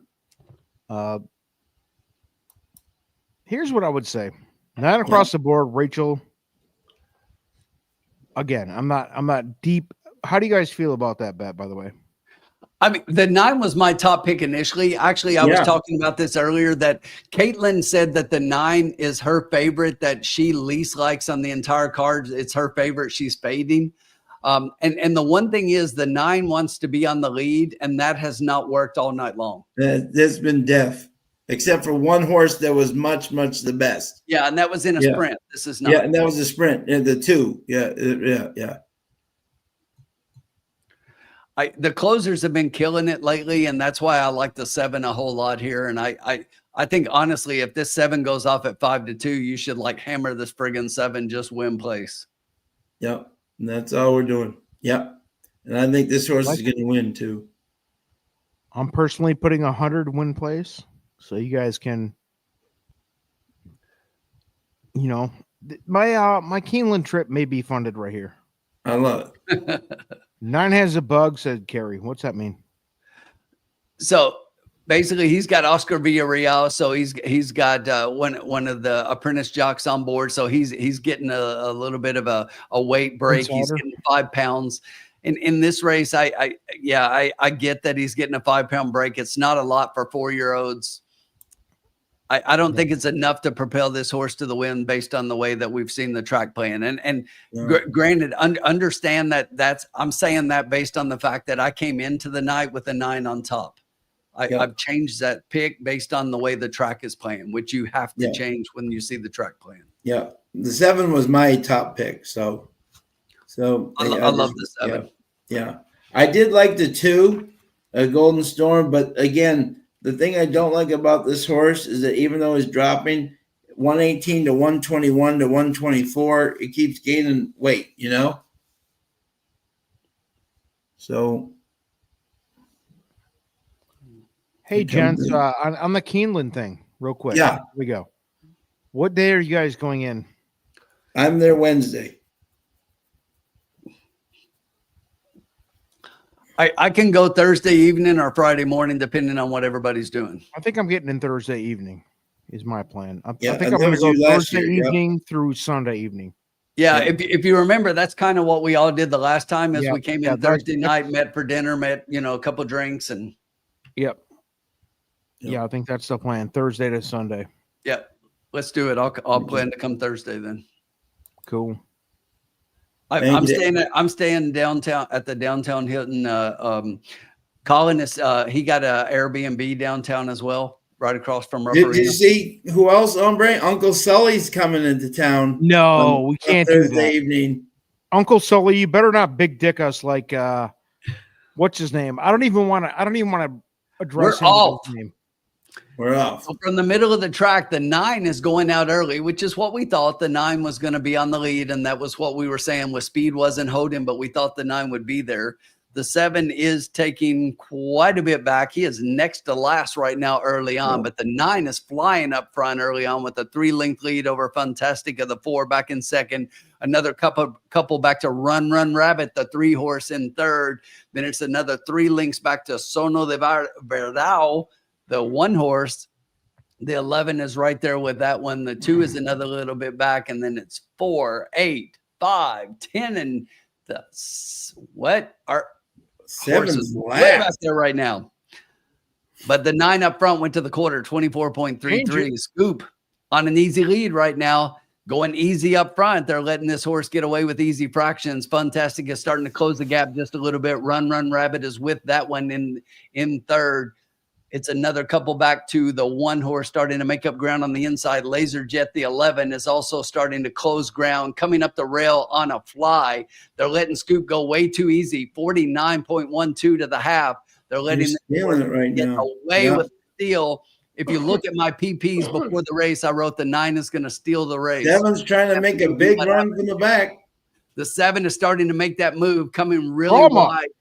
Come on, 7. Has got a lot of work to do. Has hitting all kinds of traffic. He's bumping with the 10 out there. 11. The 7's going to maybe get up for third. The 11 is 11's too tough. 11 is tough. The 9 is going to get beat just like we thought. The 7 comes way too late for third. Way too late for third. Bumping the 10 halfway down the lane. Maybe an inquiry. Everybody loved that 11. Caitlin, everyone that 11 was the play. Hate to see it. Yeah, and the 11 went off at 6-1. Walter Rodriguez coming through. 11 over the 9, and that's just what I said about the 9. The 9 was going to lose the race at the in the stretch to somebody because the speed hasn't been holding all night long. That's exactly what we thought for the 9. What was the order, guys? Sorry. 11, 9, 7. Okay, so Bobby D hit it. Yeah. Carolina Moon, I think, had 11 all. So let me see here. Congrats to Bobby D. Rachel hit her 9 across the board. Bobby D makes some weird bets, right? I think we can all but he wins. Yeah. Yeah. Good job, Bob. Great job, Bobby. Robbie. Irene. Hey, Irene. Great job. 11 to win and straight exact 11 with 179. Great job, Irene. By the way, did Cowan run from the truth here? What are we doing? Carolina Moon, 11 all. I'm sorry. I didn't mean to interrupt, but yeah, I think we can all agree that Cowan ran from the truth. Yep. A sad sack. Yeah, exactly. So sorry. Yeah, so we got some winners here in the chat. Some happy people. Kids are here. winning, baby. The kids are winning. And you know what, Sean? What surprises me the most is that the 9 horse went off at 6-1 as well. I mean, yeah, that is a total shocker. Yeah, and the 11 went off at 6-1. That was Caitlin. By the way, Caitlin was on fire tonight. Caitlin had like 4 or 5 winners tonight. She was on fire.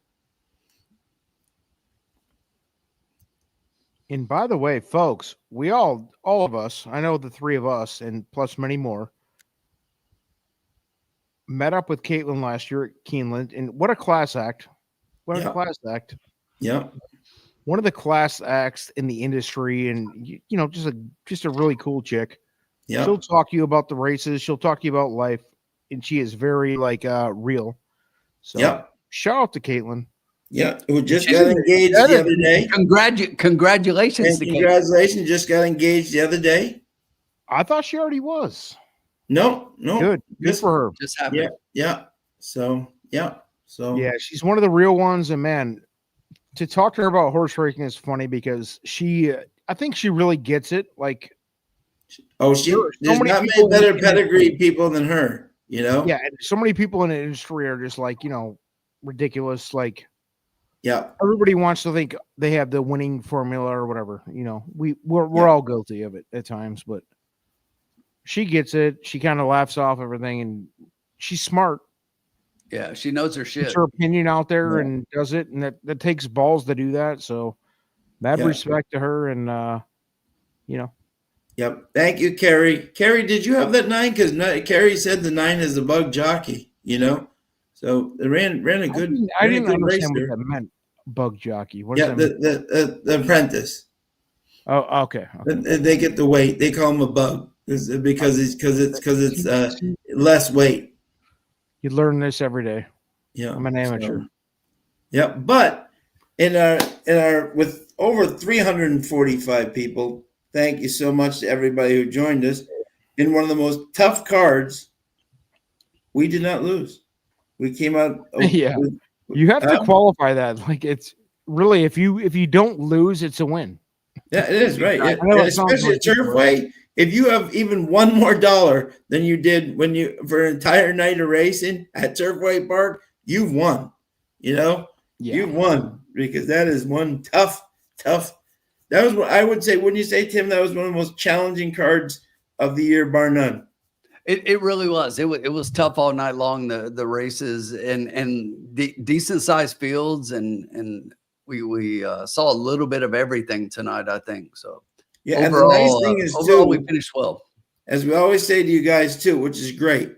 We're here to get you from races 2 to 10. You know, like anyone could come on and say, "Hey, I got an $80 box and I got 6 horses," and you know what I'm saying. And then that's a different, that's a different combo. You're right. It's a different thing. We're within a budget, and we got you from 2 to 10, and you still got exactly, and then not many other places you could do that. So, and let's be honest, the typical like general horse racing fan shows up to the track if you're there in person with like $100 or $500, whatever your budget is. But you gotta plan for it. And so like $100 across 10 races, you gotta look at, $5, $10, $20 a race, some kind of budget. You gotta have a plan. And that's what the lounge is here for. Yep, exactly. Make $100 work, or it might be 500, it might be 10 grand, whatever, but do some kind of multiplier on that for yourself. But and Rachel just won her last bet. And then let's see, where did hold on, let's see here. Carolina Moon had 11 all on that one. So let's see what that exacted paid. That had to pay. Yeah, so I was just looking, Sean, at all the payouts because the race just went official, and with the 11,972 superfecta, basically you're looking at a $2 exacta paying 62. The 50-cent try pays 56. The double into the 11 was $19. But if you went past that, the pick 4 paid $900. Listen to this: 20-cent pick 6, $20,031. Wow. The pick 3 was $33, and the pick 5, if you had all 5, was $2,000. Yeah, exactly. Yeah. So great job by everyone. And then Rachel won her money back, right? With the 9 and the she got $594.04. She made her money back. So good job to everybody. And again, we got this man on the left going to Keeneland. This excellent man at the bottom going to Keeneland. This weirdo up here in Boston going, I think, to Keeneland. He'll be there too. Exactly. So anyone who's down, and even Uncle Sully will be there too. So exactly. I'm worried about Uncle Sully. Hey, what's that one guy's name? I'll never remember his name. He talked about going there last year, and we met him in person. I remember it. Well dressed, nice looking kid. But then you remember he ditched us. I can't remember his real name. Mike. Yes. This Mike W maybe, but yes. Mike Smitten Witten. Yeah. I don't want to give him the credit of his real name, but anyway, we were all there. I thought we were all having a good time and having like kumbaya moment, we had never met, guys. We've been friends for years online, but we went there, had a great time. And then Mike W shows up, and it's like, man, he's cool. He's always been friendly he's been in the lounge for years, support of the channel. But this guy just big dicked us. I felt like at Keeneland, he came down and was like, "Hey, nice to meet you." We shook hands, did the whole thing. But all of a sudden, he was too big for his britches. I didn't appreciate it. That's all I'm going to say about Mike W. If you guys know who I'm talking about. Yeah, I do. Yeah. He's been a correspondent, I think, at Turfway, maybe. Yeah. Okay. Oh, well, just one thing. Let me just clarify something for Irene. Irene, they came in 5th. That's why there was no dead heat. They do that for the pick 5 because there's a pick 5 in the last race. So I just wanted to help you out. But see, Mike Witten went for an hour in the morning. Mike W. Workouts with me. Mike and W. Mike W. Mike W. went for. We don't recognize his name. Right. Yes, Mike W. Mike W. Right. Went for an hour of workouts with me and said that I've experienced it all now. So, what a sweetheart of a guy, by the way. Yes, I just wanted to shit on him. I want to shit on Malathot too, just in case he's there again. He will be there again. Is he? I love him. He was so sweet. Yeah, we bought each other beers. What a great time! I cannot wait. So very good. So everybody, on behalf of Hombre, Tim, myself, 347 strong. What do you call it? Thank you, Marco Lou. Look at it. Wow, Marco Lou just got in, but awesome. But everybody, have a great night. We'll see you next week, and have a good weekend. We'll talk to you soon.